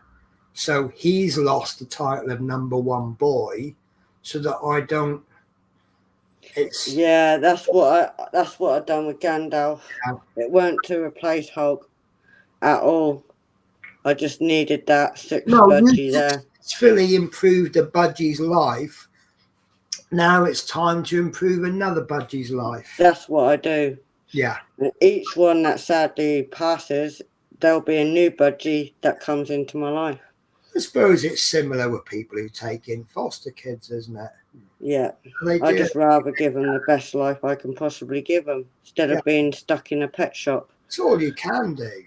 And I think in their own way they appreciate it, don't they? Well, definitely, because each one of them, they've got big enough cages. You see how Shadow and Spirit are with me, and I call Spirit a shitbag all the time, but we get on really. I think she appreciates, and it's that way that I go up to her and then I put my hand out to stroke her, and you can see her getting ready for it because she's expecting it. And then the way her eyes go, and Shadow, and the way he runs when I come in, he runs to the door to meet me. It's the little things you got to remember with her, not the big stuff. It's the little memories that are better than the big ones. The way that when I come in with shopping, he's already eyeing up the shopping bag to play it before I took the shopping out. And if I don't take all the shopping out, you can see him with the bag. He's looking at the bag as if to say, come on, hurry up, get the shopping out because I've got the bag to play with. I remember a video from Facebook. Oh, I've got this catnip toy. And it was in the bag. And he'd shot in the bag. I'm like, I don't know what he's doing. And the next thing you know, he's like, wah, and he's gone with his bag. And I took it off him. They do love catnip. Because that was when Nymeria was in to be spayed. So I didn't want to give him a toy. I wanted to give them both a toy when she came back. And I'd put it on the cooker. And Barbara, my neighbour, she'd come round. And he was on her lap. And then he got off and he disappeared. All right, he's had enough. And then I hear this lump where he's jumped off the kitchen cap. And he come waltzing in the living room with his bloody toys about this big out of his mouth. And he actually attacked me when I tried to get it off him. And I thought, yeah, he's into catnip. And the thing I do now, I got this catnip spray. It's funny. I've got these two little Garfield cushion. Yeah. And I spray him on both sides with one spray side with his catnip. And I give it to him. And then he's biting it and he's playing with it. And it gives him about half an hour of it. But then I'll give Spirit hers, and he's like, no, I want yours. and he'll go and he'll take it off her. He's really possessive and almost quite aggressive when you give him catnip. Yeah. It's funny. It completely changes. It's the way they are with it, isn't it? Yeah. And if sometimes what I'll do is I'll get one of those cardboard box lids and I'll sprinkle catnip in it, and he'll get in it and he'll be rolling around, and you see his eyes go completely black. And he's like, ugh. And you go near him and he'll swipe at you. But it's funny. It's one of those, like, he's aggressive, but it's not like nasty aggressive. No. You don't mind him. But yeah, just be careful. But he just is, I don't know. It's really weird It's funny to watch at the same time. Yeah. And because I've often said, maybe I see what happens if I sprinkle Spirit with catnip. See how he reacts. Bless him. Listen, I'm going to have to go because this cat, he's waiting for me to go to bed, and I'm ready to go. I got an early carers call in the morning. Yeah, well, I've got a follow-up cat vet visit with Spirit, per post-op checkup. Oh, I think the vet will be pleased with her. Yeah. I was a bit worried about her with stitches because she was licking them the other. Do you know what? Yeah, you got to stop them from doing that because they can get infected. I kept telling her no, and is that you? I feel a little cat on my toe there. Yeah. Oh, I wish I could get the camera. She's on top of the box under the shelf, but there's like this much gap between the box and the bottom of and she's squeezed herself under there, and she's just stretched out. This is how I know it's bedtime, because they come and hassle me. Yeah. They don't hassle me, they're just around me, and they're looking at every time I move. They look. You want bedtime? It's because they're used to that routine, though, aren't they? Should we go bed?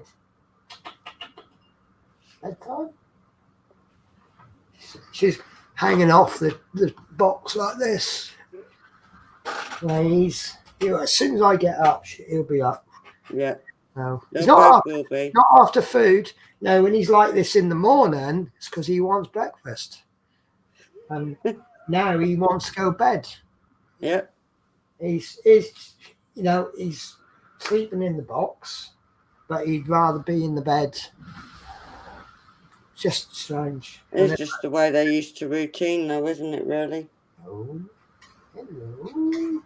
Yeah, and I say the first night she come back from the vets, oh, you've just disappeared. My monitor switched off. There we go, it's back. So my monitor goes every now and again. Oh, does it? But yeah, the night she came back from the vets, she didn't sleep with us. Because he was attacking her exactly like the first day she came. I think it's because of the sterile smell there, because they're so clean in vets, isn't it? Yeah. She did. It's like when we go to hospital, we can smell that hospital smell. Yeah, but obviously she smells of me and Shadow and her in this house, and obviously you take that away, it's like it started like a blank check, isn't it? Yeah. I think the next day and I don't know if she didn't want to sleep with us or he won't let her. If he's like, yeah, go away, we don't want nothing to do with you, you're not welcome here. And she slept on the chair on this little cushion, and then she's using the cat tree since the vet during the day. I think it's because it's a high vantage point. Yeah. I think that suggests to me she wants a little bit of safety.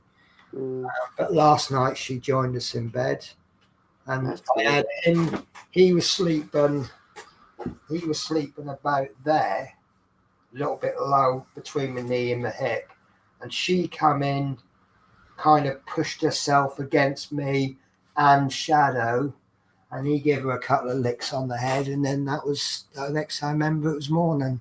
And he got up before us, and then as soon as he saw me up, he's like straight on the bed. But that's how he is in the mornings. I don't know if he's cutest first thing in the morning or last thing at night when you want. You can't tell the difference. But if I leave it really late, he'll come up to me and he'll start rubbing my leg and he'll actually meow at me as though he's going, come on, it's bedtime. Yeah, right. I'm going to put a jumper on because feeling the chill. But actually now seeing my electric bill, I might actually go and put the heating on. Well, why not, isn't it? You're in credit. Quite pleased with that. I'm paying £106 a month, and in 5 months, I'm 74 quid in credit. Exactly. That's what, 20 quid a month I'm overpaying? Yeah. I'm all right with that. That ain't far off what I was paying 2-3 years ago. Exactly. So I knew it was good. Oh, did I tell you? Sorry, I know we're trying to end the stream. So the main, obviously, the fact that they're cheaper than Scottish Power is a bonus. But there was a coal canvasser at Barking for Scottish Power. And I tried to walk past him. He says, oh, can I have a minute at your time? I said, are you trying to persuade me to go over to Scottish Power?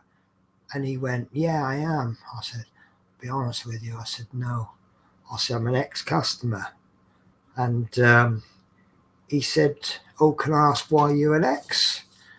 And I said, well, basically, I was on a repayment plan. Sorry, not a repayment. I was on a monthly plan. I said, and I always paid my bill every month. And then obviously summertime I was overpaying. Wintertime I had this credit. I said, back in January, February, I'd lost my job, but I'd got a new job, which was paying even more money than the previous one. But I just needed a bit of help getting through the month.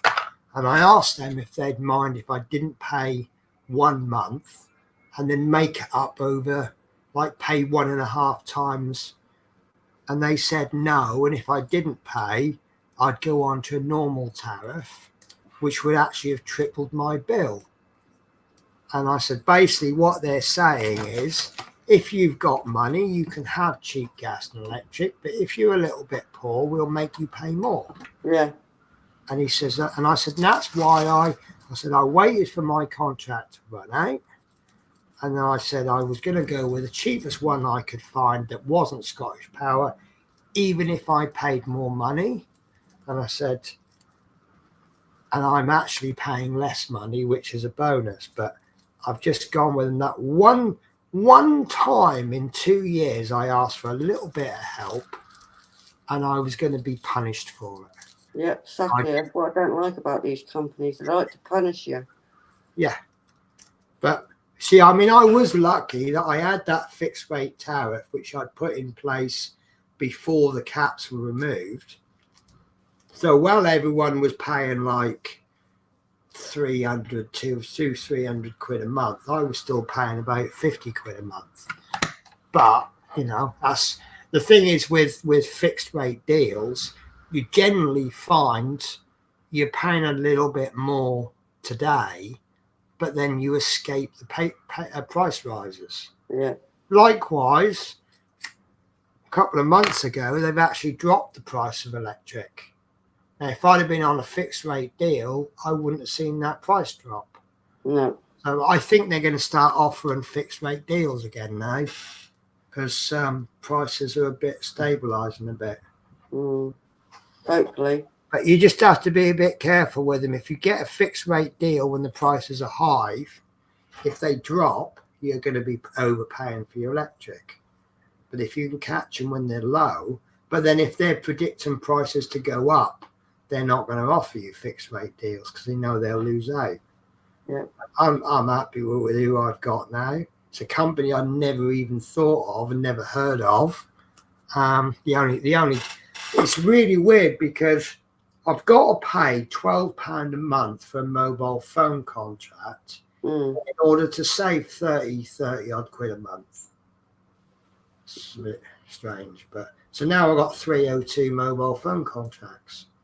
One through Virgin, one that I've got, and one through Utility Warehouse. Good.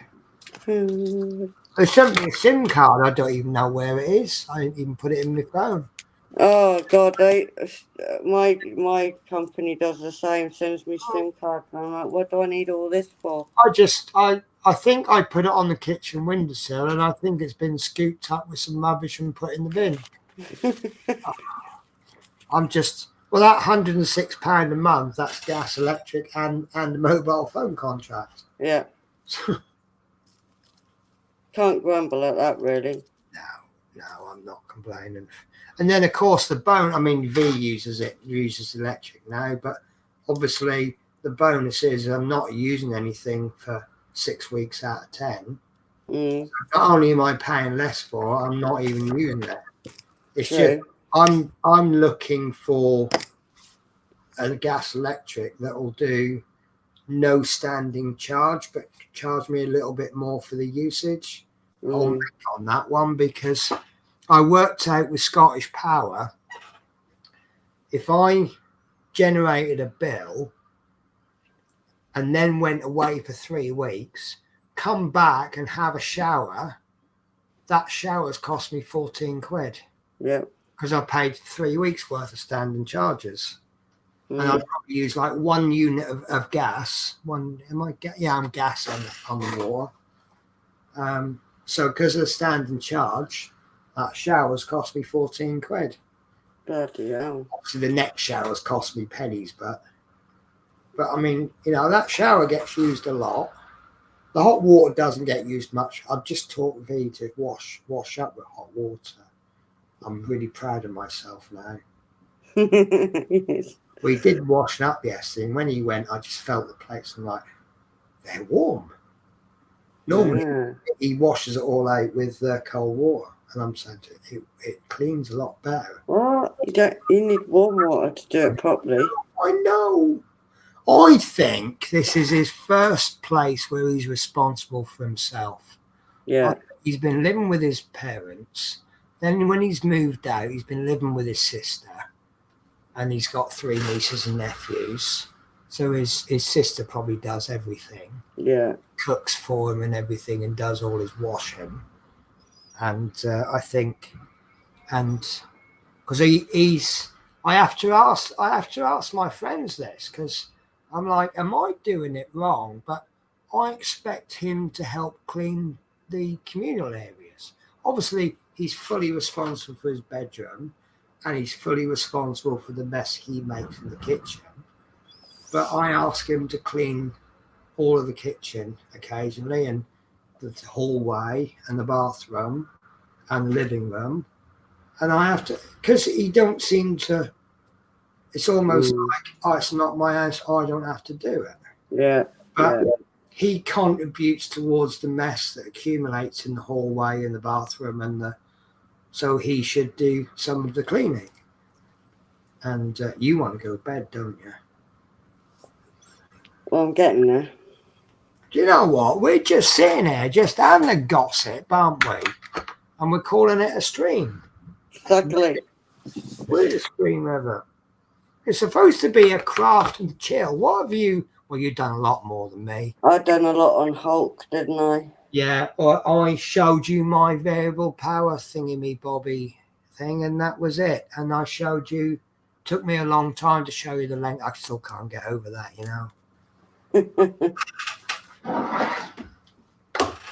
It's the longest lead I've ever seen.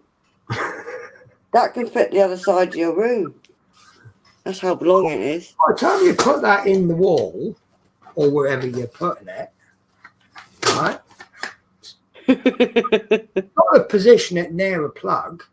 Yeah, you got to, haven't you? What if you don't think you can? Because how many people look at an appliance and go, "Yeah, I can change the plug, or I can change the wire on that." Yeah. I mean, obviously, I've pulled this open, had a look, and I can see that the wire's soldered in. So all I got to do, well, actually, I got to cut a wire because that's the wire.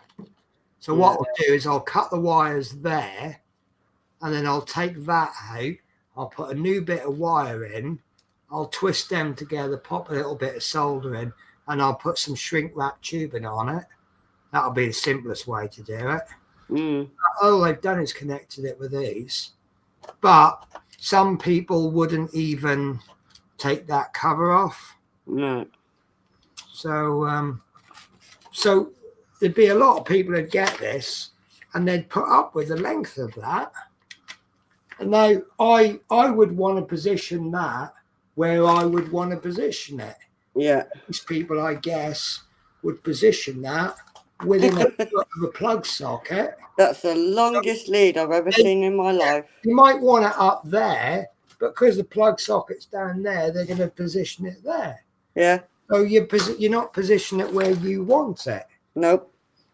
So It's the longest lead I've ever seen in my life.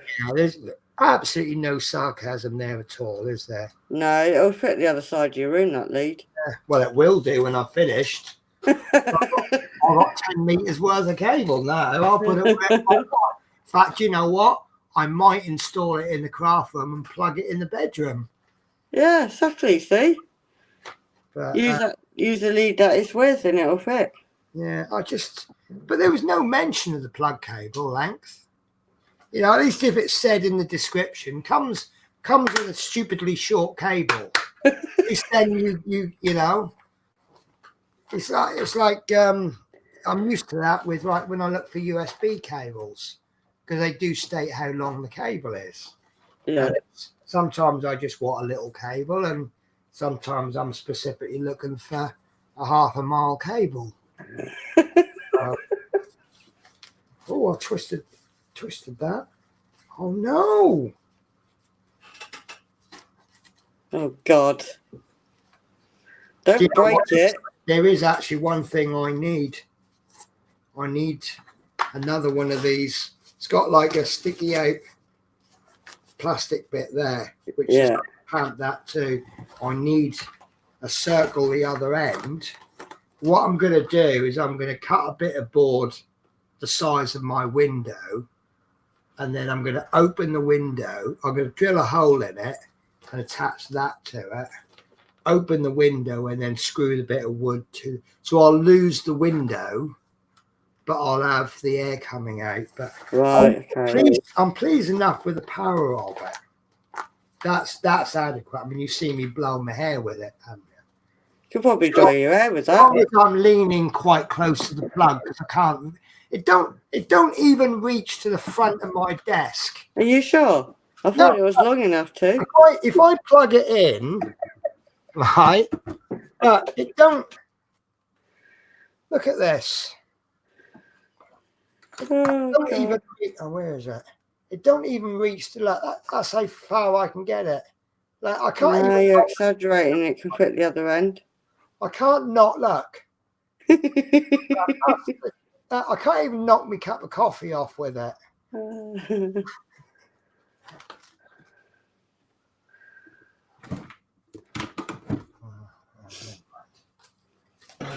Right. Well, hopefully tomorrow I'll have at least twice as much of that table done.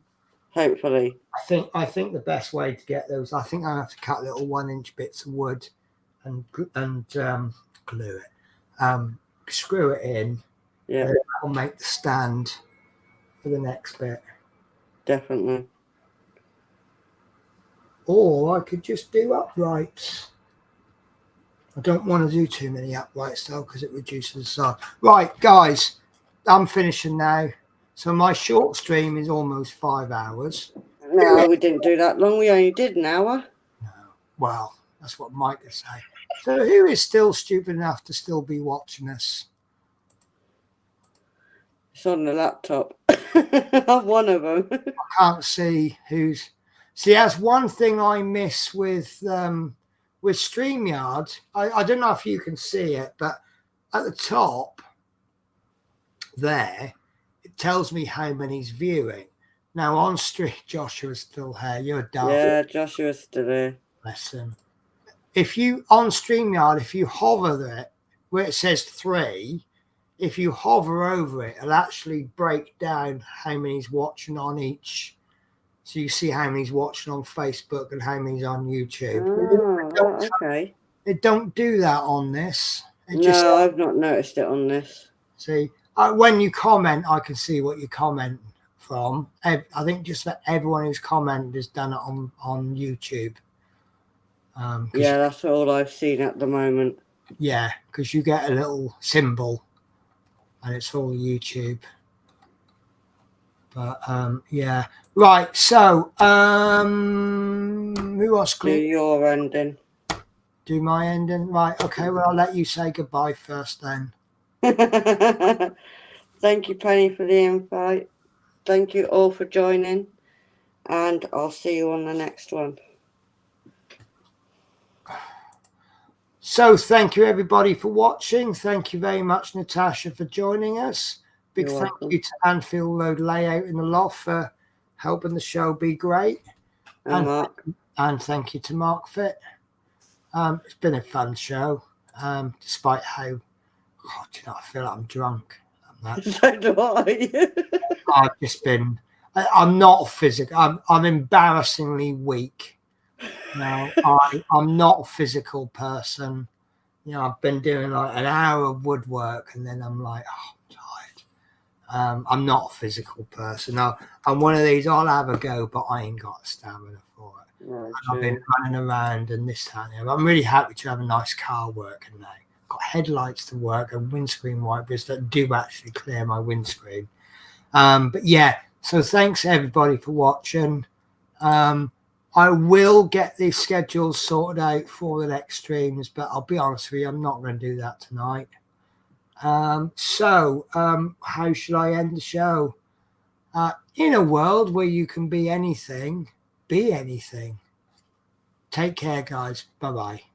Or you'll like my new end. Well, it's not a new ending. It's the old ending, but take care.